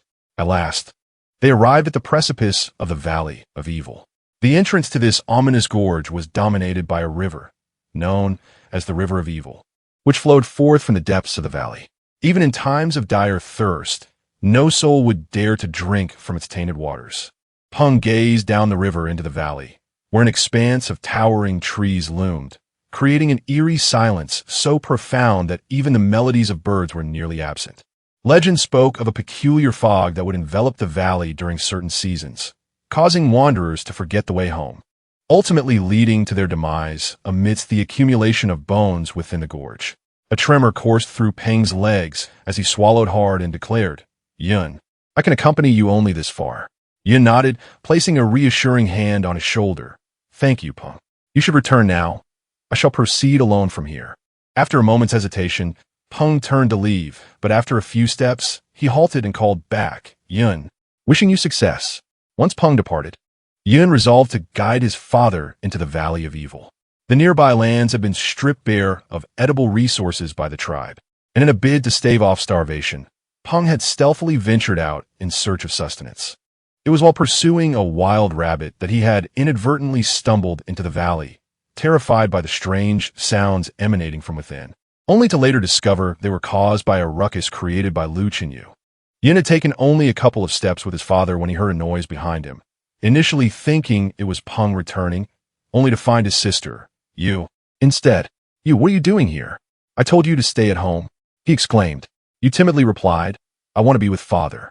In recent days, the tribe had been whispering to Yu that her father was on the brink of death, and she, unwilling to accept this fate, clung to her father, believing her presence could somehow restore him to health. Yu, still naive and unaware of the gravity of the situation, had followed her brother upon seeing him take their father away. Yun could not abandon his father to escort Yu back, and, after much contemplation, he ultimately decided to bring her along. "Then stay close to me. Do not wander off." Meanwhile, Lu Chenyu returned with 3 bags of mushrooms, which fetched over 80,000. The majority purchased by Boss Zhu, while a smaller portion was acquired by others from the villa district. The remainder was transformed into a delightful mushroom meat sauce by Aunt Jean. The mushroom meat sauce noodles became exceedingly popular, surpassing even the sales of scallion oil noodles. Observing the overwhelming demand for the sauce, Lu Chenyu resolved to withhold the remaining mushrooms from sale and use them for her own culinary endeavors. With the supply of goji berries dwindling, the mushroom meat sauce noodles would serve as an excellent substitute. The following day, Lu Chenyu ventured out to procure an array of supplies. Uncertain whether the boy's family had come looking for him, or if his wound had worsened and become infected, she brought provisions, along with painkillers, anti-inflammatory medication, and fever reducers. Remembering that the boy had been without a single garment, she also purchased a complete outfit for him. Additionally, Lu Chenyu equipped herself with a self-defense stun baton, an item she had bought days prior, but had forgotten to carry. Although the boy was small, he had initially attempted to attack her, and she could not afford to be complacent. With her preparations complete, Lu Chenyu set out. As soon as Lu Chenyu arrived, he became alert. Fortunately, the cave was devoid of any presence. He ventured outside the cave, and, upon reaching the entrance, he heard a series of murmurs. It was the voice of that boy from yesterday. However, something felt amiss. There seemed to be another voice, as if another person was present. Yun and Yu had painstakingly managed to pull their father out of the cave. Yun cautiously entered the cave to investigate, but finding no trace of the esteemed priest. She hurried back outside. The siblings waited at the cave's entrance, hesitant to intrude, for Yun believed it to be the priest's sanctum, a sacred place not to be trespassed upon. Thus, they remained outside, keeping watch. After enduring an entire night and a morning, Yin finally caught sight of the esteemed priest once more. Gurgling sounds erupted, prompting Yin to spring to her feet. Chapter 28. Treatment. Lu Chenyu was taken aback to find that the boy had not returned home. No, it was not merely that he had not gone back. Rather, he had returned only to bring someone else along. Now, there was a smaller child beside him, similarly bare-chested, and behind them lay a tall, robust man. The man lay unconscious, while the two awake individuals, one injured and the other too young, posed almost no threat, prompting Lu Chenyu to sheathe her electric baton. Yin limped toward Lu Chenyu, gesticulating wildly, pointing first at the man on the ground, then at his own head and legs. Lu Chenyu struggled to decipher the boy's intentions.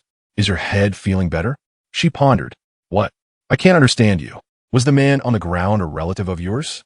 Communication proved to be exceedingly challenging, as Yin directly grasped Lu Chenyu's hand, leading her to his father's side. Yin sat beside his father and peeled back the bandages covering the wounds. The boy's father had been mauled by a beast, suffering grave injuries to his right arm and leg, particularly the latter, where Lu Chenyu could see the exposed bone amidst the decaying flesh. The sight of the wound made her gasp. The putrid injury emitted a nauseating stench, with yellow-green pus clinging to its edges, and she even spotted maggots writhing within. Instinctively, she took a half-step back.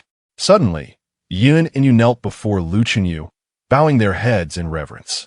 Their eyes brimmed with tears, uttering words that were incomprehensible to her. Please, save my father. We will do anything for his salvation. Though the words were lost on her, Lu Chenyu understood the essence of the boy's plea. You wish for me to save him? She indicated the man, then herself. The two children nodded fervently. Lu Chenyu found herself in a quandary. This was no simple injury. She was not a doctor, and the man's wounds appeared dire. He lay unconscious, clearly suffering from infection, his body overheated with fever. She crouched down to touch the man's forehead, confirming it was burning hot. Lu Chenyu pondered why the boy would bring such a gravely injured individual to her. Was it because she had treated the boy's wounds the day before? She observed the three individuals, clad in primitive garb, Yun wearing her snakeskin pouch, and the man and young girl draped in animal hides. Upon closer inspection, she noted that the wooden bed beneath the man was bound with more animal hide. The revelation struck her. Good heavens! She had arrived in a primitive society. In such a world, where could one find doctors or hospitals? The boy, having witnessed her assistance yesterday, must have thought her capable of healing. Hence he had brought his injured father to her, hoping she could save him. Confronted with this startling truth, Lu Chenyu was left speechless. Should she attempt to save him or not? If she did, her treatment would be rudimentary at best. There was no guarantee of success. What if she commenced the treatment only for the man to succumb midway? Would she be blamed for his demise? Conversely, if she chose not to intervene, it seemed likely that the man would not survive the next 2 days. Caught in this dilemma, Lu Chenyu glanced down at Yun and Yu. This man must be the father of these two children. If there were no other options, the boy would not have brought his gravely injured father to seek help from a stranger. Never mind. Let us regard this as a chance to perform a good deed. Given the rudimentary medical standards of a primitive society, perhaps her healing skills surpass those of most primitives. I can attempt to save your father, but I cannot guarantee that he will survive. If he does not, do not blame me, Lu Chenyu clarified. The two children, regardless of their understanding, simply nodded. Lu Chenyu did not expect them to comprehend. Her intention was merely to absolve herself of responsibility. Setting down her backpack, Lu Chenyu retrieved the items she had brought. A fruit knife, which she would sterilize with fire before using it to excise the necrotic flesh from a wound. Bottled water, for cleansing the injury. A lighter, for igniting the flame.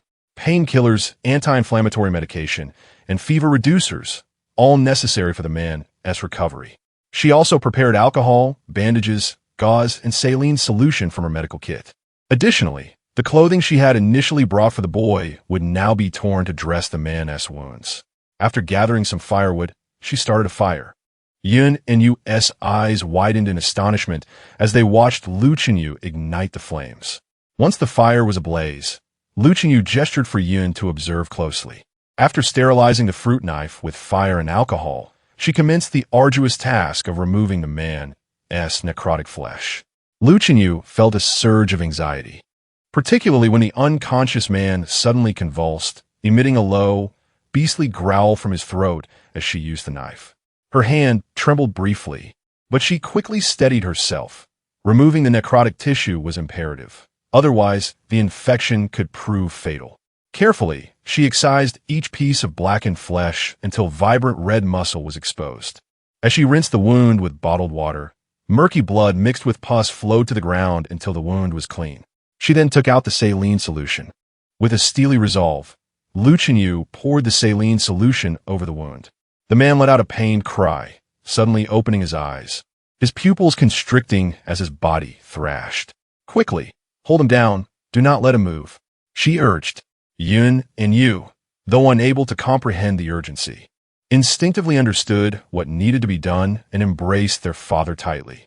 Yun leaned in close to whisper something in his ear, and gradually, the man's taut muscles began to relax. After disinfecting the injury, she covered it with gauze, securing it with a bandage, and then binding it with the torn cloth. Having treated the wound on his shoulder, she turned her attention to the one on his leg, which was more severe and required additional time to address. By the time she finished tending to the leg, over an hour had elapsed. Once the wounds were properly dressed, Lu Chenyu ground the painkillers, anti-inflammatory medication, and fever reducers into powder, mixing them with water to administer to the man. He had briefly awakened during the treatment, but soon slipped back into unconsciousness. Seeing that all of their father's wounds had been wrapped, Yin finally felt a slight easing of the tension in his heart. "I have done all I can. Now we must see if your father can endure." Lu Chenyu tidied up her belongings and extracted a piece each of antipyretic and anti-inflammatory medicine, wrapping them in a tissue before handing them to Yin. "Administer this to your father in 6 hours, understood?" Yun accepted the medication with a nod, fully aware that it was intended for his father. Lu Chenyu, indifferent to whether Yun comprehended her instruction, assured herself she would return the following day, and if necessary, provide the medication once more. She then produced from her bag a modest feast, 5 scallion pancakes. Anticipating that the boy might still be present and possibly injured, she had thoughtfully prepared this sustenance. As she lifted the lid of the disposable container, an enticing aroma wafted forth, causing Yun and Yu to twitch their little noses, their gazes fixated on the delicacies in Lu Chenyu's hand.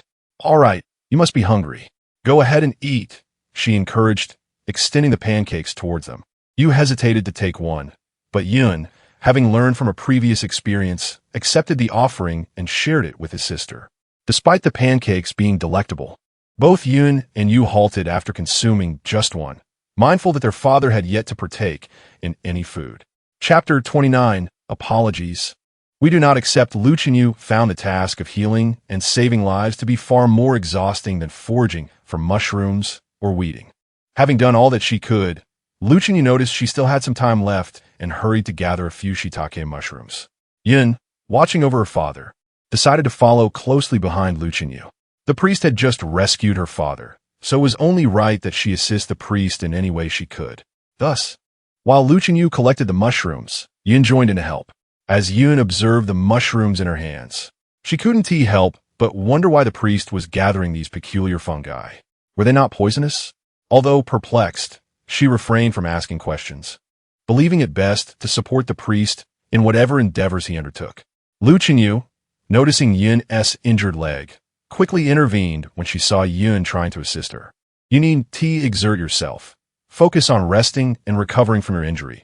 Lu Chenyu gestured towards Yun's leg and head. Understanding her intent, Yun shook her head and pointed to the mushrooms, resolutely continuing her task. Seeing that Yun was determined to help and appeared to be managing well, Lu Chenyu chose not to press the matter further. Little did Lu Chenyu realize that in Yun's perspective, these tasks were hardly burdensome. The primitive humans of this land possessed a robust constitution. As long as the injuries were not fatal, a few days of rest would suffice for a full recovery. Despite the strain of having carried her father for much of the previous night, Yun felt confident that she would heal in no time. With Yun's assistance, Lu Qingyu thoroughly harvested the mushrooms from the decayed wood. After securing the filled bag onto the vehicle, Lu Qingyu patted the back seat, inviting Yun to ride back. With a couple of encouraging pats, Yun understood the cue and carefully emulated Lu Qingyu, mounting the priest steed. In an instant, Lu Qingyu twisted the throttle, and the electric vehicle surged forward. The sudden jolt caused Yun to lose her balance, and she fell back against the rear compartment with a start, her body tensing in surprise. The electric vehicle navigated through the rugged woods, the wind whistling past her ears as the trees blurred by in a swift retreat. Yun's eyes widened in astonishment, and an involuntary gasp escaped her throat as she clutched Lu Qinyu's garment tightly in fear. "Do not be afraid. Hold on tight." Lu Qingyu laughed heartily, intentionally increasing their speed.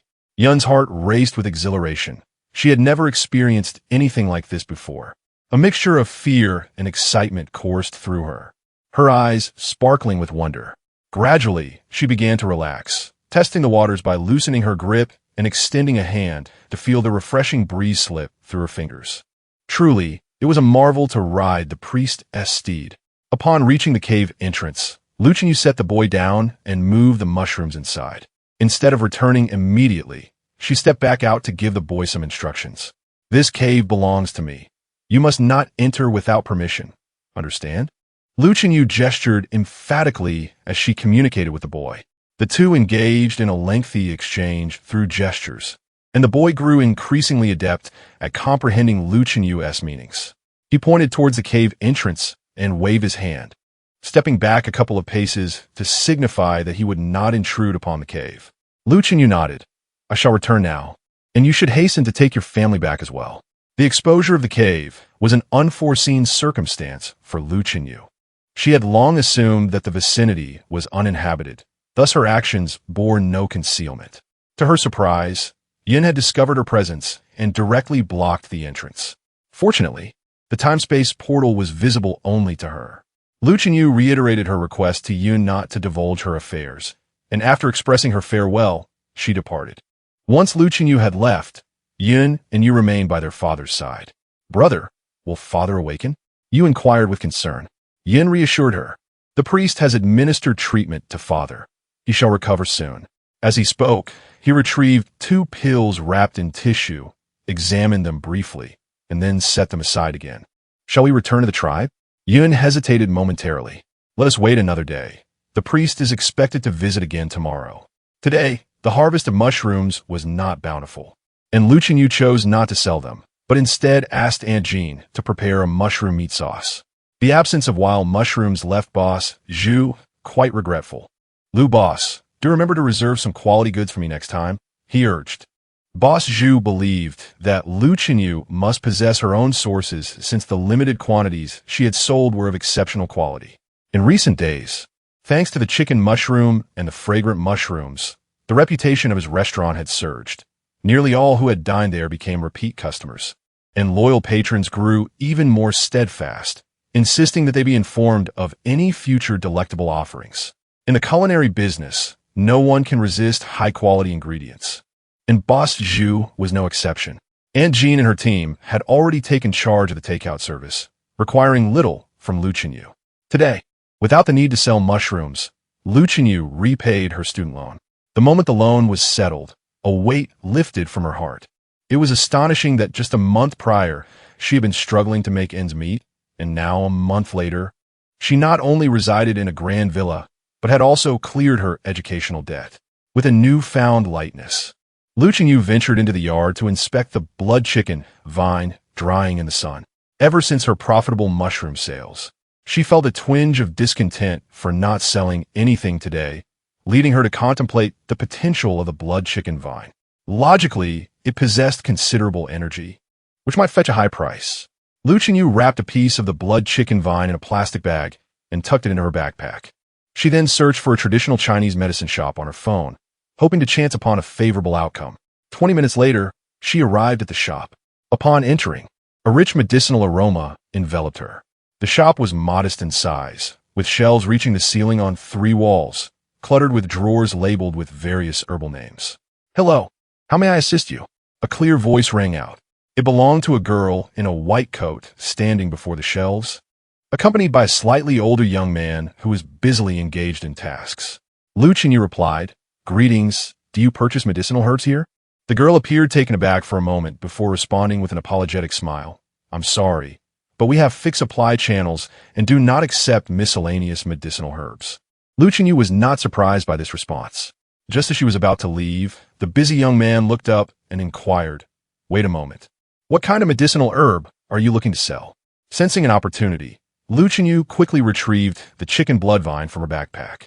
"This is a chicken blood vine that a relative of mine found in the mountains. I wanted to ask if you would be interested in purchasing it." Upon hearing the name, a fleeting look of disappointment crossed the young man's face. "I'm afraid we don't buy chicken blood vine. It is quite a common herb found in the mountains, and our pharmacy only acquires rare and precious wild herbs, such as ginseng, reishi, and bezoar. The rest of our inventory is sourced from suppliers."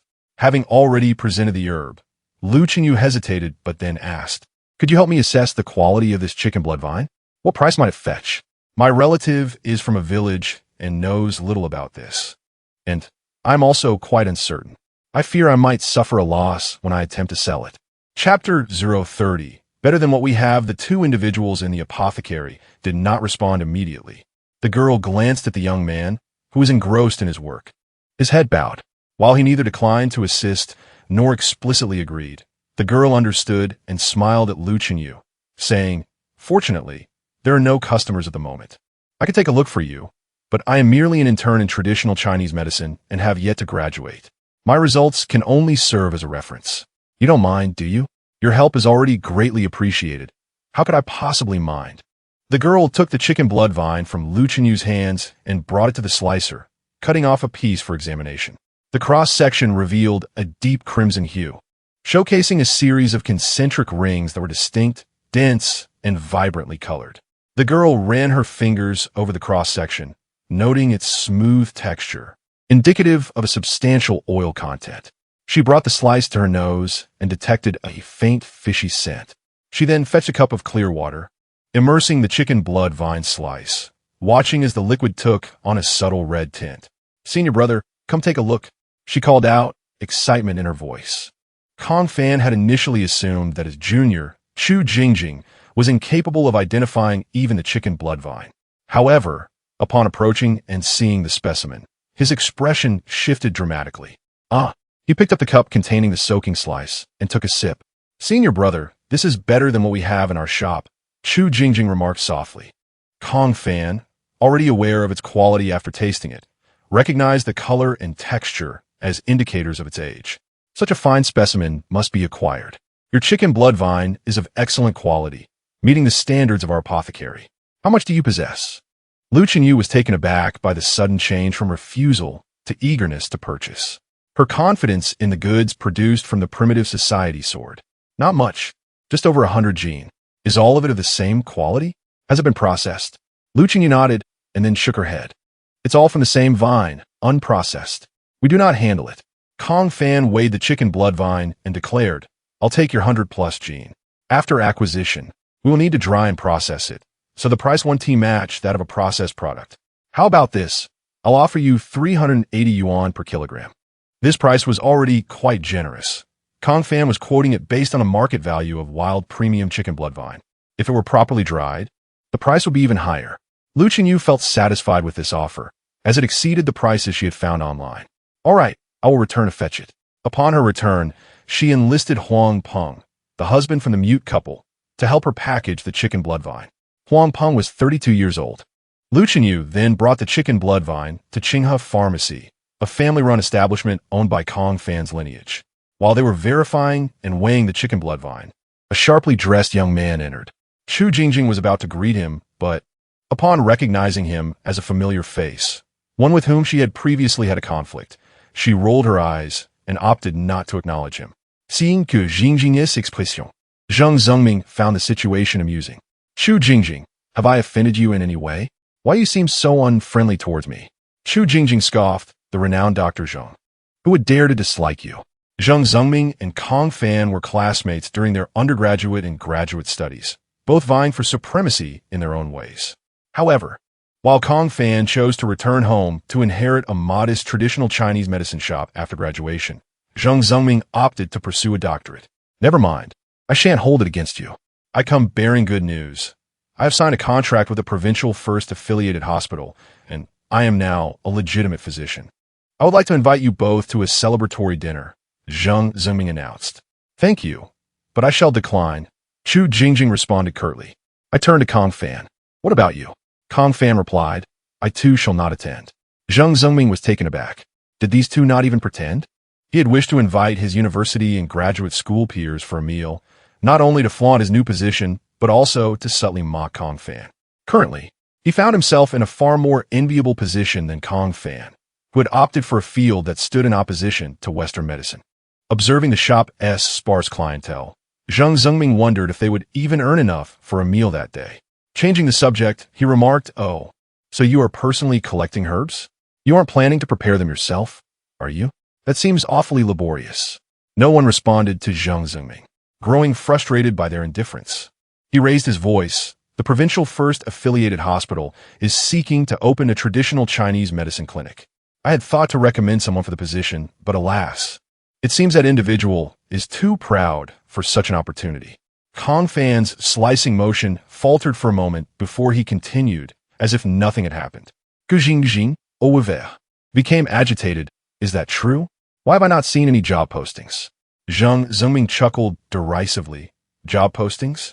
By the time you see the announcement, the positions will likely be filled, given the number of internal referrals already in play. Chu Jingjing insisted. My senior brother is exceptionally talented. He will surely outshine the competition. I remain unconvinced. Chu Jingjing was about to retort further when Kong Fan restrained her. Thank you for your kind offer, but I currently have no intentions of joining a hospital, Kong Fan reiterated. Senior brother, that is the provincial first affiliated hospital. It is renowned throughout the country. Having been rejected multiple times, Zhang Zhengming saw no need to persist. Coldly, he remarked, I hope you keep your word. If you are truly capable, refrain from entering a hospital. Otherwise, I shall await the day you come seeking my assistance. Once Zhang Zhengming departed, Kong Fan resumed his business dealings with Lu Chenyu as if nothing had transpired. A total of 146 gene, 73 kilograms, amounting to 27,740 yuan. Lu Chenyu collected the payment, leaving with a smile. Senior brother, do you truly not wish to go to the provincial first affiliated hospital? Kong Fan sighed. Do you think my mentor would allow me to? Chu Jingjing recalled that elderly gentleman and shuddered, deciding it was best to prioritize her safety. The two siblings began slicing the vine of the chicken blood vine for drying. The more they sliced, the more satisfied Kong Fan became. This was the finest chicken blood vine he had ever encountered. Amidst their busy work, a young woman entered. Chu Jingjing hurried to greet her and soon called for Kong Fan. Senior brother, someone is here seeking medical attention. Ding Si had not menstruated for over 3 months. She had visited the hospital several times, only to be told each time that her condition was due to excessive mental stress and hormonal imbalance. Despite diligently taking the prescribed medication, there was no improvement, and the doctor suggested consulting a psychologist to alleviate her stress. While browsing the internet, a netizen recommended she seek traditional Chinese medicine, which reminded her of a nearby herbal shop. Upon her arrival, upon hearing her symptoms, Kong Fan immediately understood the issue. Indeed, it was a hormonal imbalance that required treatment. I will prescribe a few herbal remedies for you to brew and observe the results. If necessary, I will administer acupuncture later. He said. Ding Si, filled with anxiety, exclaimed, Doctor, could it be something serious? I found online that this could likely be ovarian cancer. Kong Fan reassured her. Do not worry, it is not severe. Just try the medicine for a few days and see how it goes. Relieved by his words, Ding Si added, But I do not know how to brew the medicine, and I lack a pot at home. Chu Jingjing chimed in, No worries. We can prepare the medicine for you at the shop for a small fee. That would be wonderful. Please prepare it for me. Ding Si responded eagerly. Would you prefer to come daily for your doses, or should we prepare everything in advance for you to take home? Kong Fan inquired. I will come daily. My home is nearby, and I pass by here on my way to and from work.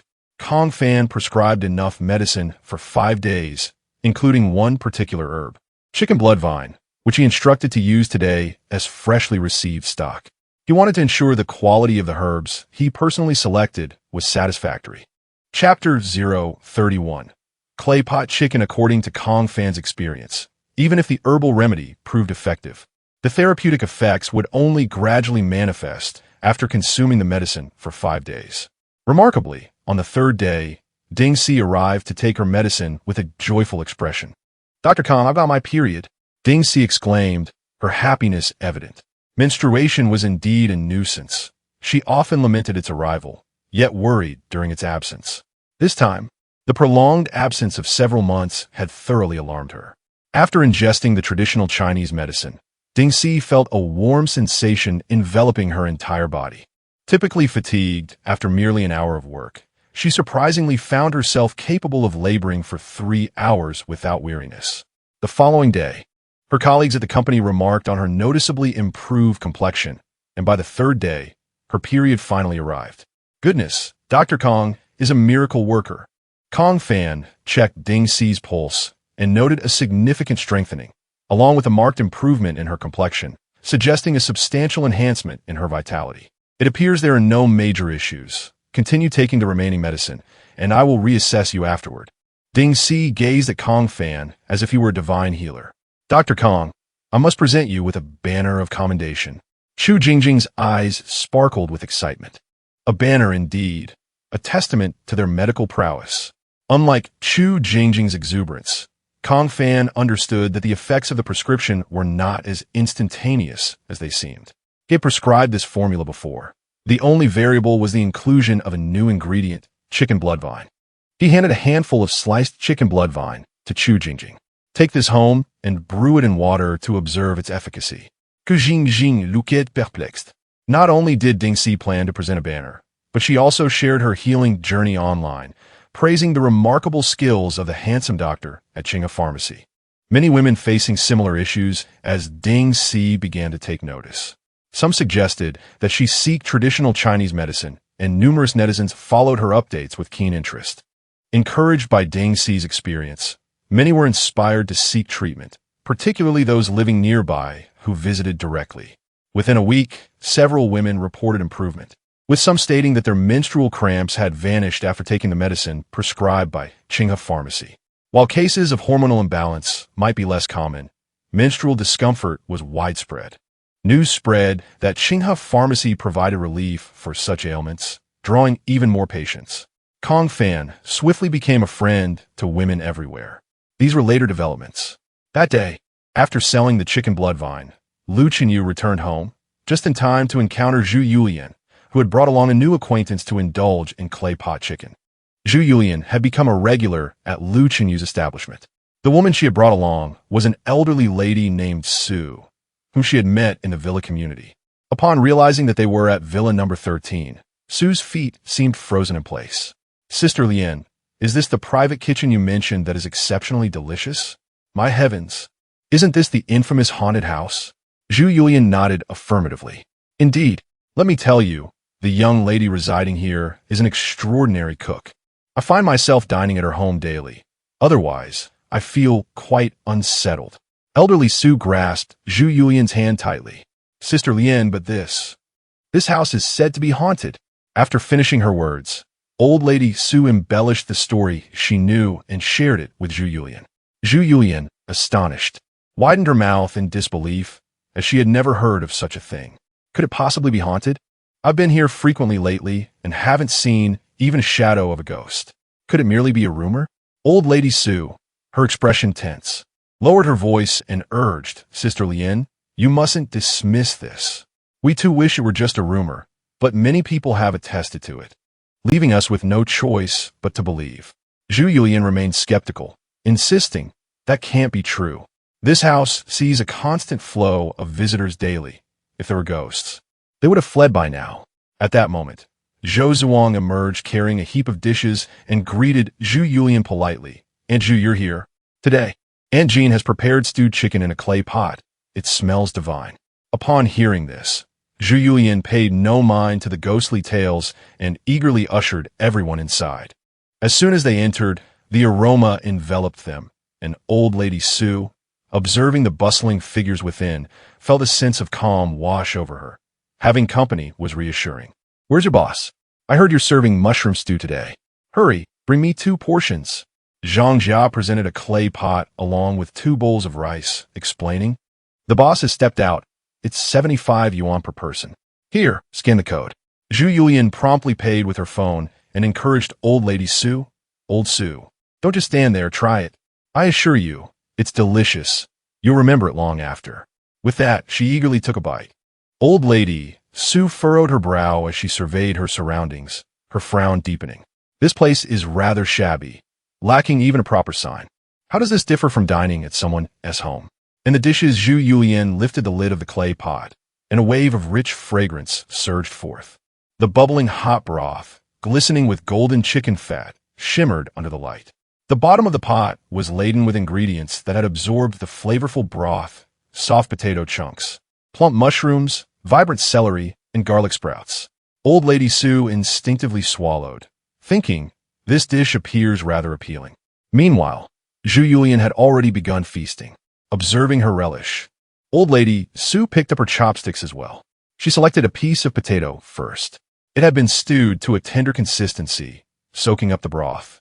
A gentle bite caused it to dissolve on her tongue, its rich meatiness entwined with the earthy aroma of mushrooms spreading through her mouth. Old Lady Su's eyes lit up, unable to resist taking another bite. This time, she aimed for a piece of chicken, the golden skin slightly shriveled, encasing glistening broth. After carefully blowing on it, she took a bite. The chicken was succulent and juicy, perfectly cooked, and as she bit down, sweet juices flowed forth, mingling with the savory sauce in delightful layers. "How is it? I wasn't deceiving you, was I?" Zhu Yulian asked with a cheerful smile, her hands never pausing as she added a mushroom to Old Lady Su's bowl. "Try this one. It's wild mushroom, absolutely exquisite." Madame Su, with a sense of skepticism, took a bite. The plump mushroom cap was brimming with savory broth, and as her teeth made contact, the delightful juice immediately flooded her mouth. The unique, rich aroma of the mushrooms harmoniously blended with the robust essence of the chicken, creating a flavor so exquisite it caused her to involuntarily squint her eyes in delight. This mushroom surpassed all other dishes in its deliciousness. It was simply too fresh. Unbeknownst to her, Madame Su had already consumed nearly half a bowl of rice, hardly pausing to speak as she focused intently on her meal. Observing her engrossed enjoyment, Zhu Yulian chuckled with satisfaction. "So, how do you find the food at this haunted house?" With her mouth full, Madame Su could only nod vigorously, secretly thinking that if this place were truly haunted, it must be by a gluttonous spirit. Otherwise, how could such delectable dishes be created? Chapter 032. Someone reports you. When Lu Chenyu returned, she found Zhu Yulian and Old Lady Su savoring their meal. After greeting Zhu Yulian, Lu Chenyu joined in the feast. Once again, she marveled at the delightful flavor of the shiitake mushrooms, only to observe Old Lady Su beginning to pack up the leftovers. After sampling the scallion pancakes, she declared them delicious and decided to purchase some. The taste of the shiitake meat sauce prompted another purchase. Ultimately, Old Lady Su acquired 10 scallion pancakes, 6 bowls of shiitake meat sauce noodles, and 4 bowls of scallion noodles. Due to the sheer volume of her purchases, she could not carry them all alone, so Lu Chenyu kindly assisted her home. That evening, Lu Chenyu set up her stall again, this time selling shiitake meat sauce noodles and scallion noodles instead of scallion pancakes. With a large pot of steaming broth, a basin of shiitake meat sauce, a bowl of scallion sauce, and a generous portion of pre-cooked noodles, along with fresh vegetables procured from the market, she was well prepared. The noodles needed to be served hot for optimal taste. Lu Chenyu ventured to a second-hand wholesale market to acquire several sets of folding tables and chairs. This evening, the Huang Peng couple joined her. Although married, they had yet to start a family and were renting a place to live.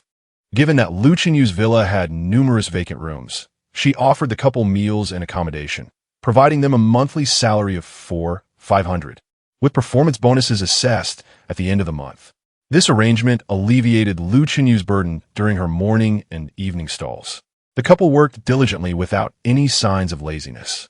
Although they lacked the ability to engage customers in conversation, Lu Chenyu remained satisfied with their efforts. Huang Peng rode a tricycle, while Lu Chenyu rode an electric bike, with Dong Qian following closely behind. Upon arriving at their destination, the trio began to set up their stall. "Boss, are there no scallion pancakes today?" Soon, familiar customers arrived. Lu Chenyu replied, "We're not selling scallion pancakes today. We have shiitake meat sauce noodles and scallion noodles. Would you care to try? How much are they?" The shiitake meat sauce noodles are 17 yuan per bowl, and the scallion noodles are 12 yuan per bowl. As she spoke, Lu Chenyu lifted the lid off the basin containing the meat sauce, releasing an enticing aroma into the air. "All right, I'll have a bowl of shiitake meat sauce noodles." Dong Qian swiftly prepared the noodles and vegetables, cooking them to perfection before placing them into an empty bowl. She then ladled a spoonful of shiitake meat sauce, sprinkled a touch of green onions, and drizzled hot broth over the top.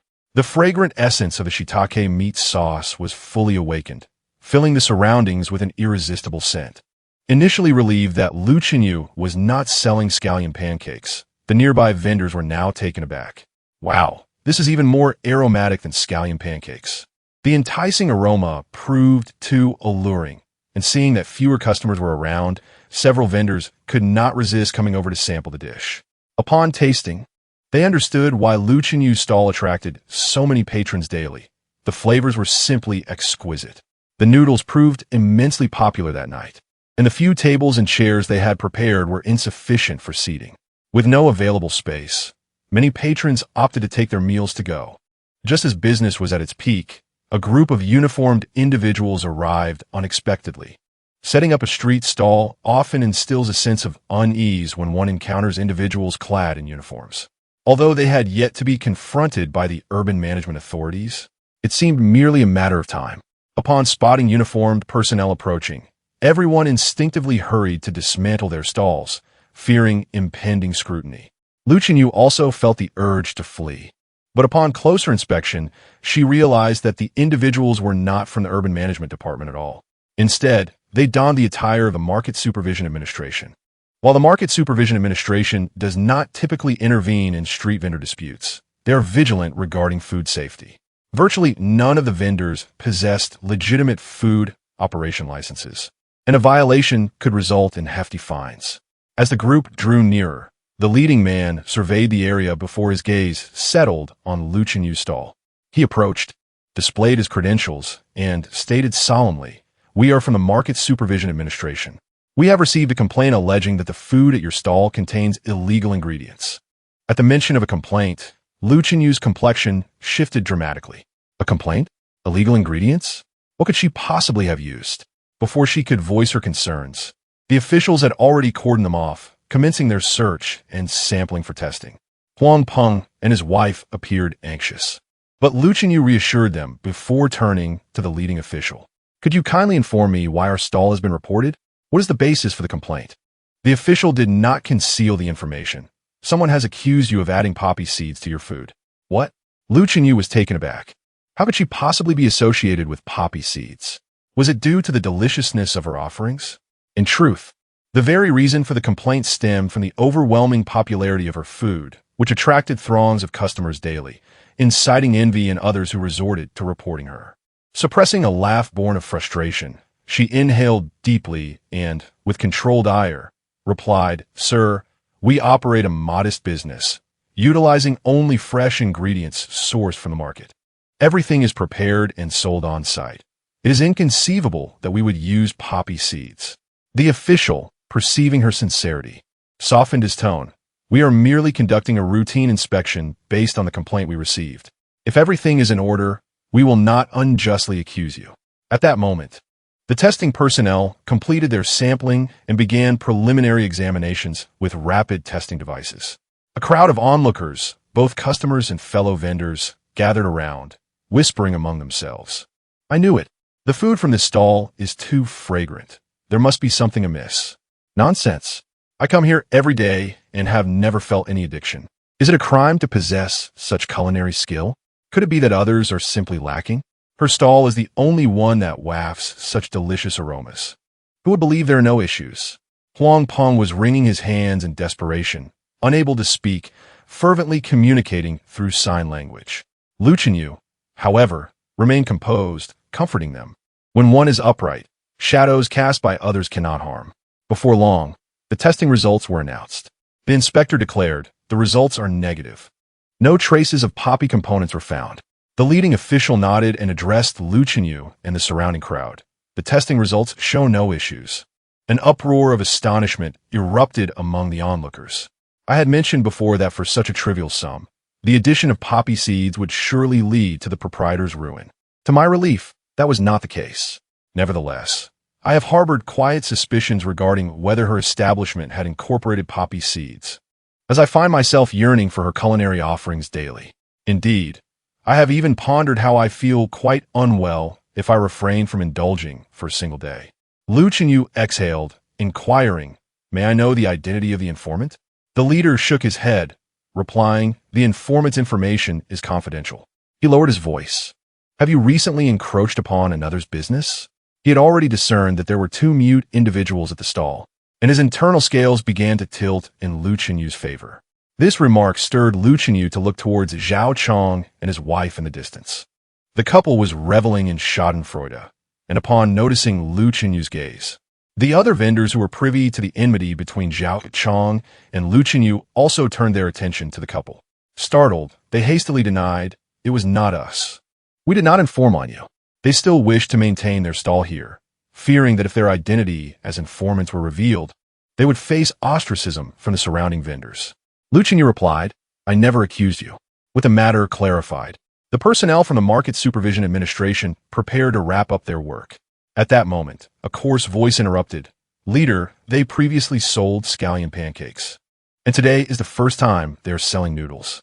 While today's noodles may be untainted, who can ascertain the integrity of their past scallion pancakes?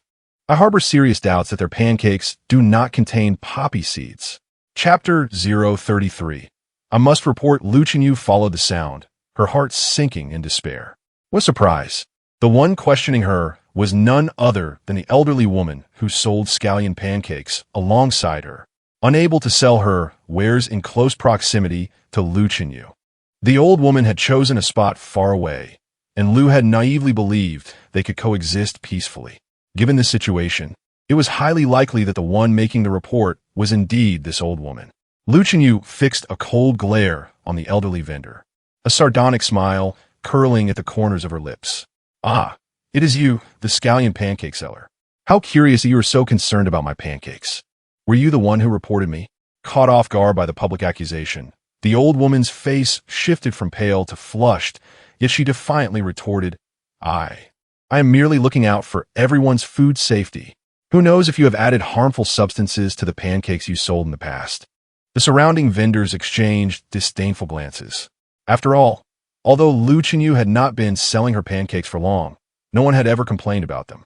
They were fragrant and delightful, and if there had been any issues, surely the flour would have revealed them. In stark contrast, the old woman's pancakes were tough and unpalatable, her business struggling, and her sudden accusation reeked of revenge.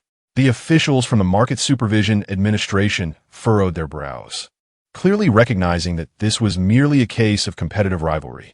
Our Market Supervision Administration is not a weapon for your competition. If you report maliciously without evidence, you'll bear legal responsibility. Do you understand? The supervisor said sternly, casting a pointed glance at the old woman. "Understood," replied the nearby vendors in unison. As the officials prepared to leave, Lu Chenyu, despite her desire to avoid trouble, could not remain silent in the face of false accusations. She shot a glance at the old woman and pointed decisively, declaring, "I report that someone is using gutter oil to fry food for sale, which poses a severe threat to public health."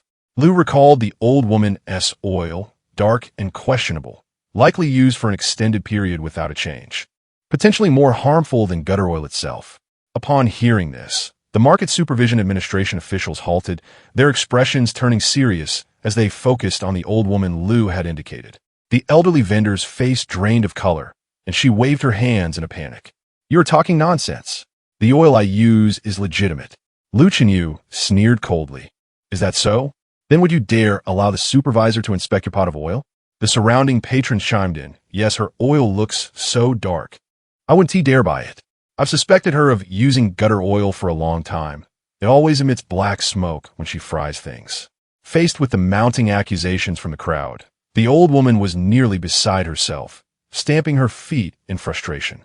Her eyes darted, and she stammered, I closed up early today and disposed of the oil.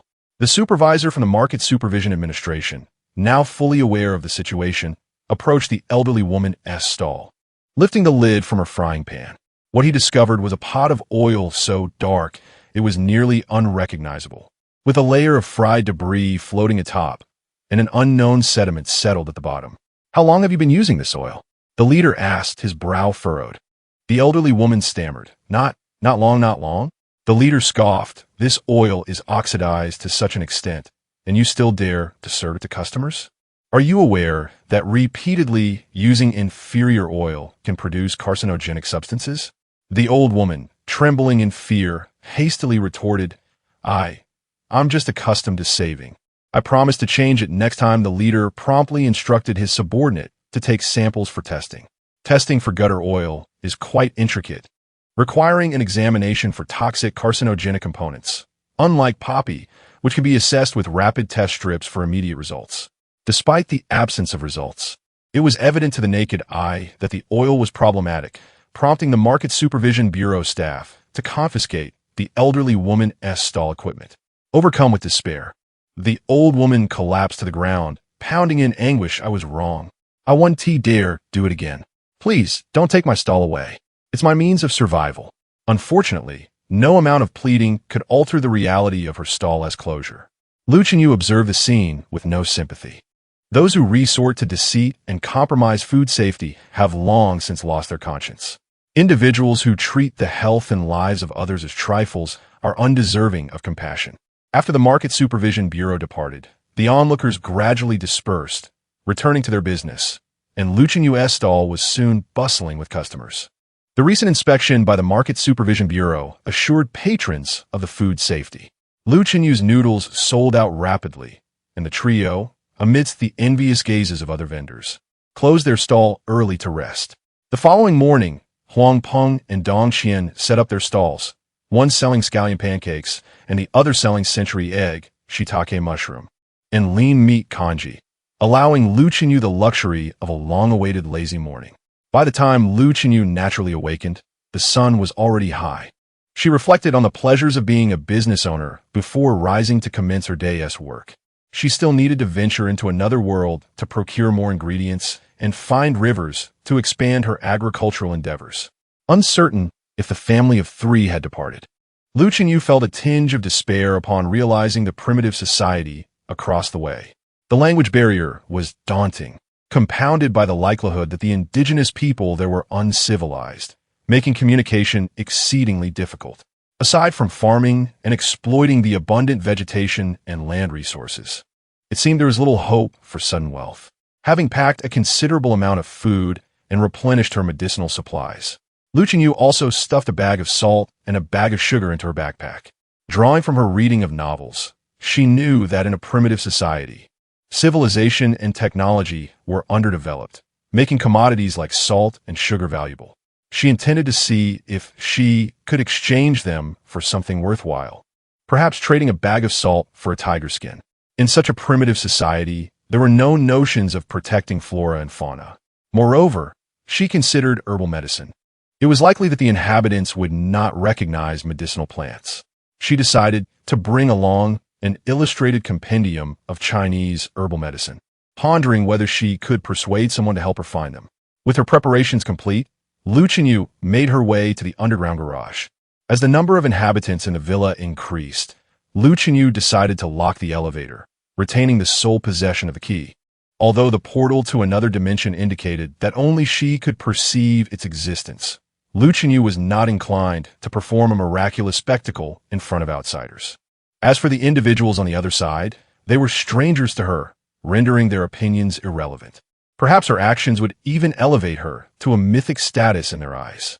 Upon exiting the tunnel, Lu Chenyu indeed spotted the family of three still waiting at the entrance. "Shisha!" exclaimed the children, Yun and Yu, as they joyfully rushed toward her. Just as Lu Chenyu intended to stroke the heads of the two little ones, she noticed their disheveled hair was matted with grime. and she even caught sight of the white knits nestled within. Her outstretched hand recoiled instantly. Turning her gaze back, she observed that the man who had been unconscious just yesterday had awakened, though he was still unable to sit up, his eyes wide with curiosity and caution as he scrutinized Lu Chenyu. Chapter 034. No longer wishing to communicate with these individuals upon awakening, both Yun and Yu were exhilarated, animatedly recounting to their father how the esteemed priest had rescued him. Yin recounted the series of events he had encountered. Initially, Xiao felt fortunate, but upon realizing they were in the Valley of Evil, despair washed over him. No tribe would accept one cursed by the Valley of Evil. Even if he healed, he could not return to the Xia tribe with his 2 children. In an era devoid of mutual aid among those without tribes, survival with his 2 children seemed insurmountable, which rendered Xiao utterly despondent.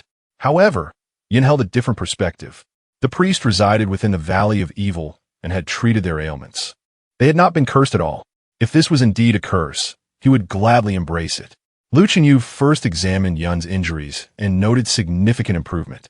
She reapplied medication and dressed the wounds before attending to the man's injuries. The man still exhibited a slight fever, indicating that the infection was not completely resolved. As Lu Chenyu unwrapped the bandages from the previous day, she discovered some areas were festering. Utilizing her prior expertise, she sterilized the knife and proceeded to excise the necrotic tissue. Yun and Yu instinctively moved closer, wrapping their arms around their father to prevent him from moving. The man displayed remarkable fortitude, clenching his teeth and remaining still despite the absence of anesthetics during the procedure. Just a little longer, it will soon be over, Lu Chenyu murmured, swiftly clearing the last of the decayed flesh. She then took out saline solution and poured it over the wound for disinfection. The instant the saline touched the raw flesh, the man's muscles tensed and a muffled groan escaped his throat. Yun and Yu tightened their embrace in response.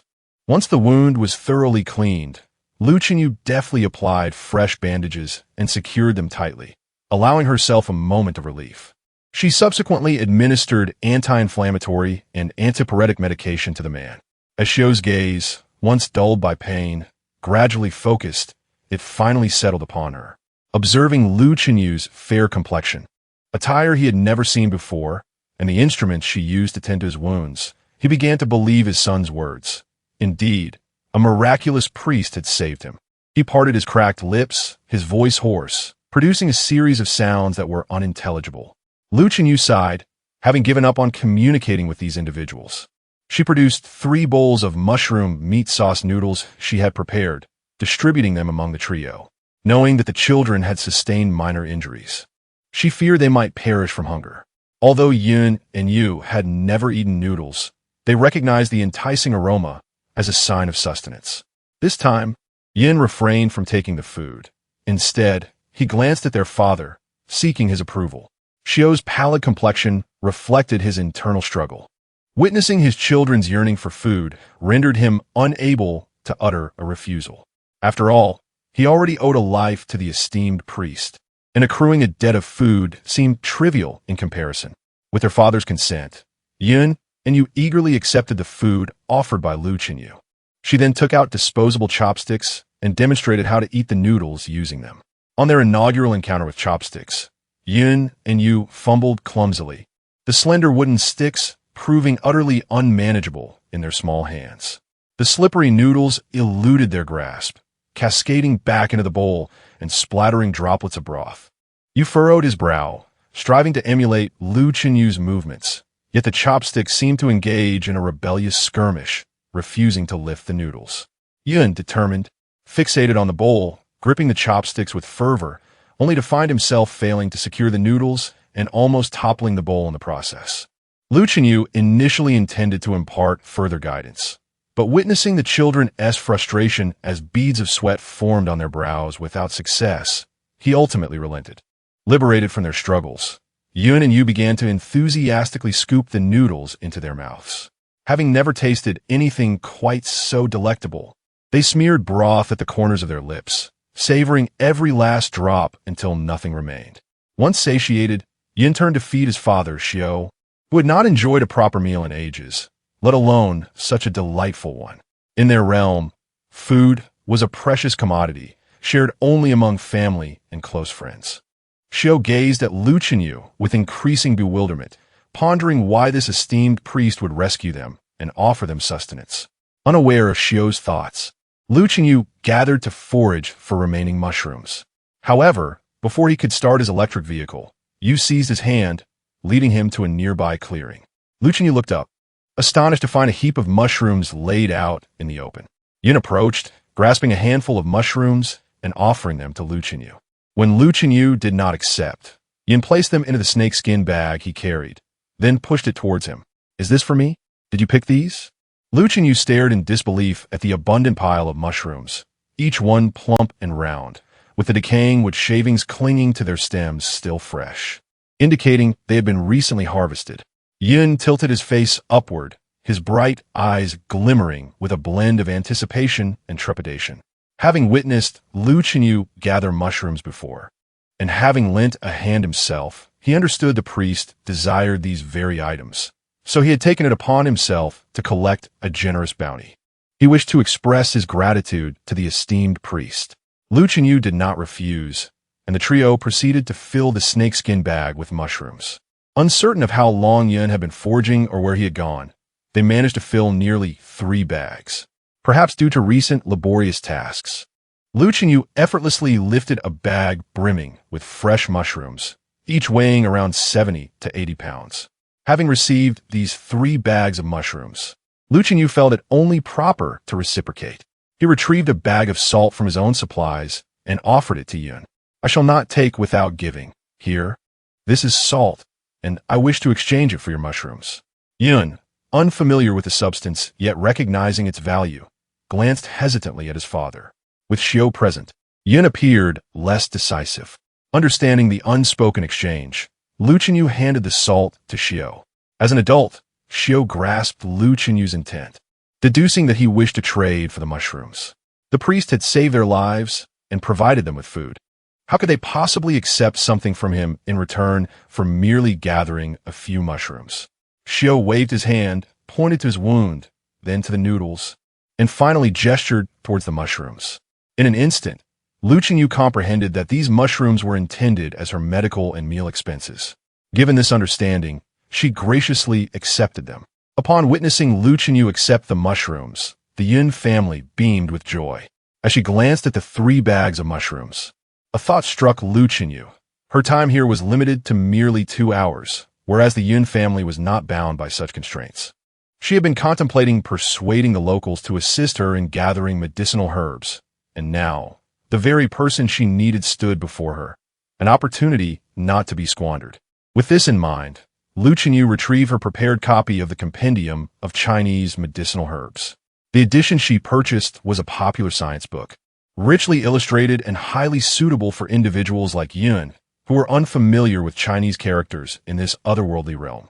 Chapter 35. The Mountain Pit Snail and Taro. Lu Chenyu, after demonstrating with a book, managed to convey her intent to Xiao, who, albeit reluctantly, comprehended that she sought assistance in locating the items depicted within this remarkable tome. It seemed a simple enough task. Once Xiao grasped her meaning, Lu Chenyu proceeded to reveal a pouch of salt. She was not one to seek labor without compensation. She intended to barter with salt. Unfamiliar with the white granules in her pouch, Xiao initially declined her offer, feeling it was his duty to serve the priest who had saved their lives. In a bid to convince him, Lu Chenyu punctured a small hole in the salt bag, allowing a few grains to spill forth for Xiao to sample. Hesitantly, he dipped his finger into the salt and tasted it, his eyes widening in astonishment. This was salt. In disbelief, he dipped his finger again, and indeed, the flavor was unmistakably salty. His shock deepened. How could such a pristine, white substance be salt? Wasn't salt typically coarse and tinged with a brown or gray hue? The taste was surprisingly pure, devoid of the bitter undertones he had always associated with salt. His fingers trembled slightly as he scrutinized the white granules clinging to his fingertip, as if trying to ascertain whether this was some illusion. Throughout his childhood, the salt he had encountered was coarse and gritty, bartered from other tribes, often mixed with dirt and bearing a harsh, acrid taste. They would savor the flavor of salt by biting into roasted meat and then licking the salt stones, and even then, their supply was often insufficient. In his world, tribes that did not lack for salt were considered formidable. Yet, here lay this pristine powder before him. Could this truly be salt? Unable to resist, he licked his finger once more. The savory essence blossomed on his tongue, utterly free of any bitterness. He swallowed hard, his gaze lifting to meet Lu Qinyu's. His perception of her shifting entirely.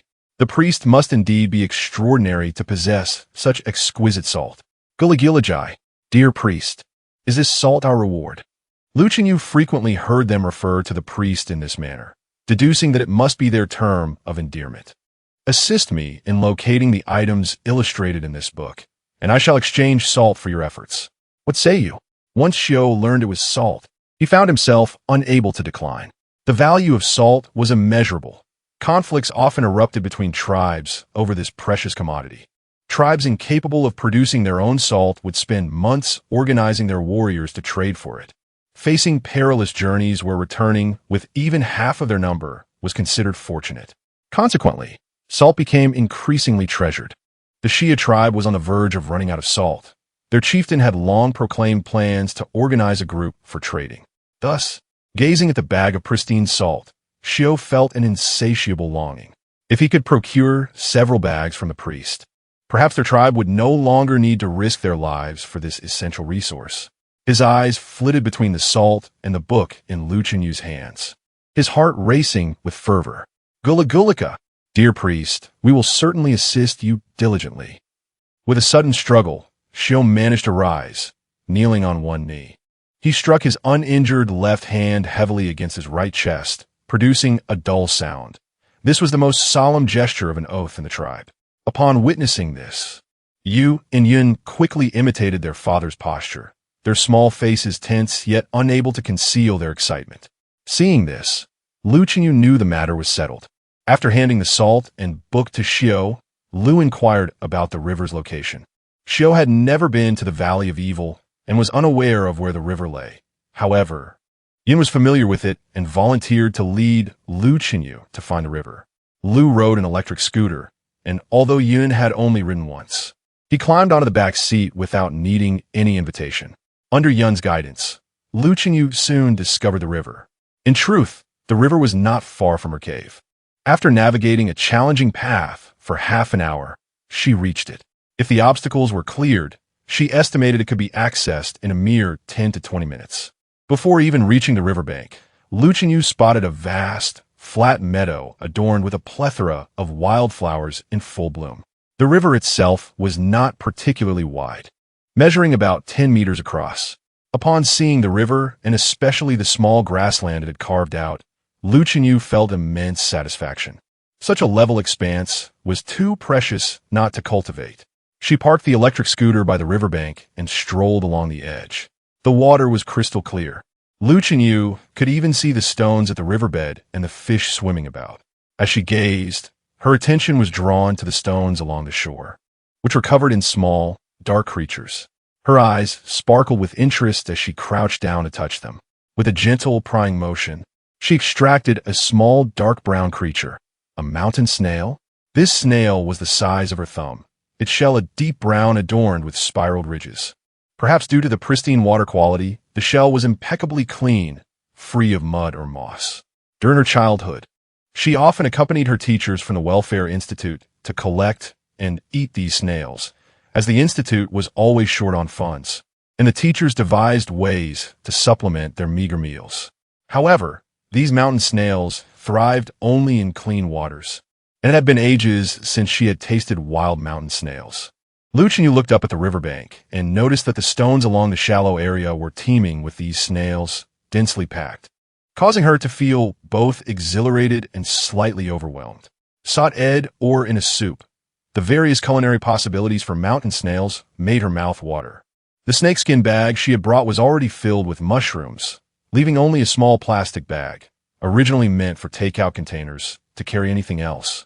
Although the bag was not large, it could comfortably hold several pounds. Shaking the bag, she eagerly crouched down to start collecting snails. There was no need to wade into the water. She could easily gather handfuls along the bank. Yin followed closely behind Lu Qinyu, assisting her in collecting the mountain snails. Although he did not understand their purpose, he trusted the priestess's judgment and simply emulated her actions. Within 5 minutes, Lu Chenyu had filled a plastic bag with mountain snails. Pausing only out of concern that the bag might not hold anymore, she secured the plastic bag containing the snails and placed it on the footrest of her electric scooter, continuing her leisurely stroll along the riverbank. As she meandered, her attention was suddenly drawn to the damp soil at the water's edge, where several enormous heart-shaped leaves emerged. The leaves were a rich green, with slightly curled edges, and their tall stalks and foliage were so grand that, had she not been at a distance, she might have mistaken them for towering trees. Could this be taro leaves? Lu Chenyu hurriedly approached to verify. Indeed, as she parted the leaves to inspect the roots, she discerned the faint outlines of several plump tubers nestled within the soft earth. Lacking any tools, she grasped a taro sprout and began to pull it from the ground. Yun Jian, the esteemed priest, was horrified that she dared to touch the fearsome, itching grass. "No!"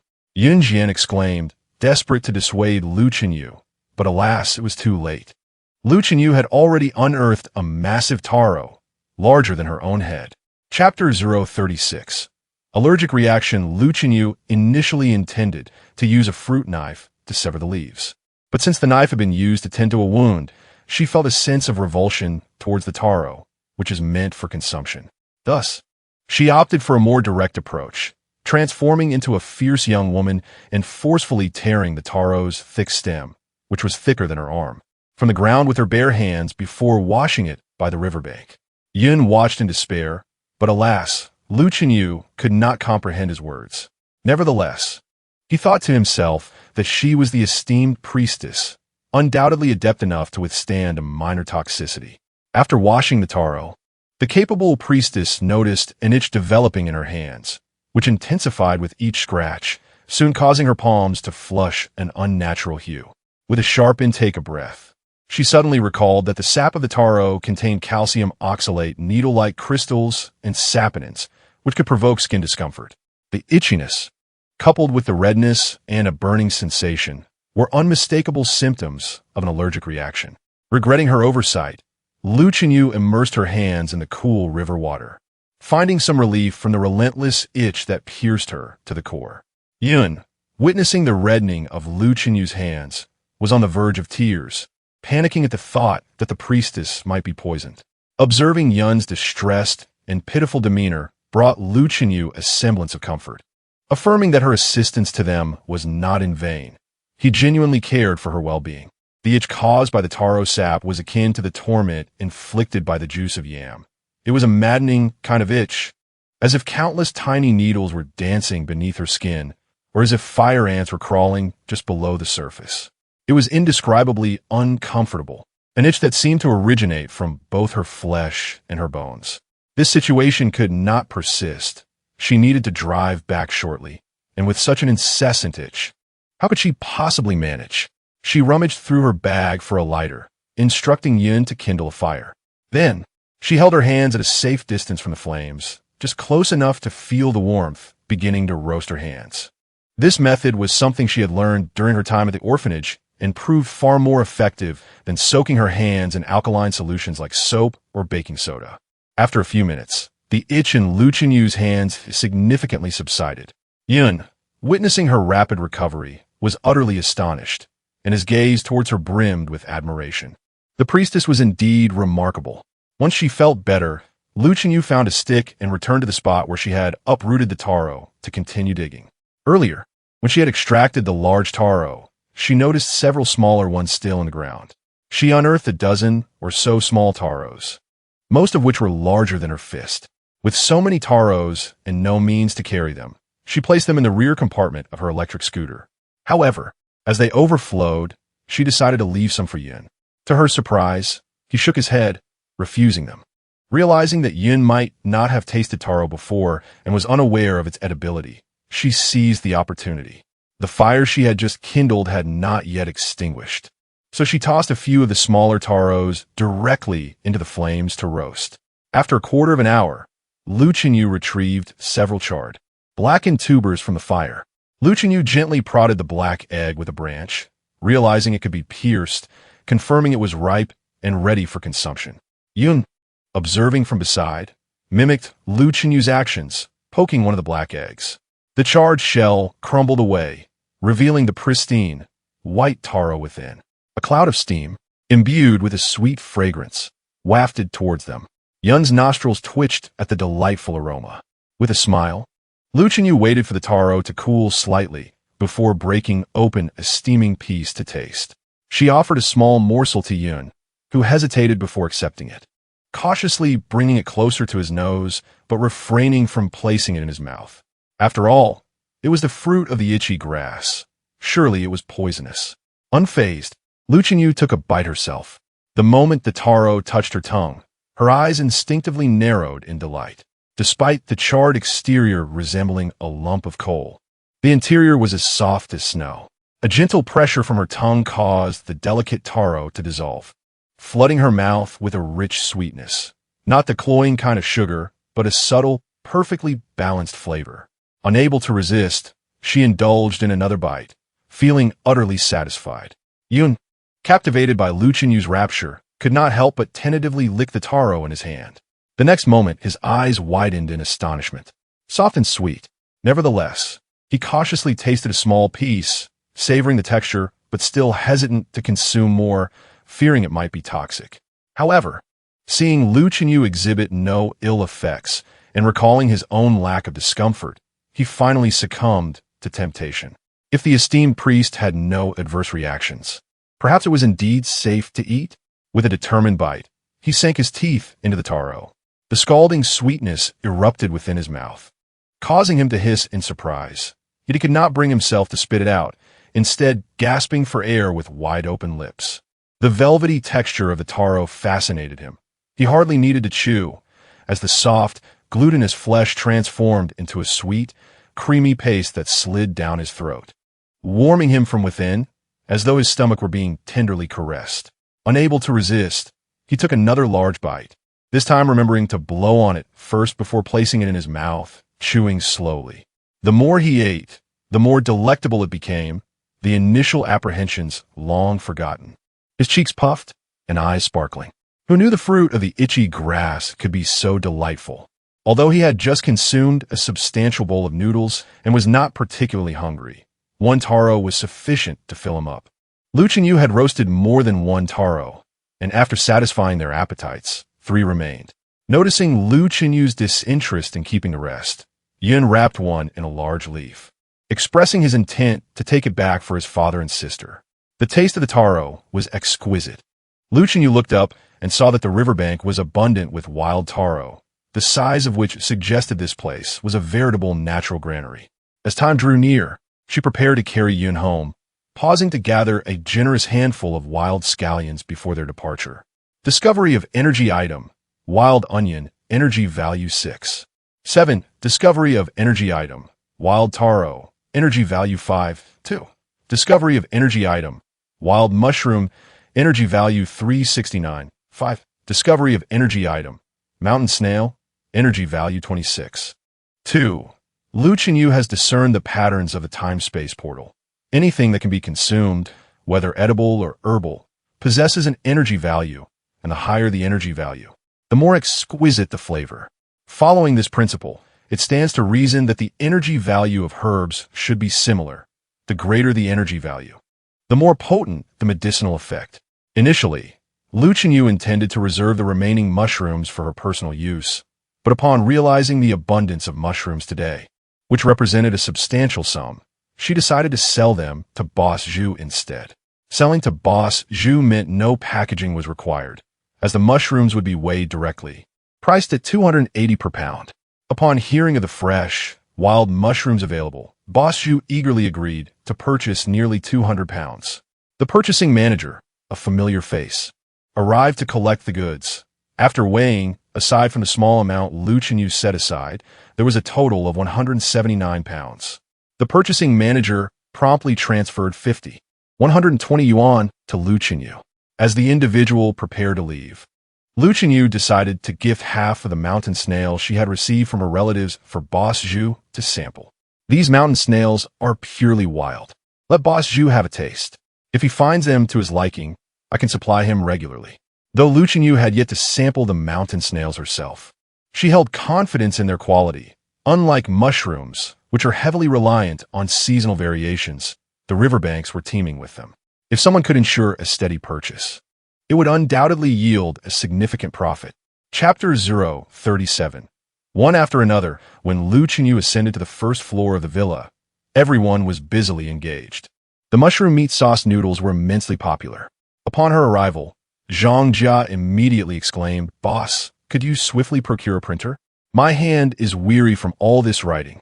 Lacking a storefront, they were unable to utilize certain food delivery platforms. Thus, all takeaway orders were handwritten and self-delivered, a laborious endeavor, yet devoid of middlemen profiting from the difference. In this age of new media, the task of penning orders was exceedingly arduous for Zhang Jia, who had previously completed assignments online. After 2 days of work, she found the food undeniably delectable and appreciated the opportunity to rest in the grand villa during lunch. Yet the continuous writing had indeed taken its toll. Therefore, upon seeing Lu Qinyu, she fervently advocated for the acquisition of a printer. As an accountant, she was well aware of the daily takeaway revenue, and purchasing a printer would be well within their means. Lu Qinyu was not one to impose unreasonable demands on her employees, allowing Zhang Jia to purchase one herself and promising reimbursement. In the future, should anything be lacking in my absence, just consult Aunt Jean. If she agrees, you may proceed with the purchase, she instructed. Everyone nodded in agreement. Now that everyone had acclimated, Lu Qinyu felt considerably relieved. With little to occupy her, she poured the mountain snails into a large basin and carried them to the courtyard for processing, intending to cook them for lunch. In the current era, she would hesitate to consume mountain snails directly. They required a few days of soaking in clean water to avoid a mouthful of silt when cooked. However, having observed the river water quality in the primitive society, she felt it was cleaner than tap water, negating the need for soaking. She retrieved a pair of pliers from the tool shed and took a small stool, settling in the courtyard pavilion to prepare the mountain snails. The shells were quite tough, yet Lu Qinyu possessed considerable strength. With one snail in hand and the pliers in the other, she positioned the snail's tail in the jaws of the pliers and squeezed firmly, effortlessly detaching the tail. This method not only facilitated the infusion of flavor, but also made it easier to extract the meat when consuming. As Lu Qinyu diligently worked, Zhu Yulian poked her head over from next door. "Ah, Lu, are you preparing today's meal? What is on the menu?" Lu Qinyu replied with a non-committal expression. 2 minutes later, Zhu Yulian was seated opposite Lu Qinyu, expressing her desire to assist in preparing the mountain snails. "Oh, these snails look delightful. They must be incredibly fresh." Zhu Yulian wished to help, but soon realized her only tool was the pliers still in Lu Qinyu's grasp. Observing Lu Qinyu swiftly process a snail's tail with a satisfying snap, she remarked, "Your method is so much more efficient. In the past, we could only smash them with stones, often injuring ourselves in the process." Lu Qinyu chuckled softly. "Nowadays, there are machines specifically designed for that task. They are even quicker." Before long, another head appeared at the edge of the courtyard. "Oh dear, Lianjie, there you are. You've made it easy for me to find you." It was Grandma Su. Zhu Yulian and Grandma Su sat opposite Lu Qinyu, reminiscing about past hardships and savoring sweet memories. In our childhood, these mountain snails were abundant on the hills, and we often gathered them for a meal. Back then, we grew weary of them, never anticipating that in our later years, savoring even a single bite would become a cherished wish. Recently, a relative of mine brought back a few, claiming they were wild, yet upon tasting them, I instantly discerned their falsehood. Where can one still find such wild delicacies? I have heard that even those gathered in the mountains may not be genuinely wild, as the hills are now often claimed by individuals who engage in artificial cultivation, misleadingly advertising their produce as wild. Presently, issues such as soil and water pollution are quite severe. These mountain snails thrive in pristine waters, making their scarcity unsurprising. Although life was tough back then, and our meals were insufficient, the mountains and waters were pure, and even the wild herbs by the roadside were edible. Zhu Yulian sighed, holding a mountain snail up to the sunlight, its dark shell glistening with moisture, contrasting sharply with today's concerns about pesticide residues, even in a simple vegetable. Elderly Mrs. Su nodded in agreement, lamenting the past. Indeed, in our youth, the streams were so clear that we could see the pebbles below, with fish and shrimp swimming at our feet, unlike today, where even a loach is a rare sight. Listening to their conversation, Lu Chenyu continued her tasks, yet felt a stirring within her. With modern pollution rampant and the rampant use of pesticides, finding truly safe food has become a rare treasure. The current state of food safety is indeed alarming, yet there's no need for concern, dear ladies. These mountain snails are undoubtedly not farmed, but rather collected by a relative of mine from the mountains, the same one who brings me mushrooms and wild onions. Seizing the opportunity, Lu Chenyu subtly promoted herself. Zhu Yulian laughed heartily. Little Lu, I trust the quality of your produce, or I wouldn't be here for meals every day. In truth, she not only dined herself, but also packed some to take home for her daughter, having long forgotten her initial claim that she came solely to cook for her child. A large basin of mountain snails was soon processed, just as Lu Chenyu planned to shift her focus, when suddenly, two familiar figures approached from outside the courtyard. Hey, the little girl selling mushrooms, aren't you selling them anymore? Lu Chenyu turned to see two elderly gentlemen she had met before, Li Du and Yin Guofu. Yin Guofu had returned to challenge Li Du to a chess match, and as they played, they recalled the last time they encountered the young girl selling chicken mushrooms, igniting their cravings once more. It had been 2 days since they last purchased from her, and after eating their own home-cooked meals, dissatisfaction lingered. Doesn't that girl live in Villa 13? Shall we inquire why she has ceased selling? They both agreed wholeheartedly. Recognizing her regular customers, Lu Chenyu greeted them warmly. Good day, gentlemen. My mushrooms have all been sold out. I currently have none. If you wish, I can reserve some for you next time. Li Du furrowed his brow, remaining silent, as his reasoning echoed that shared in their group. However, Yin Guofu's gaze was fixed on the basin in Lu Chenyu's hands. Little girl, what do you have there? Lu Chenyu replied, mountain snails. Are they wild? Yes. 5 minutes later, 2 elderly ladies and 2 gentlemen sat in the reception room of Lu Chenyu's grand villa, eagerly awaiting their midday meal. I must say, the culinary skills of young Lu are truly remarkable, Zhu Yulian exclaimed, unreservedly praising Lu Chenyu. She is now running a thriving food business. Just look at those boxes of delicacies, all ordered by others. The flavors are simply exquisite. I indulge in them daily, and if you find them to your liking, do feel free to come and enjoy more often. Mrs. Su chuckled from the side. Lian Jia, you sing her praises so highly. One might think young Lu is your daughter. Zhu also laughed. If only she were my daughter. Li Du and Yin Guofu strolled near the kitchen door, hands behind their backs, drawn in by the enticing aromas wafting from within, whispering to each other in hushed tones. Their words unclear. Given that 4 elderly individuals were dining together today, Lu Chenyu, initially intending to prepare only stir-fried conch, decided to divide the conch into 2 portions, one for stir-frying and the other to braise with chicken. The stir-fried conch boasts a spicy flavor, requiring ingredients such as ginger, minced garlic, perilla, chili, pickled bamboo shoots, beer, and bean paste. The conch does not require blanching. Instead, once the oil is hot in the pan, ginger, minced garlic, chili, and pickled bamboo shoots are sautéed until fragrant. After the bamboo shoots have dried out, bean paste is added and stir-fried until aromatic before introducing the conch. After about a minute of stir-frying, a can of beer is poured in, and the lid is placed on, allowing it to braise over high heat. After 10 minutes, the lid is lifted and an appropriate amount of salt, oyster sauce, and soy sauce is added, followed by perilla, before covering it again to simmer for another minute. The braised conch with chicken is a milder dish. The chicken is first sautéed until golden on both sides. A large clay pot is prepared with slices of ginger, minced garlic, and onion laid at the bottom, followed by a layer of conch. The sautéed chicken, along with the rendered juices, is then poured over the conch, seasoned, and covered to simmer for 20 minutes. With a larger gathering for lunch, Lu Chenyu decided to prepare a light and simple taro soup using freshly harvested taro. Having learned from past experiences, she donned gloves while peeling the taro, cutting it into chunks. With cold oil in the pan, the taro is sautéed until golden. then boiled in water for about 7 to 8 minutes.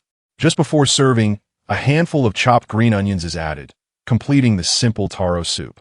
Time to eat. Lu Qingyu called out, and almost everyone immediately ceased their activities, gathering in the dining room. One could say that apart from receiving their wages, their greatest anticipation each day is the morning, noon, and evening meals. As the dishes were brought to the table, Zhu Yulian promptly reached for her phone to pay for the meal, but Lu Qingyu declined. Aunt Zhu, today features new dishes. Please do sample them and share your thoughts.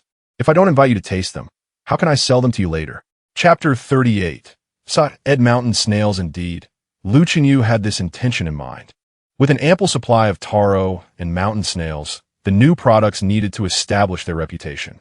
All right, if it proves delectable, we shall certainly purchase more. Li Du and Yin Guofu were dining here for the first time. Had it not been for their host's warm hospitality, they would not have accepted an invitation to dine at someone else's establishment. Fortunately, since Lu Qingyu was in the food business, their awkwardness diminished considerably. Upon hearing that this was a tasting session, the four elders felt considerably reassured. Li Du was a connoisseur of fine cuisine. Otherwise, he would not have mysteriously acquiesced when Lu Qingyu extended his invitation.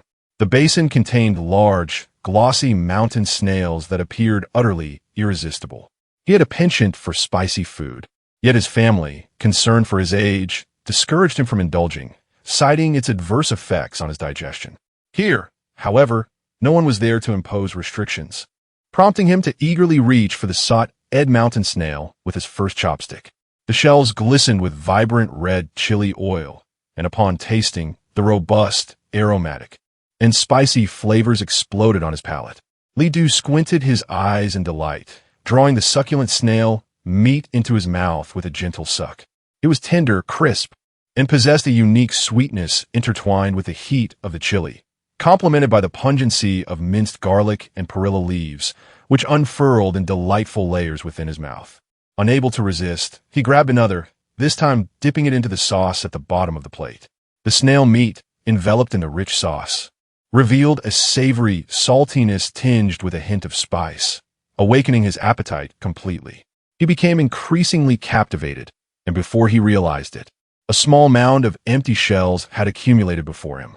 Meanwhile, Yin Guofu opted to sample the mountain snail and chicken casserole first. The clay pot arrived, bubbling and steaming, and as he lifted the lid, an enticing aroma wafted into the air. The golden chicken broth was adorned with a delicate sheen of oil, with the mountain snails resting at the bottom, glossy and plump. He picked up a snail, blew gently on it, and cautiously took a sip. His eyes lit up instantly. The broth was so delicious it nearly made his eyebrows lift. The richness of the chicken melded perfectly with the sweetness of the snail, all harmoniously combined in that one spoonful of broth.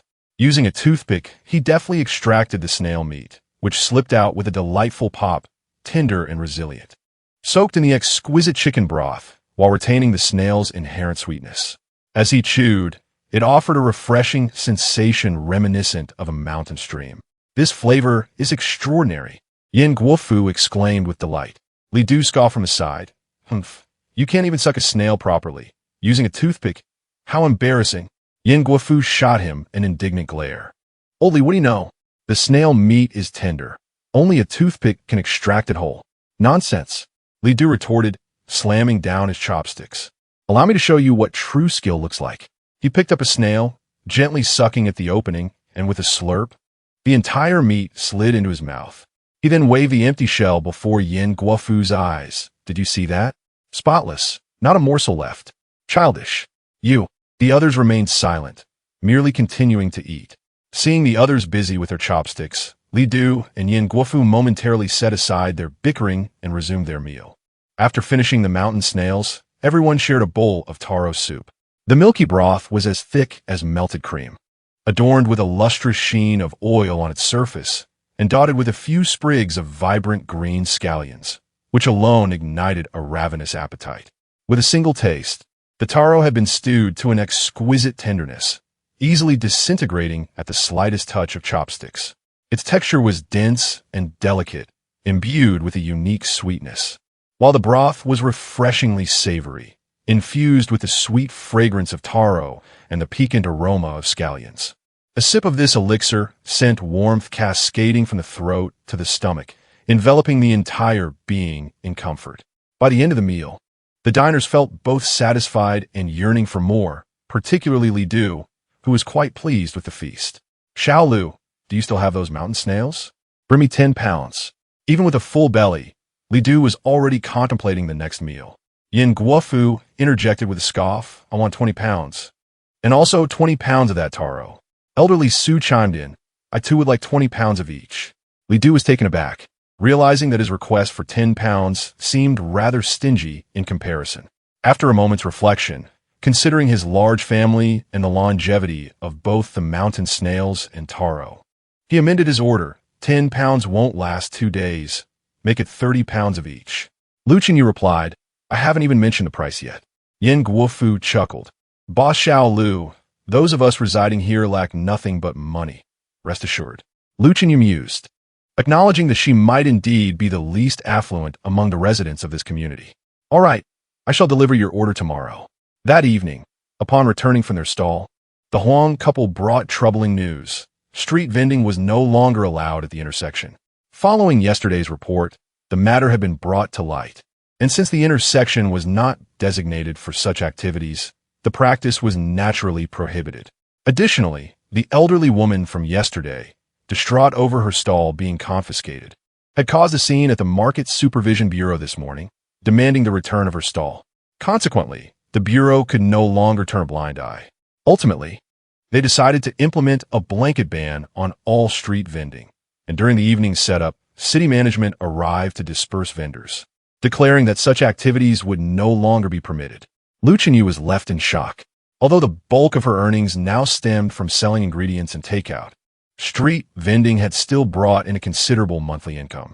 Having only been operational for less than 2 weeks, she was suddenly unable to continue. Boss, what should we do now? Dong Qian asked, gesturing. What to do? Lu Qinyu pondered. They could either seek a new location for vending or rent a storefront. Among these options, Lu Qinyu leaned towards the latter. As previously mentioned, she could not indefinitely operate her business from the villa. Over time, residents would undoubtedly voice their grievances. Furthermore, as her clientele grew, the likelihood of her underground parking secret being exposed increased. She glanced at her savings, with over 200,000 in hand. Renting a storefront was entirely feasible. Moreover, having a storefront would allow for dine-in customers. Lu Qinyu resolved to search for a suitable venue the following day. For now, it would be prudent to refrain from vending and focus on takeout. Before drifting off to sleep, Lu Qinyu pondered over the intricacies of opening her own store, from a selection of the location to the choice of a name. Just as she succumbed to slumber, a nagging feeling lingered in her mind that she had forgotten something important, yet she could not recall what it was. Ultimately, she chose to dismiss the thought and surrendered to deep sleep. In her dreams, Lu Qinyu envisioned her store flourishing with an incessant stream of customers, so much so that the space became overcrowded. She even rented the adjacent shop to expand, yet it still proved insufficient. Just as she reveled in counting her earnings in this dreamscape, she was jolted awake. As she freshened up and headed for breakfast, she noticed Dong Qian, having decided not to set up a stall that morning, was busy organizing the refrigerator. Upon seeing Lu Qinyu, Dong Qian approached her with a few shriveled, dark purple objects, inquiring if she would like them. After a moment of contemplation, Lu Qinyu recognized them as the purple berries she had found previously.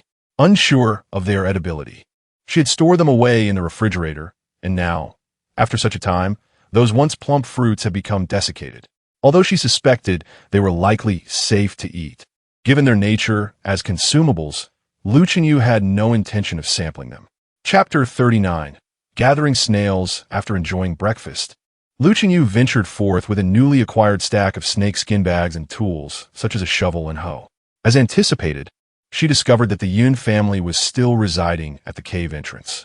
Xiu had regained the ability to sit up, and upon inspecting his wound, Lu Qinyu found it no longer festering, which brought her considerable relief. Thankfully, she had not inadvertently caused harm. Moreover, Yun's injury had completely healed. Though astonished by the remarkable healing prowess of these primitive individuals, Lu Qinyu refrained from elaborating. However, her composure was visibly shaken when she observed Yun gathering an impressive collection of wild mushrooms. Oh, how extraordinary Yun was! Despite their inability to communicate verbally, Yun could discern that the priest was praising him, causing his cheeks to flush with excitement. Today, Lu Qinyu had brought them steamed buns prepared by Dong Qian that morning. To her surprise, when she offered them, both Yun and Yu shook their heads, gesturing towards the black tubers on the ground, indicating that they already had food. These black tubers were of course taro. After consuming taro the previous day without any adverse effects, Yun had returned the leftovers to share with his father and sister. Both had experienced no ill effects, which thrilled Yun, as he informed them that this delicious treat was the fruit of the itching grass, which was indeed edible. Xiao was taken aback. In their region, itching grass was abundant, yet deemed toxic, and no one had ever considered consuming it. To discover that the soft, sweet delicacy they had just savored was, in fact, the fruit of the itching grass was astonishing. Did this mean they would no longer have to endure hunger? Upon realizing that it was the priest who had conveyed this information to Yun, Xiao, a grown man, found himself in tears. Since his injury, his children had not known the comfort of a full belly. The sudden appearance of the priest not only saved him, but also provided them with salt and led Yun to find sustenance that would fill their stomachs. Truly, the priest was magnificent. Xiao admonished his children to always heed the priest's words, to never defy his will, and certainly not to betray him. Yun and Yu nodded in a daze. How could they possibly disregard the priest's guidance? He was so kind, and they cherished him dearly. As Xiao's leg had yet to heal, and the priest had not sent them away, the family resolved to remain there to safeguard the priest and assist him with his tasks until he deemed it time for them to leave. Since the priest had guided them to food, they would no longer request his provisions. Lu Qinyu had no intention of taking the buns back with her, as they were not particularly valuable. Although Yun and the others insisted on refusing them, she remained steadfast in her intention to offer them. Ultimately, with a stern expression, she startled Yun into hastily accepting the buns. The quantity of mushrooms was significantly less than the previous day, which was to be expected, as wild mushrooms could not be harvested endlessly like cultivated ones. Thus, it was imperative to initiate a cultivation endeavor promptly. Having realized that she was in a primitive society, Lu Qinyu found her desire to explore beyond diminished. This primitive world was merely a collection of tribes, and the most valuable commodities were likely these organic foods, which she could acquire through effort here. Therefore, what was the necessity of risking a venture outside? Unable to move, Xiao remained still, while Yun accompanied Lu Qinyu to collect mountain pit snails. Yu watched eagerly from the sidelines, silent. Would you like to ride along? Lu Qinyu gestured towards his electric bike. Yu quickly understood and clambered onto the vehicle, smiling. Upon reaching the riverbank, Lu Qinyu and Yun began gathering the snails. Yu wished to join, but being too small, Lu Qinyu worried she might tumble into the water, so he kept her from entering. Yu squatted beside them, observing their efforts. Lu Qinyu bent over in the river, collecting snails, when his gaze shifted and fell upon Yu, who was lacking proper attire. Lu Qinyu thought to himself, so this is a little girl. She was clad in a dark, dirty rag, her upper body exposed. He had always assumed she was a boy. Looking back at Yun, he noticed he was similarly underdressed. It seemed he would need to prepare some clothing for them by tomorrow. Yun, being a boy, was acceptable, but it was inappropriate for Yu, a little girl. There were indeed plenty of mountain pit snails. Within an hour, Lu Qinyu and Yun had gathered 4 snakeskin bags, and Lu Qinyu made 2 trips to transport them back to the cave. After collecting the snails, he dug up 3 taro plants, with each large tuber weighing around 20 to 30 pounds, plus some smaller ones, filling 2 more snakeskin bags. Noticing there was still a bit of time left, Lu Qinyu strolled along the riverbank, selecting a patch with fewer weeds to begin clearing and cultivating the land. The soil was soft, and with his considerable strength, Lu Qinyu wielded the shovel deftly, quickly turning over a section of earth while Yun and Yu removed the weeds from the freshly turned soil. As the time drew near, Lu Qinyu led the 2 children back to the cave. After tossing the 7 bags of gathered items inside, he returned. The 7 bags had granted Lu Qinyu an energy value of 624. 3. Since there weren't many mushrooms, he decided to keep them for his own shop. After setting aside the mountain pit snails and taro that Lee and the others had requested, he suddenly recalled something he had forgotten the previous day. He had instructed someone to deliver mountain pit snails to Boss Zhu, but had neglected to ask whether he wanted to make a purchase. Lu Qinyu called Boss Zhu. "Do you have any wild mushrooms today?" "I'll take as many as you have," Boss Zhu inquired. "I'm sorry, Boss Zhu, but I have no mushrooms left. However, I do have some mountain pit snails here. Yesterday, I had one of your employees take some for you to taste. I wonder if you would be interested in purchasing them." Boss Zhu suddenly remembered that the procurement department had mentioned something to him yesterday, but he had been too busy to listen closely, and the details had slipped his mind. "Oh dear, I was too busy yesterday to sample them. Mountain pit snails, you say? Are they wild?" "They are indeed wild, sent to me by relatives who also deliver chicken mushrooms and shiitake mushrooms," Lu Qinyu replied. Upon hearing this, Boss Zhu was delighted. "I trust the quality of your goods, Lu. How much do you have? Let me see if I can manage to consume it all." Lu Qinyu, not one to be coy, responded, "Over 300 pounds, all of substantial size, and the flavor is absolutely exquisite." He quoted a price of 118 per pound, and Boss Zhu accepted without negotiation, agreeing to purchase the entire amount. The price offered to others remained the same, while Taro and Lu Qinyu did not demand an exorbitant fee, merely requesting 18 yuan per pound. Once these were sold, Lu Qinyu earned nearly 50,000 yuan, bringing her total funds to approximately 300,000. After enjoying her lunch, Lu Qinyu ventured out to search for a storefront. Her criteria for the shop were threefold. Firstly, it needed to be affordable, as her finances were still limited. Secondly, its proximity to the villa was essential, as transporting ingredients back and forth would require time. And thirdly, it would be ideal if the space had previously been used for the restaurant business, allowing her to avoid extensive renovations. Riding her electric scooter, Lu Qinyu circled the streets near the villa community and discovered numerous available shops for lease. She set her sights on a street-facing establishment, currently closed and listed for sublease, which, as indicated by the sign, had previously operated as a dining venue, spanning 2 levels.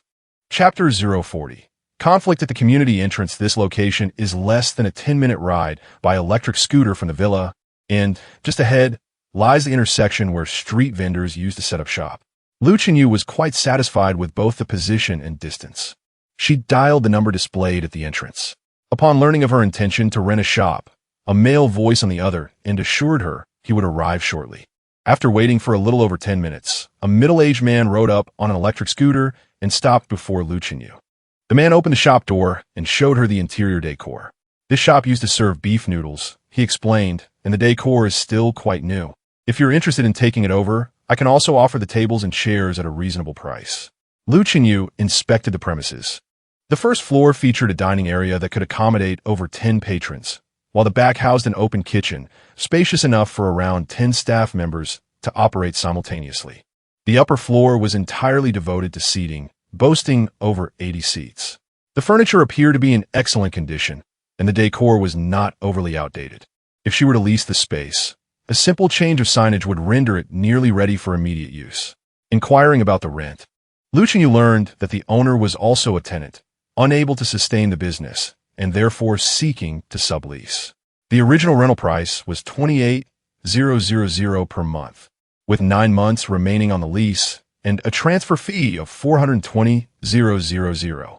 Hearing the figure of 420,000, Lu Qinyu felt her spirits plummet. "Is it really that expensive?" Noticing her change in expression, the owner quickly explained, "The rent for these 9 months totals 250,000. I initially invested over 300,000 in renovations and furnishings, but after depreciation, I'm only asking for 170,000. This price is quite reasonable. The location is prime. With heavy foot traffic during rush hours, you could recoup your investment within a few months." Lu Qinyu was skeptical. If it were truly profitable, would the shop still be up for sublease? "I need to think it over," she replied. The owner did not press her further, merely suggesting that she contact him if she had any questions. Lu Qinyu proceeded to view several other rental shops. There were newly developed spaces, but starting from scratch in terms of decor would be time-consuming. Another option was a single-story establishment with a sizable area and a favorable location. Yet the interior had been completely demolished for reasons unknown. She dismissed both options, particularly the latter, fearing that the landlord might be difficult to negotiate with after the previous tenant had ruined the renovations. The other places she viewed were either too remote or inadequately sized, failing to meet her expectations. However, the $420,000 price tag was something she could not afford at present. By the time she returned home, dusk had settled in. Upon arriving at the entrance of the villa community, she noticed a commotion. Approaching to investigate, she realized with dismay that one party involved in the dispute was someone she knew. Her own employee, Zhou Zhuang, who was visibly flustered, gripping his electric scooter. He had been in a hurry to deliver food, but the evening rush had resulted in a congested flow of vehicles within the community. Following closely behind a black car, he had been waiting for the gate to open when, unexpectedly, the driver not only failed to advance, but began to reverse. Zhou Zhuang had not reacted in time and was knocked by the rear of the vehicle, nearly losing his balance. That being said, the car owner angrily exited his vehicle, accusing Zhou Zhuang of rear-ending him and demanding compensation. Zhou, upon noticing the car's emblem, was taken aback. It was a luxury vehicle worth millions. The man, clad in a suit and exhibiting a considerable belly, pointed an accusatory finger at Zhou, exclaiming, "Do you understand that the rear-end collision is entirely your fault? I just acquired this car, and you've already cracked the bumper." Zhou was momentarily speechless. He opened his mouth to explain, "Sir, you reversed into me. I was simply waiting behind." However, the man dismissed Zhou's explanation, continuing to shout, "Compensate me, 200,000, no less." The moment the sum left the man's lips, Zhou's temper flared. "You must be joking. It was clearly your fault. I won't even seek compensation from you. Yet you wish to frame me for this? Have you lost your mind over money?" Just as the two were vehemently exchanging insults, Lu Chenyu returned, noticing the crowd that had gathered around the escalating situation. "Zhou Zhuang, what is happening here?" she inquired as she approached. Zhou, upon seeing Lu, felt a wave of panic wash over him, stumbling over his words as he recounted the events. "Boss, this truly isn't my fault." Lu raised her hand to halt Zhou's explanation, turning her gaze to the still fuming man and stated, "Let's review the surveillance footage." The man was taken aback, sizing up Lu and demanding, "Who are you, and what does this have to do with you?" "Step aside," Lu replied. "He is my employee, so it pertains to me. Now that an incident has occurred, it is not merely your word that holds weight. If it turns out my employee is at fault, he will compensate accordingly. Conversely, if it is indeed you who collided with my employee, you will be liable for his lost wages and vehicle repair costs." "Nonsense," the man interrupted, his face contorting with rage. "It was clearly your employee who failed to stop in time. Do you have any idea how much this car is worth? Can you afford to compensate me? I insist we review the footage, or I will call the police," Lu asserted. "There are numerous witnesses. You should inquire among them about who is truly at fault." The man pointed at the onlookers, demanding, "You, come here, tell us whose fault it is." The individual pointed at Lu Jinfeng found himself in a precarious position. He recognized the man as a significant businessman known for his short temper. Even minor delays in service would earn him a scolding. Admitting that the man had reversed into Zhou could jeopardize his job. Yet he had also received several favors from Lu recently, often receiving food deliveries when she was unavailable. He had always tried to assist them, but now trouble had found him. I didn't see anything." Lu decided to feign ignorance. The situation reached a stalemate. Lu insisted on reviewing the surveillance, while the man remained obstinate. Just then, a female voice called out from behind them, "Boss Wang, would you like my assistance? I happen to be right behind you, and my dash cam was recording." The man known as Boss Wang turned to see Fei Ting's vehicle behind them. Fei Ting, clad in a sharp dress, leaned against the car door, her expression a playful blend of amusement and intrigue as she regarded Boss Wang. For a fleeting moment, Boss Wang's countenance stiffened, yet it quickly reverted to its usual composure as he smiled and said, "Ah, it is you, General Manager Fei. I shall not trouble you further. Are you heading out? I will resolve this matter post-haste." With that, he shot a glare at Lu Chenyu and Zhou Zhuang, adding, "Consider yourselves fortunate. I shall let you off this time." As Boss Wang attempted to depart, Lu Chenyu intercepted him, declaring, "Hold on, you have yet to compensate us. Are you attempting to flee the scene of the incident? I am prepared to call the authorities." With that, Lu Chenyu waved her phone in the air. Boss Wang, feeling cornered, angrily retrieved a wad of cash from his wallet and flung it to the ground. "Is it not merely money you seek? Here, take this. Is it sufficient?" Lu Chenyu, unfazed, turned to Zhou Ziwen and said, "What are you staring at? Pick it up." Although Boss Wang may be blind to the value of money, we must not show it the same disrespect. This is rightfully yours. Collecting it bears no guilt. Treat yourself to a splendid meal tonight. Zhou Ziwen complied, gathering the money, which Lu Chenyu insisted he keep. His earlier displeasure at picking up the cash evaporated in an instant. "My goodness, there are over 3,000 here. Thank you, Boss Wang," he exclaimed. Fuming, Boss Wang strode away. Chapter 041. Complaints. Lu Chenyu visited CF Fighting, who greeted her with a smile. "It's a trivial matter. After all, I've enjoyed your family's hospitality for several days. Lending a hand is the least I can do." Lu Chenyu inquired. "And you are?" "Zhu Yulian is my mother," Fighting replied. Suddenly enlightened, Lu Chenyu realized that Fighting was the remarkable daughter mentioned by Aunt Zhu, and indeed, she exuded the aura of a competent and successful woman. "I know Boss Wang. He has a penchant for bullying the meek while fearing the strong, and he holds grudges quite fiercely.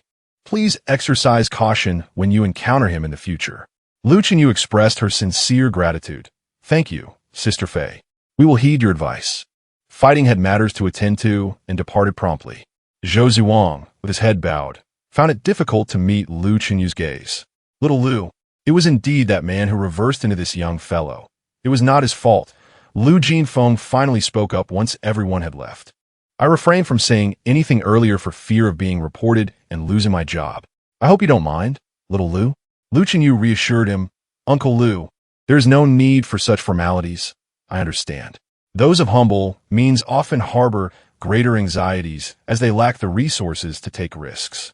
She herself was a person of modest stature, recognizing that self-preservation was the wisest course when one lacked the capacity to act, akin to refraining from aiding a fallen elder or intervening in a knife-wielding robbery.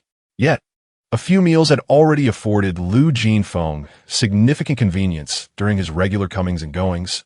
There was no need to demand more. Turning her attention to Zhou Ziwang, she noted that their ages were not vastly different, rendering it inappropriate for her to assume an authoritative stance. Nevertheless, some caution was warranted. Be more careful in the future. This area is frequented by luxury vehicles, and a mere bump could result in losses even I cannot cover. Zhou Ziwang, still shaken, vowed, "I will keep my distance from them." The compensation of over 3,000 yuan had somewhat soothed his wounded spirit, and he soon gathered himself to continue his delivery work. Just as Lu Chenyu believed the matter had concluded, she received a phone call from the property management early the next morning. "Yes, this is the property complaint line." The reason was straightforward. Her establishment in this high-value residential area, with incessant delivery traffic, was deemed a safety hazard and a significant disturbance to the community.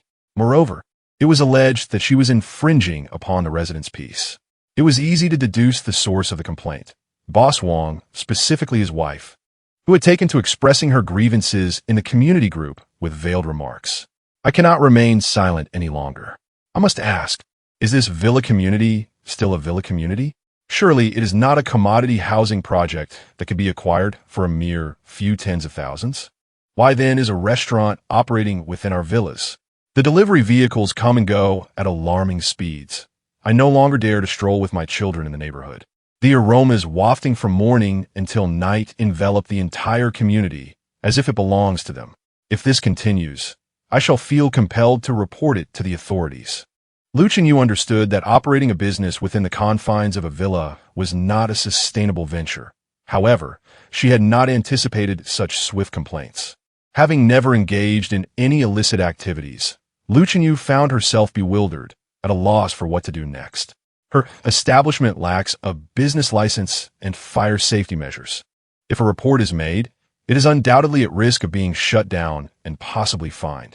Must it truly come to the closure of her delivery service under such complaints?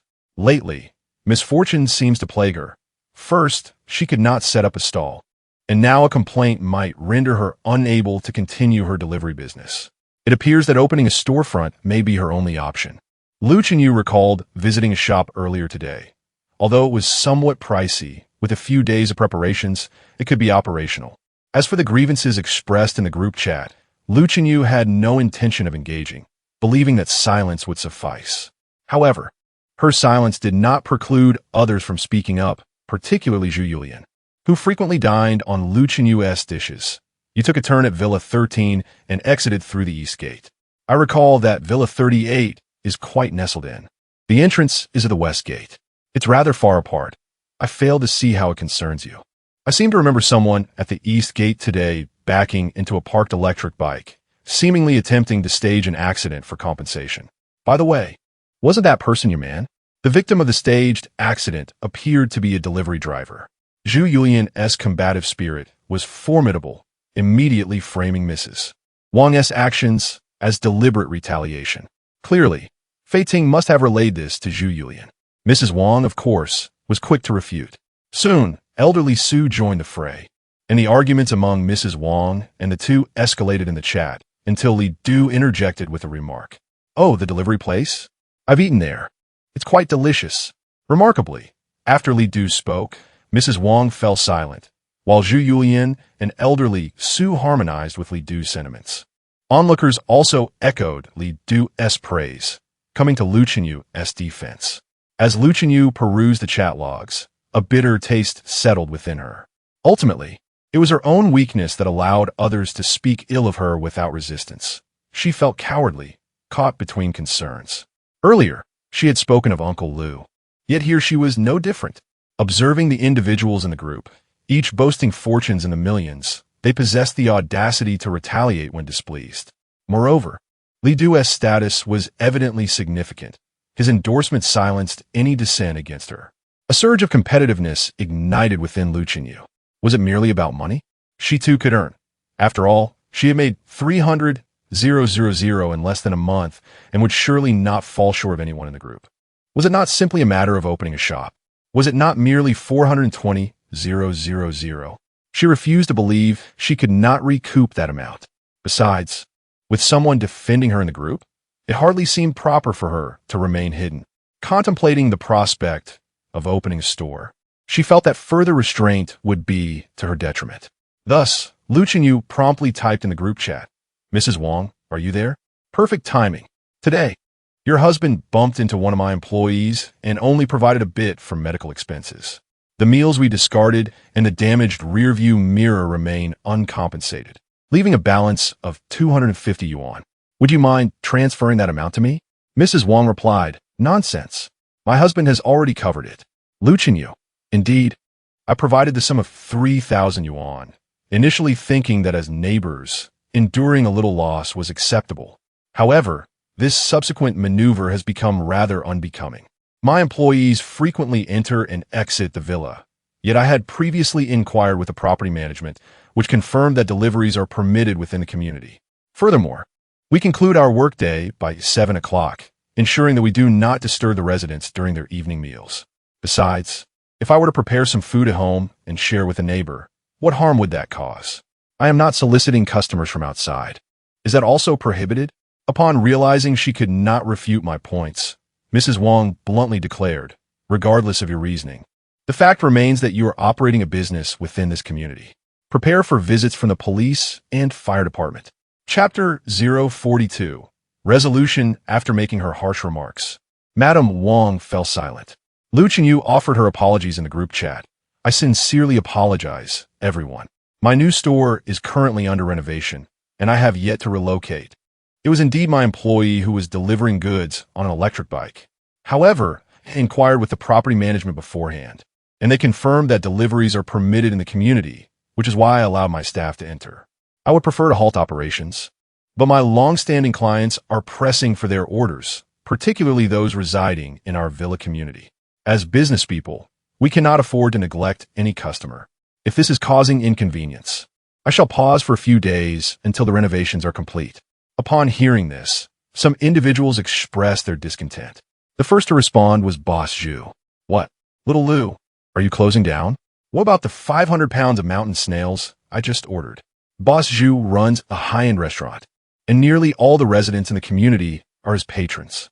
Especially during this period, the dishes introduced by his establishment have become exceedingly popular, with reservations extending for several days.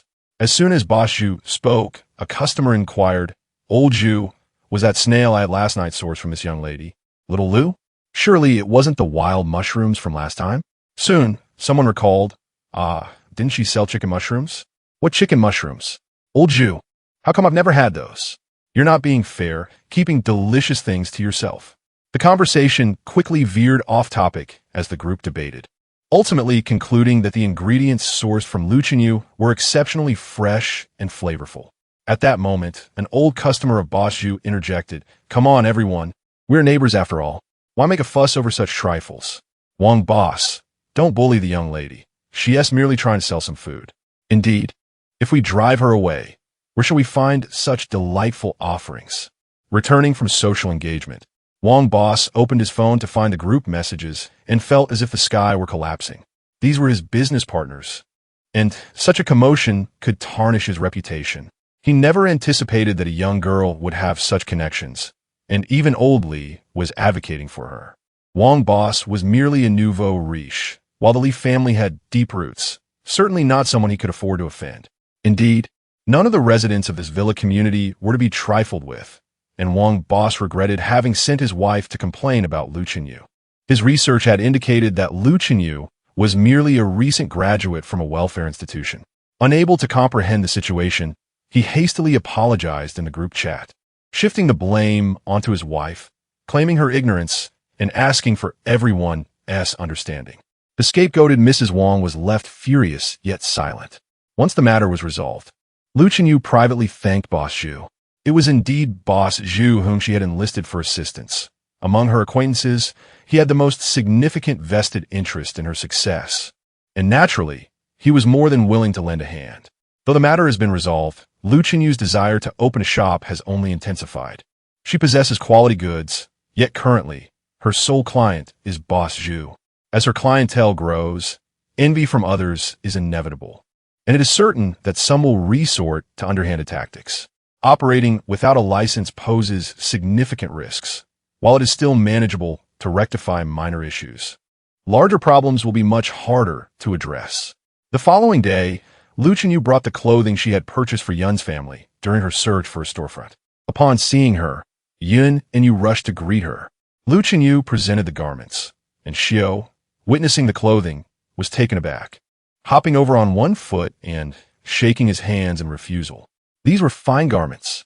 He had only seen the priests of other large tribes adorned in such splendid attire, and he had heard that one outfit could cost dozens of hunted animals, exorbitantly priced. How could they possibly afford such clothing? Luchenyu reassured them, "I am not giving you these clothes for free. Yun is assisting me, and it is only proper to offer some form of compensation." As days passed, their communication improved significantly. Through gestures and sounds, they could understand each other to a degree. Xiao was thrilled at the prospect of working for the esteemed priest and accepted the clothing, thumping his chest to vow that he would never betray her. The garments Luchenyu had chosen were dark-colored and resistant to dirt. Even Yu's outfit was a deep green. After directing them to put on the clothes, the three stood frozen, terrified of soiling the fabric. Observing their rigid postures, Luchenyu could not help but chuckle. Clothes are meant to be worn. If they get dirty, we can simply wash them. Xiao cautiously touched the hem of his garment, and as his rough fingers brushed against the soft fabric, he trembled. He was wearing what was meant only for the esteemed priest. It felt so luxurious. You could hardly contain her excitement, spinning around in place.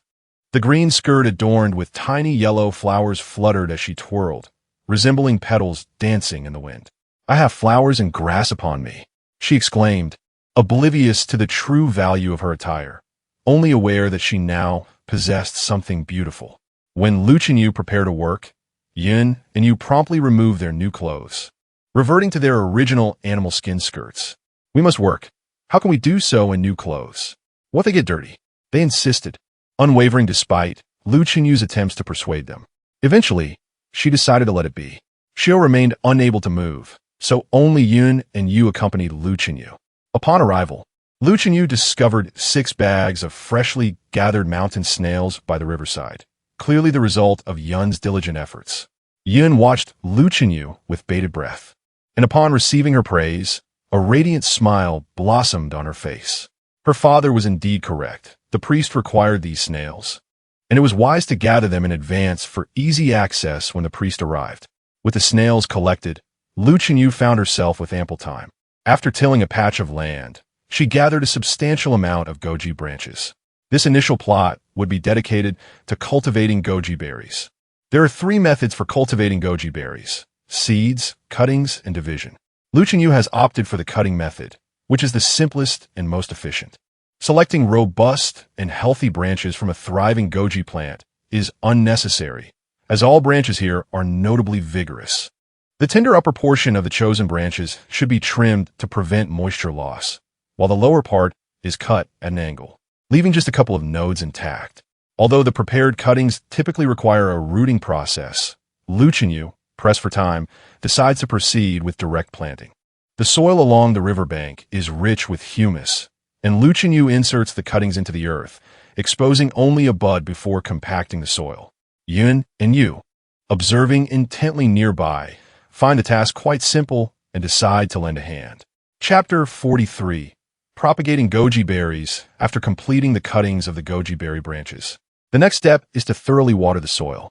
Furthermore, it is essential to provide moisture and warmth to the cuttings. Typically, this is achieved by covering them with plastic film, leaving only the goji branches exposed through small punctured holes. However, in the absence of modern materials, one may resort to utilizing dried straw or wild grasses for this purpose. While straw was unavailable, plenty of wild grasses were found. Earlier, Lu Chenyu had cut several grasses while clearing the path and discarded them by the roadside. She collected them to cover the prepared soil, while Yun and Yu carefully exposed the branches under Lu Chenyu's guidance. It took merely an hour to complete the 2 plots. The remaining time was spent by Lu Chenyu and Yun digging for taro. This time, Lu Chenyu had brought gloves, making the task considerably easier. Instead of uprooting all the taro, she left the smaller ones in their original holes, allowing them to continue growing without the need for deliberate replanting. In the end, Lu Chenyu returned home with 6 bags of mountain snails, 2 bags of taro, and a large bundle of cut taro stems. Fortunately, she could utilize the time-space portal to transport her goods without counting them, as carrying such a load alone would have been quite challenging. Energy item discovered: mountain snails. Energy value gained 563. 8. Energy item discovered: wild taro. Energy value gained 102. 2.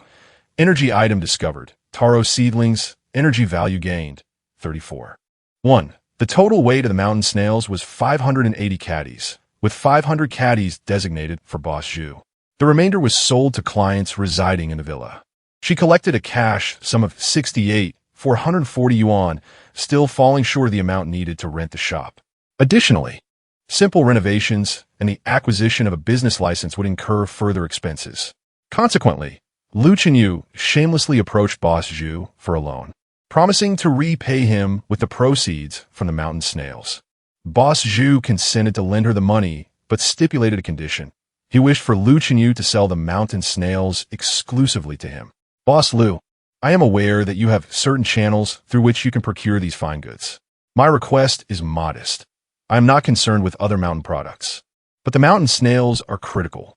I have invested considerable time and effort in advertising them recently, and they have become the signature dish of my establishments. Naturally, I prefer that no other restaurants have access to the same quality of product. Even if you do not require a loan, I would have approached you about this matter. Here lies the perfect opportunity, Boss Zhu remarked with delight. Without much contemplation, Lu Chenyu acquiesced, setting aside the assistance Boss Zhu had provided. Selling the mountain snails to him was a pragmatic decision, especially since a restaurant would not primarily feature them, thus benefiting both parties. Upon receiving Boss Zhu's transfer, Lu Chenyu enlisted Aunt Jean and arranged a meeting with the owner of the shop from the previous day to discuss signing a contract. It was a weekend, and with the 3 children of Zhong Ran also offering their help, Aunt Jean found herself less occupied. It was at this point that Aunt Jean learned of Lu Chenyu's sudden decision to rent a shop for a restaurant. How unexpected! Aunt Jean, in her usual rambling manner, concluded her thoughts by stating, "It's indeed time to rent. With business flourishing, opening a restaurant would be much more convenient. Remaining in this villa isn't sustainable, and obtaining permits is a challenge." Lu Chenyu smiled as she linked arms with Aunt Jean, replying, "But I have your support. Otherwise, I wouldn't dare to consider opening a restaurant on my own." Aunt Jean patted her hand, her eyes brimming with pride. "My dear, you possess great potential. If I were to speak with the director upon my return, they would undoubtedly take pride in your accomplishments." Arriving at the storefront, the shop owner and landlord were already awaiting their arrival. Upon seeing Lu Chenyu, the shop owner greeted her warmly. "Miss Lu, you've arrived at the perfect moment. I just got here myself." After inspecting the shop, Aunt Jean was quite satisfied. However, upon hearing the transfer fee of 420,000 yuan, both she and Lu Chenyu felt it was somewhat steep. Aunt Jean initiated negotiations with the shop owner. "This is a bit beyond our budget. Would 380,000 work? We could pay it all at once." "Ma'am, this shop has a prime location and excellent decor. This price is truly reasonable," the owner insisted. "Just a bit less, and we will take it," Aunt Jean countered. "But ma'am," the owner began, "just a little lower. I've seen several shops nearby listed for rent, and their prices are not as high as yours." "My shop is much larger than theirs," the owner retorted. "It doesn't seem significantly smaller to me in the end." Aunt Jean successfully negotiated the price down to 400,000 yuan to be paid in full. Lu Chenyu's card was a regular savings account with limited daily transfer capabilities. After signing the contract, she hurried to the bank to complete the transaction. By midday, Lu Chenyu held the keys to her new shop. Although her bank account was nearly depleted, the sight of the keys filled her with excitement, and Aunt Jean was equally thrilled. Wandering through the shop and discussing what modifications were necessary, there wasn't much that needed altering. They would need to remove the posters and signage belonging to the previous beef restaurant and replace them with their own, as well as update the tableware and renovate the kitchen to accommodate several large steamers and a dough mixer. After discussing with Aunt Jean, Lu Chenyu returned to the new shop in the afternoon with several young associates, including Zhang Jia and Zhong Ran. Lu Chenyu hoped that Zhang Jia would assist with obtaining the business license. "Boss, I am an accountant," Zhang Jia stated. "If you secure the license, I'll ensure you receive a performance bonus of 2,000 yuan." "Boss, leave it to me," Zhang Jia replied confidently, despite her lack of experience with licenses. She was eager to learn and willing to seek help if necessary. While Zhang Jia worked on the licensing issues, Lu Chenyu and the other youths began dismantling the old promotional materials. However, they soon realized that removing the advertisements revealed even less appealing walls, necessitating a fresh coat of paint. If they aimed to save money, this was not the way to do it. Professional help would be required. Consequently, they contacted a renovation team, securing a quote of 500 yuan for repainting the first and second floors. They also ordered the steam racks. Shortly thereafter, Zhang Jia returned, asking, "Boss, what shall we name our shop?" Lu Chenyu: "I have yet to ponder this matter." Indeed, she had forgotten to bestow a name upon her establishment. Lu Chenyu began to contemplate earnestly. She desired a name that would embody the freshness and deliciousness of her ingredients. Delicacy fresh? No, that would be the name of a soy sauce. Flavors abound? That seems familiar as well. After much deliberation, Lu Chenyu finally settled on a name, Gastronomic Moments. Firstly, the term moments implies the enjoyment of food, and secondly, it phonetically resonates with time, signifying that her ingredients originated from a primordial era, thus representing food that transcends time itself. Proud of her chosen name, Lu Chenyu eagerly shared it with Zhang Jia. Zhang Jia responded, "Boss, there's a restaurant called Gastronomic Western Cuisine on the street next door." Lu Chenyu replied, "It matters not. We are serving Chinese cuisine." Zhang Jia continued, "I've also visited a small eatery named Gastronomic Inn." Lu Chenyu. In the end, she settled on the rather unrefined name Mountain Fare. Chapter 044. Return to the tribe. Due to minimal renovations, the walls were repainted within 3 days, and the kitchen was also remodeled. A new sign was installed, yet the necessary permits had not yet been obtained. Although she was anxious, there was little that could be done. During these days, she and Yin busied themselves gathering snails to repay their debts, finally settling the amount owed to boss Zhu after 3 days of diligent work. In preparation for opening the shop, Lu Chenyu recognized the necessity of sourcing more ingredients from the primordial society. A shortage could spell disaster. Aside from mountain snails, taro was the only other food she had found in abundance. Wild leeks and goji berries were scarce, while wild mushrooms and chicken mushrooms were entirely absent. The cuttings of the goji branches had sprouted during these 3 days, much to Lu Chenyu's delight. It seemed the survival rate was promising. Another source of joy was that Xiao had regained the ability to stand and perform simple tasks. Naturally, in Xiao's eyes, collecting snails and tilling the earth were straightforward endeavors. However, before continuing with such tasks, he wished to return to the tribe. Over the past few days, Lu Chenyu had been bringing them small provisions as compensation: a bag of salt on the first day, food on the second, clothing on the third, followed by a bag of sugar, a large iron pot, and a tent in the subsequent days. To Xiao, these items were immensely precious, especially the salt, which he wished to take back to share with the tribe. However, he found himself in the Valley of Evil, a place that instilled fear in the hearts of the tribe. After so many days, the tribe members must have realized that his family had ventured into the Valley of Evil. He pondered whether they would drive him away upon his return. After much contemplation, Xiao felt compelled to make the journey. He still held deep affection for the tribe. Taking the bag of salt and sugar, he set off for the tribe with the 2 children after Lu Chenyu had departed. He was uneasy about leaving the children alone in the Valley of Evil, and thus brought them along. The tribe had learned of their venture into the Valley of Evil the very night Yun took his father and sister away. When questioned, Peng had disclosed everything. "What shall we do, Chief?" The tribe members found themselves at a loss, turning to Chief Ming for guidance. Ming's expression was grave. He regarded Xiao as an admirable person. Even after Xiao was injured and unable to hunt, he continued to share meat with him and his children, albeit in smaller portions. As the tribe was struggling to feed everyone, he had not anticipated that Yun would be so audacious as to lead his father and sister into the Valley of Evil. Did Yun mention why he took his father to the Valley of Evil? Peng shook his head. He merely asked me to assist in bringing his father outside the valley, without explaining why. Yet others recalled that during lunch, Yin had mentioned encountering a priest. Could it be that he went in search of a priest to heal his father? Indeed, I heard him say something today, another chimed in. Yin was acting strangely, with white wrappings on his head and legs. Could there truly be a priest? Impossible. Yin ventured into the Valley of Evil. A priest could not possibly appear there. He must be lying. However, aside from the possibility that the Valley of Evil harbored a priest, no one could fathom why Yun would venture there with his father seeking treatment. Hadn't Yin claimed it was not his first foray into the Valley of Evil? Could it be that he had already been cursed? Such speculation ignited a flurry of uncertainty among the crowd, with many asserting that Yun's actions must indeed be the result of a curse. The clan leader, Ming, inquired Peng, "Did Yun truly take his father into the Valley of Evil?" Indeed, Peng affirmed, "I saw plenty of its grass. Yun was dragging his father through it." Ming, "Should we venture into the Valley of Evil to search for them?" "Absolutely not, Ming. That is the Valley of Evil.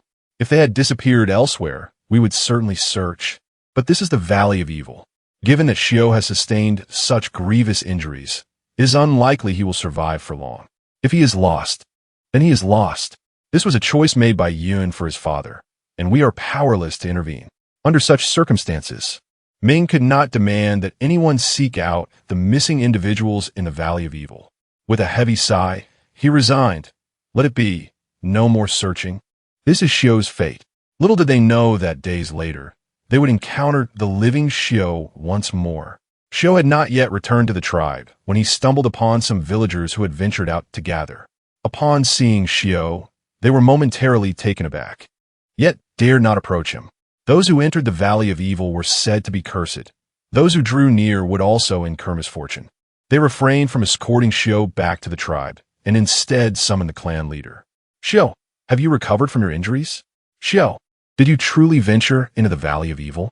Xiao, did you encounter any demons?" Although they hesitated to approach, their curiosity compelled them to ask. Xiao, still unskilled in deceit, answered candidly, "My wounds are nearly healed, thanks to a miraculous priest who saved me." Yes, I went to the Valley of Evil. I have just emerged from it. I did not see any demons, only a priest. By the time Ming arrived, Xiao had recounted most of his experience. So, you truly encounter a priest? Ming exclaimed, astonished. How could a priest possibly be present in the Valley of Evil? Xiao displayed his wounds, which were healing well. Yet, disbelief lingered among the crowd. To prove his claim, Xiao produced some salt. He poured a small amount onto a large leaf, placed it on the ground, and stepped back. Someone approached and picked up the salt. What is this? Salt! Salt! The crowd gasped, yet skepticism remained. Impossible, salt does not look like this. This is the salt bestowed upon us by the priest. Of course, it is different, Yun proclaimed proudly from the side. Both Xiao and Yun insisted vehemently that this was indeed salt, and it was remarkably flavorful. Ming, hesitantly, touched a fingertip to the salt, tasted it, and his eyes lit up. Salty, it truly is salt, Ming exclaimed, his fingers trembling with excitement. After savoring it further and confirming its authenticity, he gazed at Xiao in disbelief. Is this truly the salt granted by the priest? How could the esteemed priest appear in the Valley of Evil? Is it not a cursed, forbidden land? Xiao was at a loss. All he knew was that upon awakening, he found the priest tending to his wounds. When he inquired, Yin was equally perplexed, explaining that he had inadvertently wandered into the Valley of Evil, drawn by the priest's enchanting steed. The priest was indeed formidable. Not only could she heal ailments, but she also adorned herself in exquisite garments and rode a remarkably swift mount. Her weaponry was equally impressive, possessing a life of its own. At last, you found an opportune moment to interject.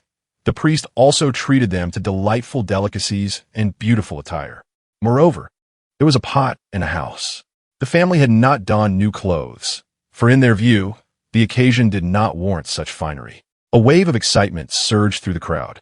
In that moment, Xiao produced some candy, as was his custom, pouring a bit onto a leaf for the tribespeople to sample. This was candy, a gift from the priest. Chapter 045. Then go by yourself. The arrival of sugar stirred quite a commotion among the tribe. After a moment of excitement, Ming composed himself and gazed at Xiao in the distance, struggling to articulate his thoughts. Although you have returned with salt and sugar, the decision of whether you can stay must be deliberated by the tribe.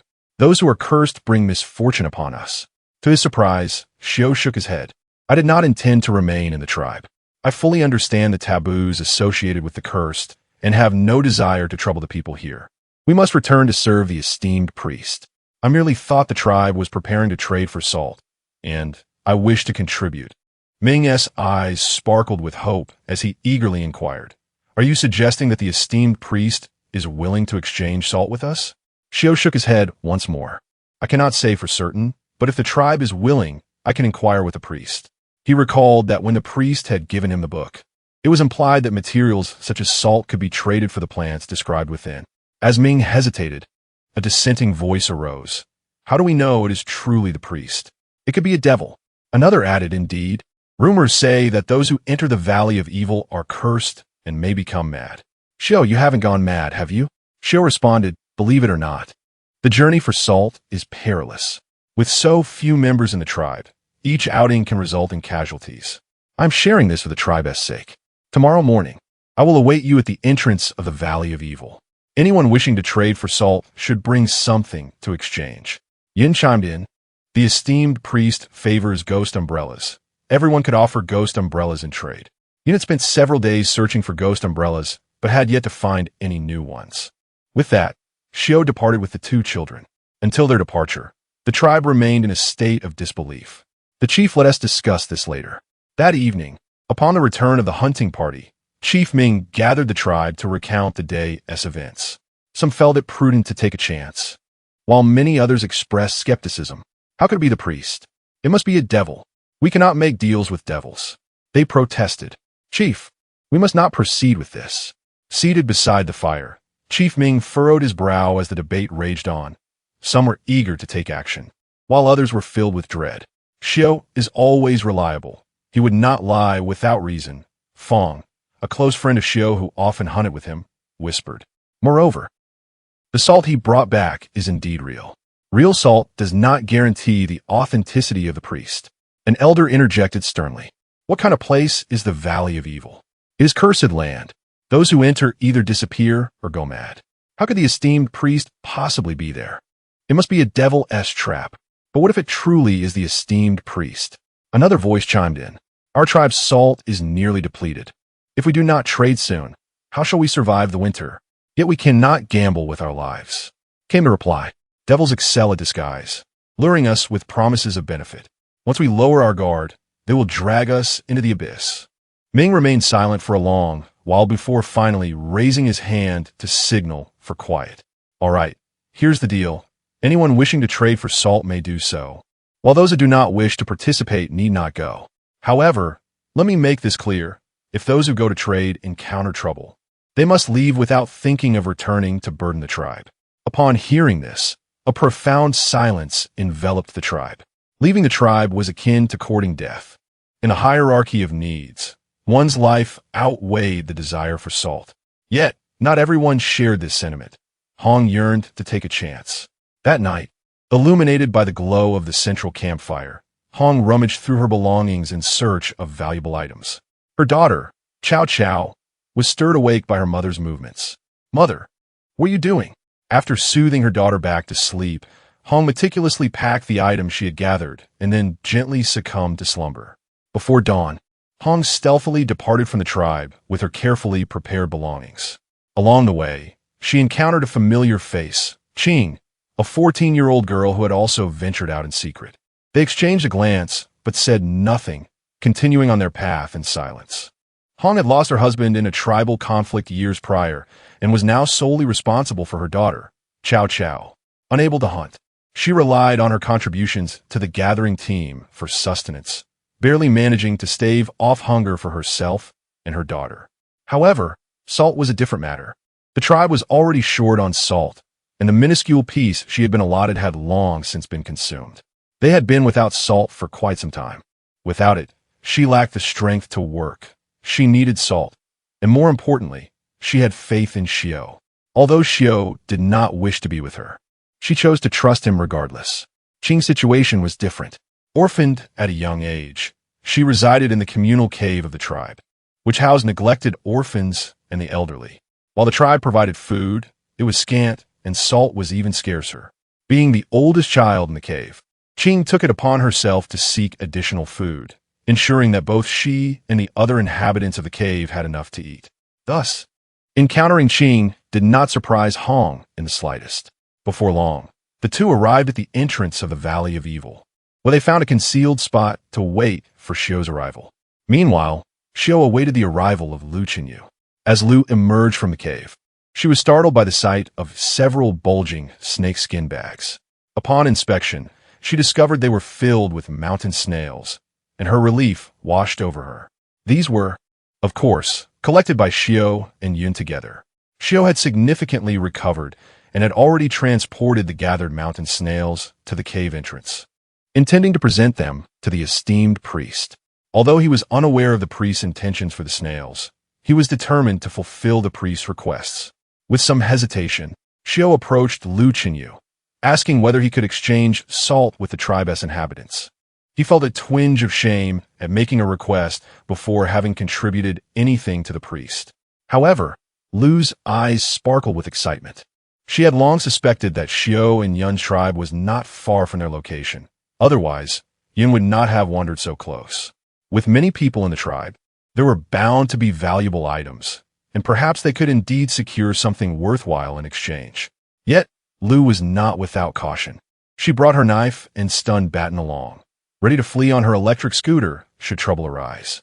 In her backpack, Lu Chenyu always kept a pouch of salt. Anticipating the day, she could exchange it for something of value. She carried the clouds and rain, with Xiao leading the way. After more than half an hour, the group arrived at the entrance of a valley.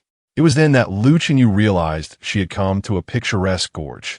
Naturally, she noticed the entrance was exuberantly adorned with clusters of taro that resembled a forest, prompting her to decisively choose taro as the signature dish for her new restaurant. With such a plentiful supply, it was unlikely to run out anytime soon. Xiao, upon noticing the absence of people at the entrance, felt a twinge of anxiety. Could it be that no one would come to barter? After all, it was salt. Fortunately, Hong and Qing soon appeared. Hong, Qing, this is the esteemed priest, Xiao introduced. But was unnecessary. Hong and Qing immediately recognized the priest. The immaculate hair, exquisite attire, and extraordinary mount were far beyond the reach of ordinary folk like them. Could it truly be the priest? Chapter 046. The exchange for salt. The two individuals, hearts ablaze with excitement, emerge from their concealed hiding place. Hurry and present what you wish to exchange for salt. Only that which the esteemed priest desires can be traded, they were urged. Qing and Hong swiftly laid out their offerings upon the ground. Hong had brought forth two large, yellow fruits, which she had discovered after foraging. These delectable yellow fruits, sweet and succulent, were initially meant to be saved for a day of dire hunger. In truth, these yellow fruits were none other than the pumpkins in Lu Qinyu's eyes. Qing, on the other hand, presented two exquisite fox pelts. Food was a scarce commodity in the cave, with numerous mouths to feed. Thus, it was impractical to store it. The pelts were the result of traps she had learned to craft from the elders of the cave. With admirable patience, she had mastered the art of skinning a fox and tanning the fur alongside the elders. Originally, she intended to have the tribe members assist her in exchanging these for a greater quantity of salt, but the current situation rendered that plan unnecessary. Lu Qinyu desired both items. The prospect of cultivating her own pumpkin patch by extracting the seeds from such sizable pumpkins was enticing. Furthermore, the fox pelts, one a pristine white and the other a striking red with minimal mottling, were evidently of superior quality, even to someone like Lu Qinyu, who had never before encountered fur. Qing, Hong, and Xiao gazed at Lu Qinyu with eager anticipation. Lu Qinyu nodded slightly, signaling her agreement to the trade. Ecstatic, Qing and Hong could hardly contain their joy. The salt contained in a single bag weighing 1 pound was not to be devalued. Therefore, Lu Qinyu divided the salt carefully, distributing a portion to each. Hong received a quarter, while Qing was given half. Lacking containers, they resorted to wrapping the salt in leaves. Overwhelmed with gratitude, both Hong and Qing were on the verge of tears. The quantity of salt they received surpassed what they had accumulated over an entire year. They nearly fell to their knees to extol the virtues of the esteemed priest. After completing the exchange, Lu Qinyu did not depart immediately. Instead, she produced a compendium of herbs, indicating the illustrations within for them to memorize, expressing her need for those particular plants. She emphasized the importance of reishi mushrooms and ginseng. The group marveled at the images in the book, their admiration for Lu Qinyu deepening. Upon realizing they could trade the depicted items for other goods, their excitement grew.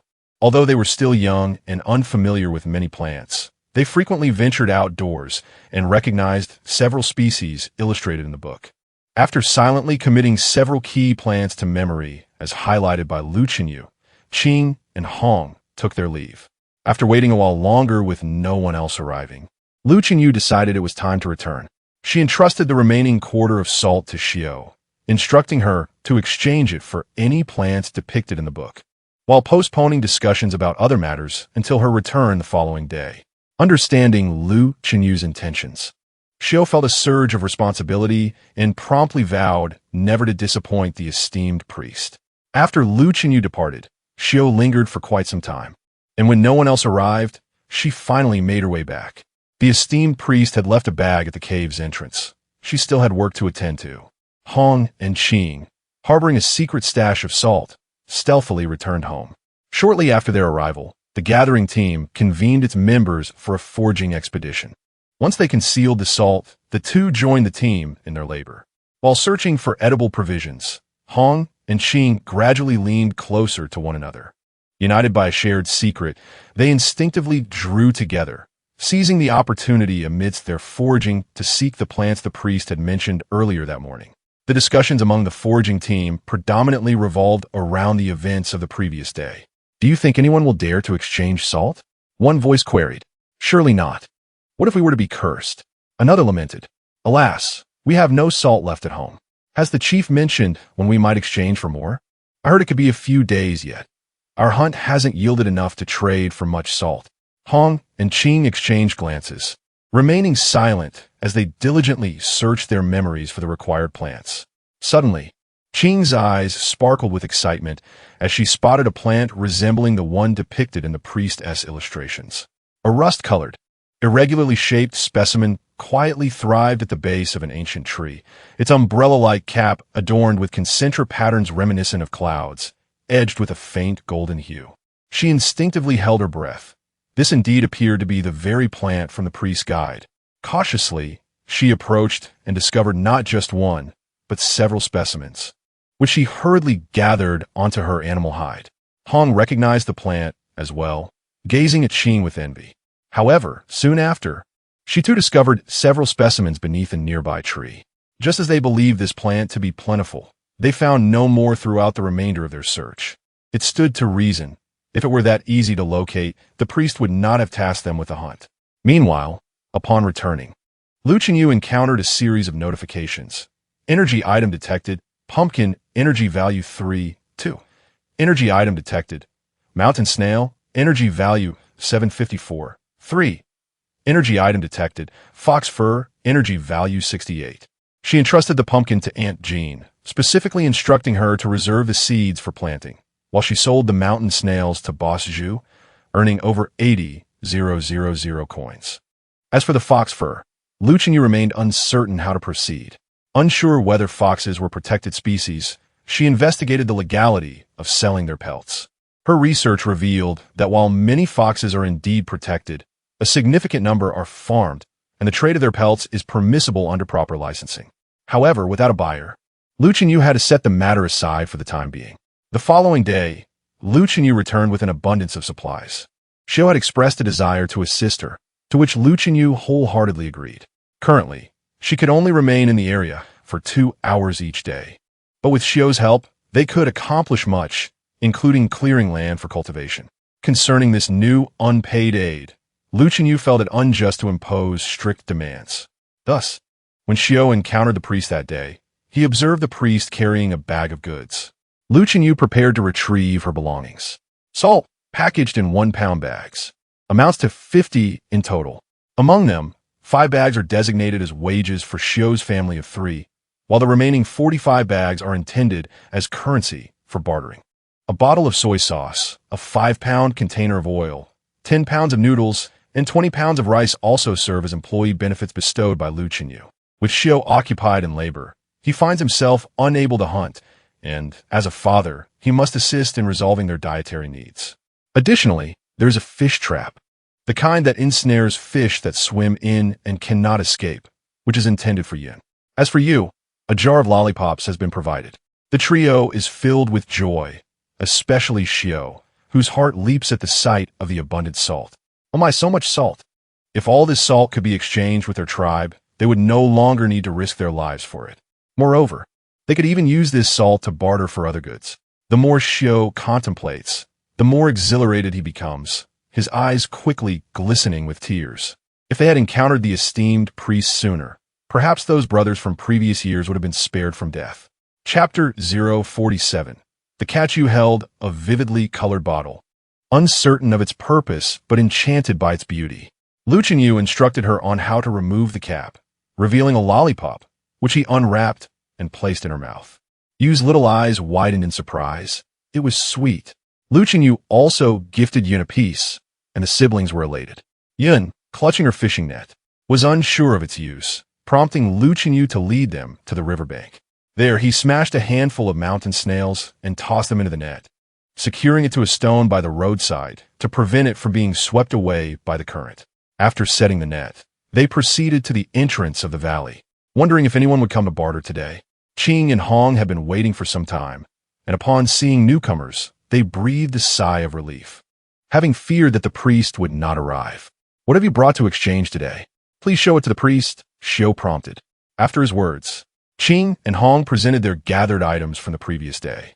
Upon seeing the smooth, reddish-brown, umbrella-like object, Lu Qingyu gasped. They had truly procured wild Ganoderma lucidum for her. She eagerly leaned closer to examine a specimen.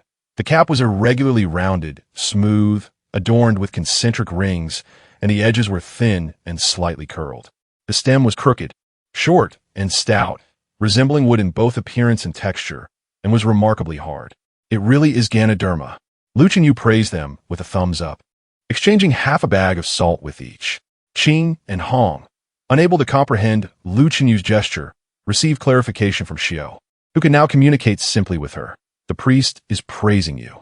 Delighted, Qing and Hong felt elated to receive such commendation from the priest, having never experienced praise within the tribe before. The two, buoyed by their success, reviewed the plants listed in the herbal compendium before departing. Before they left, Xiao advised them, "The priest has ample salt, sufficient for everyone in our tribe. You should inform the others that they need not risk themselves for salt. They can come to barter with the priest instead." However, Qing and Hong fell silent. "What is the matter?" Xiao inquired. "Are the tribe's people unwilling to come and trade?" Seeing both Qing and Hong present, he presumed the tribe permitted everyone to exchange salt. Hong hesitated before speaking. Xiao, the chieftain, did not forbid everyone from trading salt. But if something goes wrong, they would be exiled from the tribe. Hence, no one dares to come for an exchange. They had only come out of necessity. Xiao was taken aback. He had not anticipated the fearsome reputation of the Valley of Evil. Observing his silence, Hong consoled him. "Xiao, this is not your fault. It is merely that people are unaware of the priest's existence. Once they see the priest, they will surely come to trade for salt." With a sigh, Xiao refrained from further comment, simply producing a packet of salt for Hong. "Take this. You may trade it for something urgently needed." He understood that Hong held affection for him, yet he could not forget his late wife and did not wish to delay Hong.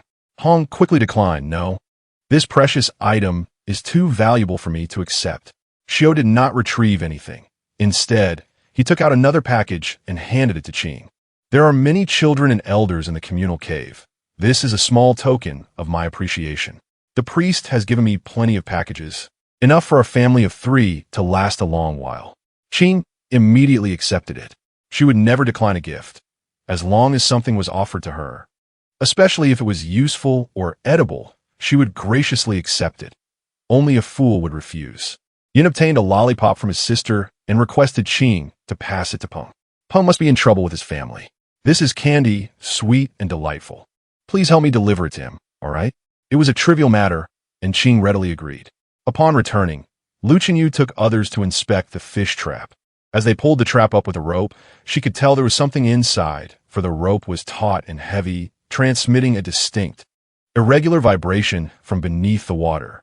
There was indeed a catch, and it felt quite substantial. Yun and Yu squatted by the shore, their eyes fixed intently on the water's surface. As the fish trap was gradually raised, a sudden splash erupted. The trap was crammed with 4 or 5 palm-sized fish. "Ah, there are fish! There are fish!"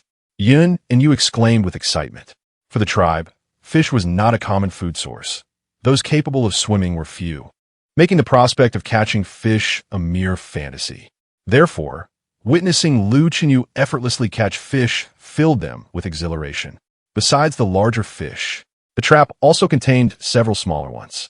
After emptying the catch, Lu Chenyu handed the trap to Yun, understanding that the priest was teaching him how to fish. Yun imitated Lu Chenyu's method by tossing crushed mountain snail shells into the trap before returning it to the river. Yun and Yu chattered about returning later to pull the rope, confident that more fish would be waiting.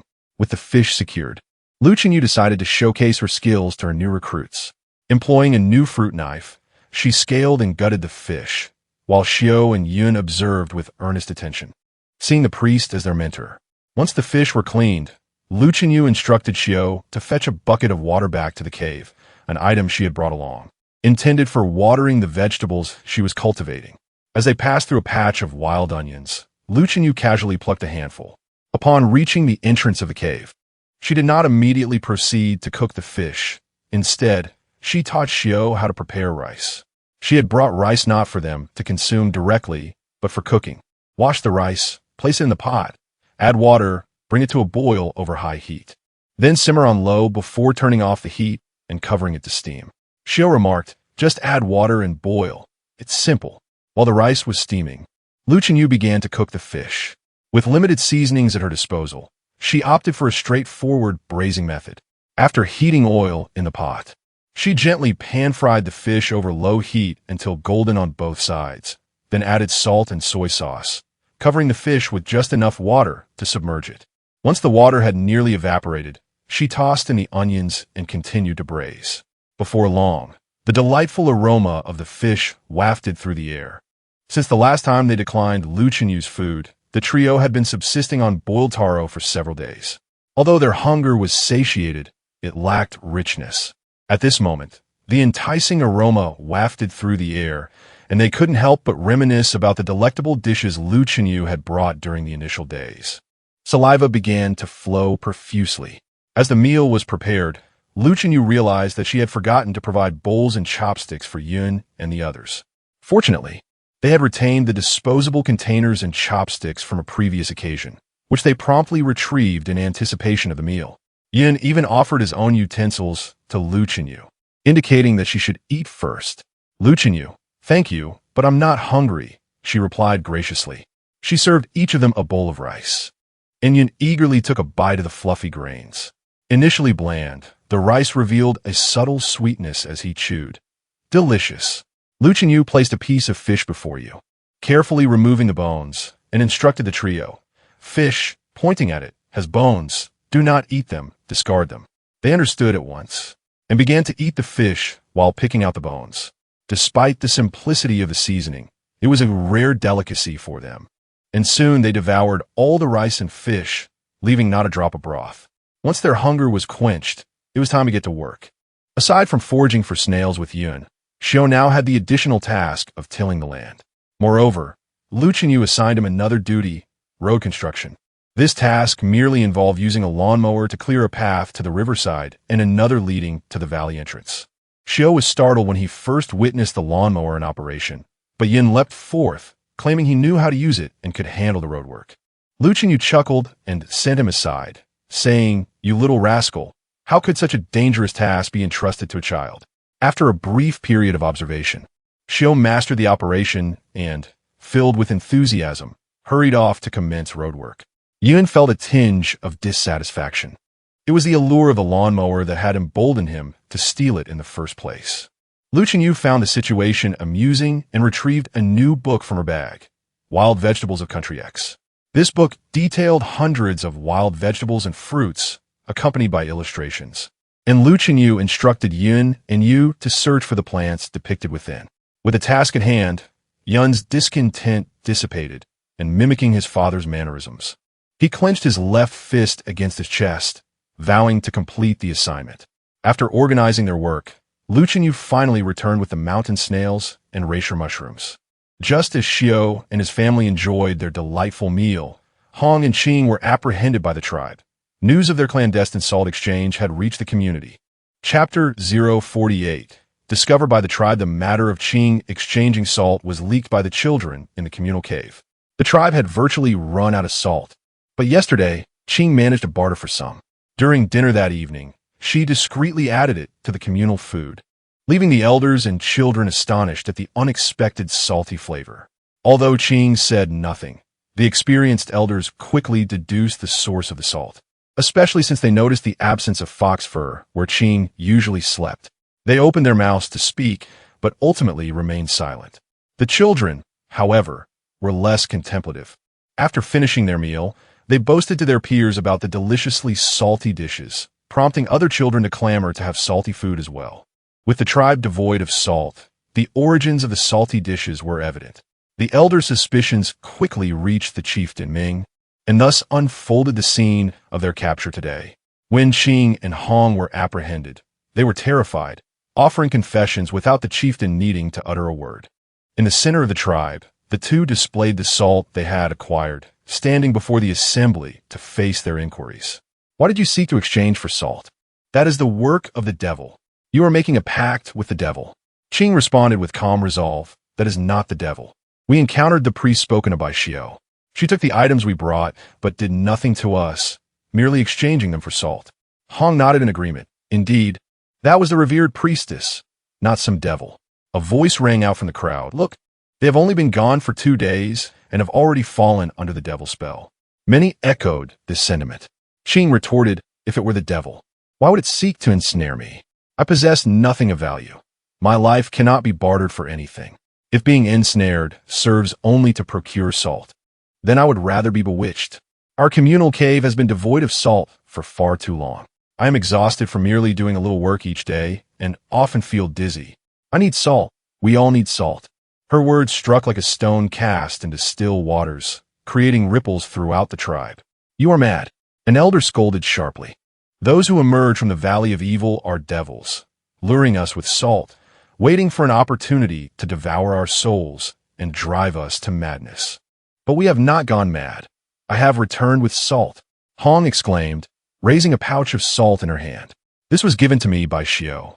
He said the priestess has plenty of salt, enough for our tribe to last a long time. We need not journey far to barter for salt. We can exchange directly with the priestess. Salt served as the best evidence. The crowd murmured as they gazed upon the white granules, reputed to be exceptionally flavorful. Qing continued, if anyone doubts, you may taste this salt. It is not bitter at all. It is delightful, better than the salt we have previously exchanged for. As she spoke, she poured a generous portion from her half-full pouch for the tribe to sample. Simultaneously, she took a small pinch of salt and, before everyone, placed it in her mouth. She swallowed hard, her gaze sweeping across the crowd, and declared, I have consumed salt. I am still alive, and... She paused briefly before continuing. This is the first time in a long while that I feel strength. A profound silence enveloped the tribe. Was she the only one who felt physically drained? After a long moment of contemplation, the chieftain finally spoke. Starting tomorrow, we will organize a group to exchange for salt. Anyone who wishes to participate may sign up. The expressions of Hong and Qing changed abruptly. This statement indicated that the chieftain was still opposed to trading for salt with the esteemed priest. What would become of them? The chieftain continued, First, we will deal with them, but Qing suddenly raised her voice, exclaiming, if you do not believe, I can go alone to help the tribe obtain salt. If there are curses, let them fall upon me alone.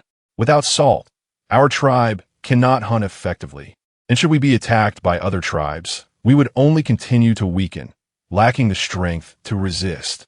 The chieftain regarded her with a complex expression. Once more, silence blanketed the tribe.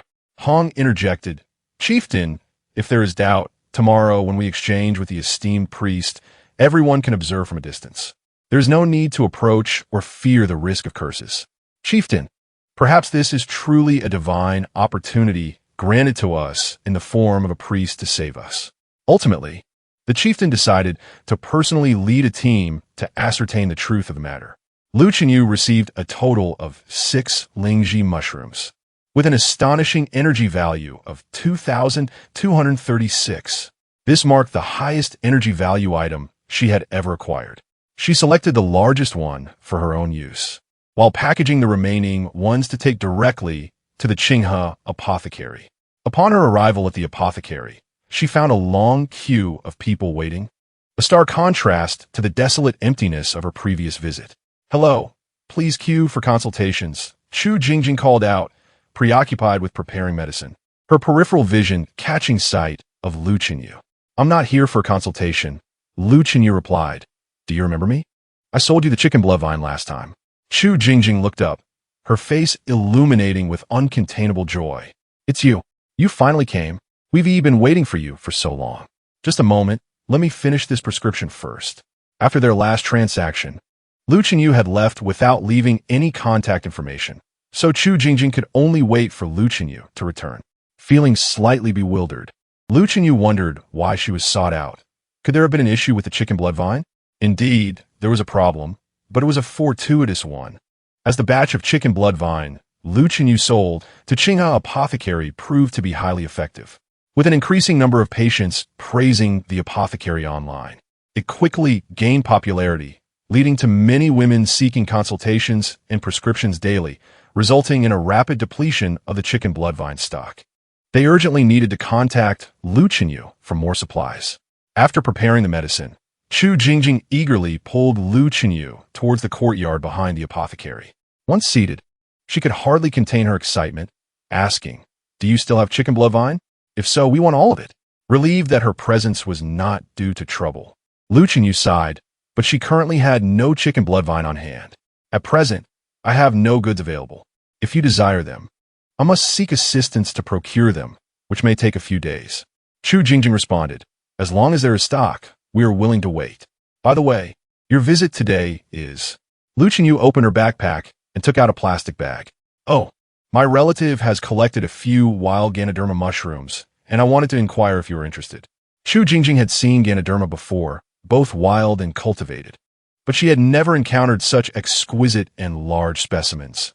These were undoubtedly of superior quality. Wild ones. Lu Chenyu nodded, indeed. They were harvested by the same relative who collected the chicken blood vine last time. Chu Jingjing immediately recognized the significance, as the prices of Ganoderma can vary greatly. Last year at the Medicinal Trade Fair, a prime wild Ganoderma was auctioned for as much as 200,000 RMB. Unsure of what to do, Chu Jingjing decided to seek her senior brother. "Please wait a moment. I shall call for my senior brother." Just then, a figure emerged from the adjacent room, exclaiming in frustration, "Why do you need to find your senior brother? How long have you been learning from me? Have my teachings gone in one ear and out the other?" Chu Jingjing looked at the newcomer. Her lips parted, but she refrained from retorting, dutifully addressing him as master. This individual was none other than Chu Jingjing's mentor, Kong Fan's father, Kong Renfu. Chapter 049. Wild Racer Kong Renfu, appearing to be in his 60s or 70s, had a plump visage, adorned with a pair of round-framed reading glasses. His hair, flecked with gray, was meticulously styled into a small bun at the back of his head, secured with a wooden hairpin, presenting an amiable old man. Yet, this seemingly genial figure elicited a sense of trepidation in the outwardly confident Chu Jingjing upon her first sight of him. "Master, I. Chu Jingjing stammered, struggling to articulate her thoughts. "Humph." Kong Renfu let out a cold snort, admonishing her, "I shall teach you once more. If you cannot remember this time, you will accompany me to the countryside to gather medicinal herbs." With that, Kong Renfu settled himself across from Lu Chenyu, scrutinizing the racer mushroom she had brought. Its vibrant hue, rich texture, and complete form captivated his attention. As his voice trailed off, he gently traced the surface of the fungus with his fingers, the sensation prompting a subtle furrow in his brow. Suddenly, he rose and retrieved a copper magnifying glass from within the room, leaning in to examine the mushroom closely. This pattern, his fingers halted abruptly as he focused intently on a particular spot, murmuring, "This halo, an exceptional specimen." A gleam of excitement flashed in Kong Renfu's eyes. Where did this racer come from? Lu Chenyu reiterated her earlier response. "Well, esteemed sir, do you wish to acquire this racer?" Kong Renfu set the mushroom down and inquired, "Young lady, what price do you intend to ask?" Lu Chenyu smiled faintly. "Given your expertise, why don't you propose a price first?" Kong Renfu narrowed his eyes, lightly tapping his fingers on the table. He was well aware of the value of this racer. Wild red racer, though not particularly old, takes over 20 years to mature and can only be found in pristine forests. Such a specimen would be a prized possession in any apothecary. He did not possess any in his shop, not due to a lack of desire or means, but rather because they were simply unobtainable. A high-quality wild red racer was considered a miraculous remedy against cancer. 60,000 for a single specimen, Kong Renfu stated slowly. Lu Chenyu's heart skipped a beat, nearly prompting her to acquiesce. If wild racer from Blue Star commanded a price of 60,000, then the one she had brought from the Primeval Society would undoubtedly exceed that valuation. Without a doubt, she would not entertain an offer below 100,000. "Old sir, you jest. The racer I have brought possesses efficacy far superior to that of ordinary wild racer. Let me share my bottom line with you. I won't sell for less than 100,000 per specimen." Kong Renfu chuckled, so resolute. "Are you well versed in this matter?" Lu Chenyu shook her head, returning his smile. "The quality of my goods should be well known to Dr. Chu." Chu Jingjing leaned closer to her master and whispered about the chicken blood vine that Lu Chenyu had brought. Upon returning from an outing a few days prior, Kong Renfu had noticed a notable increase in customers at his apothecary, primarily seeking remedies for women's ailments. Chu Jingjing had taken the opportunity to boast, claiming she had procured a batch of exceptionally potent chicken blood vine. He had tested the efficacy of that vine and confirmed that it was indeed significantly superior to the average variety by several magnitudes. Kong Renfu hesitated. The price was nearly 40,000 higher than his offer. Purchasing 5 stocks would require an additional expenditure of 200,000, which was no trifling sum. Lu Qingyu felt a twinge of anxiety as well, yet maintained an air of calm assurance, unperturbed. If the esteemed elder is not interested, I shall inquire elsewhere, he declared, feigning to reclaim the prized Lingji. Wait. Kong Renfu hastily restrained the Lingji. 80,000 is my final offer. Lu Qingyu countered. 100,000. I cannot sell for less. Esteemed elder. Acquiring this would be a fortunate find. Who knows when another opportunity might arise. Silence enveloped the courtyard, broken only by the distant clamor from the apothecary. Chu Jingjing stood by, refraining from uttering a word. Kong Renfu's gaze remained fixed on the Lingji, his mind a battleground. As a seasoned practitioner of traditional Chinese medicine for decades, he fully comprehended the value of this particular specimen. Should he let this chance slip away? Regret would linger for a long time. Very well, I shall take the gamble. 100,000 per stock. Lu Qinyu's smile now radiated sincerity. Esteemed elder, you shall not be disappointed. After a brief excursion, Lu Qingyu turned a profit of 500,000, replenishing her previously depleted coffers. It is worth noting that this sum was exchanged for merely a bag of salt. Elated, Lu Qingyu returned to inform her employees of a 2-day respite.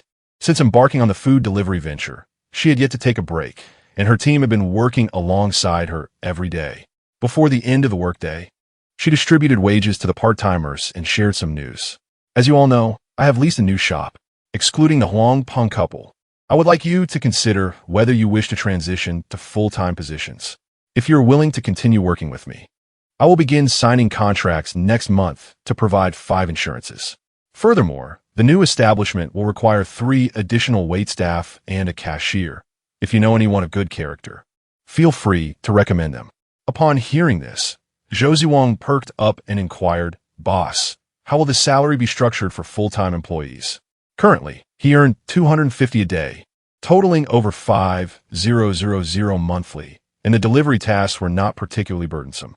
If full-time compensation were less, he would prefer to remain part-time. I cannot predict the business performance of the new shop, but I can assure you of a base salary of 3,500, including meals. Working hours will be from 9 a.m. to 9 p.m., with free time to rest when there are no customers. Performance bonuses will be based on sales. I cannot guarantee the amount, but I will allocate 10 of the profits each month for distribution. As soon as she finished speaking, Zhang Jia began calculating. The daily revenue for deliveries alone exceeded 20,000, with costs primarily comprising rice, flour, oil, and meat, some of which the owner procured personally and thus were not accounted for. By the end of the month, they would easily surpass 500,000. 10 of that was 50,000, and with only 6 employees. Boss, I want to transition to full-time. Zhang Jia immediately raised his hand to sign up. Zhou Ziwang and He Wenfeng, initially contemplating their options, quickly followed suit, realizing that full-time employment would undoubtedly be beneficial. We too wish to transition to full-time, except for Aunt Jean. Everyone else immediately expressed their willingness to become permanent employees, eager to continue working with Lu Qingyu. Zhang Jia even obsequiously declared that she did not require any rest and was determined to expedite the acquisition of the business license, striving to commence operations by next week. After the others departed, Lu Qingyu retained Aunt Jean for a private conversation. While the others could transition to permanent status, Aunt Jean could not, as she was an employee of the welfare institution, and her assistance to Lu Qingyu stemmed from the fact that she had watched her grow up. At this moment, observing Lu Qingyu, Aunt Jean hesitated, her words caught in her throat. Aunt Jean, what troubles you? Are you concerned about your salary? Worry not. I still need your guidance with them. I will pay you 20,000 a month. However, Aunt Jean shook her head and replied, Qingyu, I wish to resign from my position at the welfare institution and come work for you. Lu Qingyu was taken aback. Aunt Jean had a profound affection for children and had been the longest-serving teacher at the welfare institution. She had never anticipated that Aunt Jean would consider resigning. Was there an issue at the welfare institution? A heavy feeling settled in Lu Qinyu's heart as she began to speculate in that direction. Aunt Jean sighed deeply and said, The welfare institution may be closing down. Chapter 050. Visitors from the Stone-Tooth Tribe, the Tianjin Welfare Institute, is a privately run establishment, relying entirely on social donations for its funding. Previously, several large corporations consistently contributed substantial amounts, allowing the institute to sustain its numerous employees and children.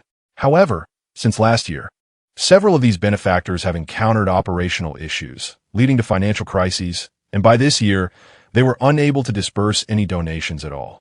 Although there remained other social contributions, a scandal involving embezzlement at a welfare organization early this year tainted many institutions, causing potential donors to hesitate, fearing their contributions might not reach those in need, but rather be misappropriated. Consequently, this avenue for support has diminished significantly. The Welfare Institute has endured for over half a year, yet the situation has become increasingly dire, resulting in the dismissal of numerous employees. Aunt Jean was not on the layoff list, but the institute had not issued salaries for over 4 months, which is why she had the time to assist Lu Chenyu. If I were to resign, I could still come here to work, but for some, being laid off makes finding new employment exceedingly difficult. My departure could free up a position for them. Why didn't you tell us about the institute's struggles? Lu Chenyu remarked, only to realize her misstep. The Welfare Institute had faced issues long before. Even if they had communicated their difficulties, what could she have done? At that time, she was destitute, forced to rent the cheapest housing in the city due to her inability to find work, and she suffered from severe stress, losing hair until she eventually began selling goods at a stall to earn a modest living. Not only was she powerless then, but even now, her capacity to assist was limited. With over 100 children, most of whom had issues, the institute incurred substantial monthly expenses for food, medical care, educational fees, living costs, and employee salaries. Although she currently possessed some funds, and notwithstanding her own debts amounting to several million, her 500,000 could merely alleviate the impending crisis, not save the institute. Lu Chenyu's spirits plummeted. Just earlier that day, she had reveled in her newfound wealth of 500,000, only to be swiftly confronted by the harsh reality that it was still insufficient. I must find a way to earn more, she resolved, her determination to generate income surging. The following day, Lu Chenyu purchased a butcher's knife and an axe, intending to use them as bait to persuade the primitive tribesmen to assist her in gathering more valuable medicinal herbs. After this, she made her request. She wanted Xiao to help her recruit additional workers.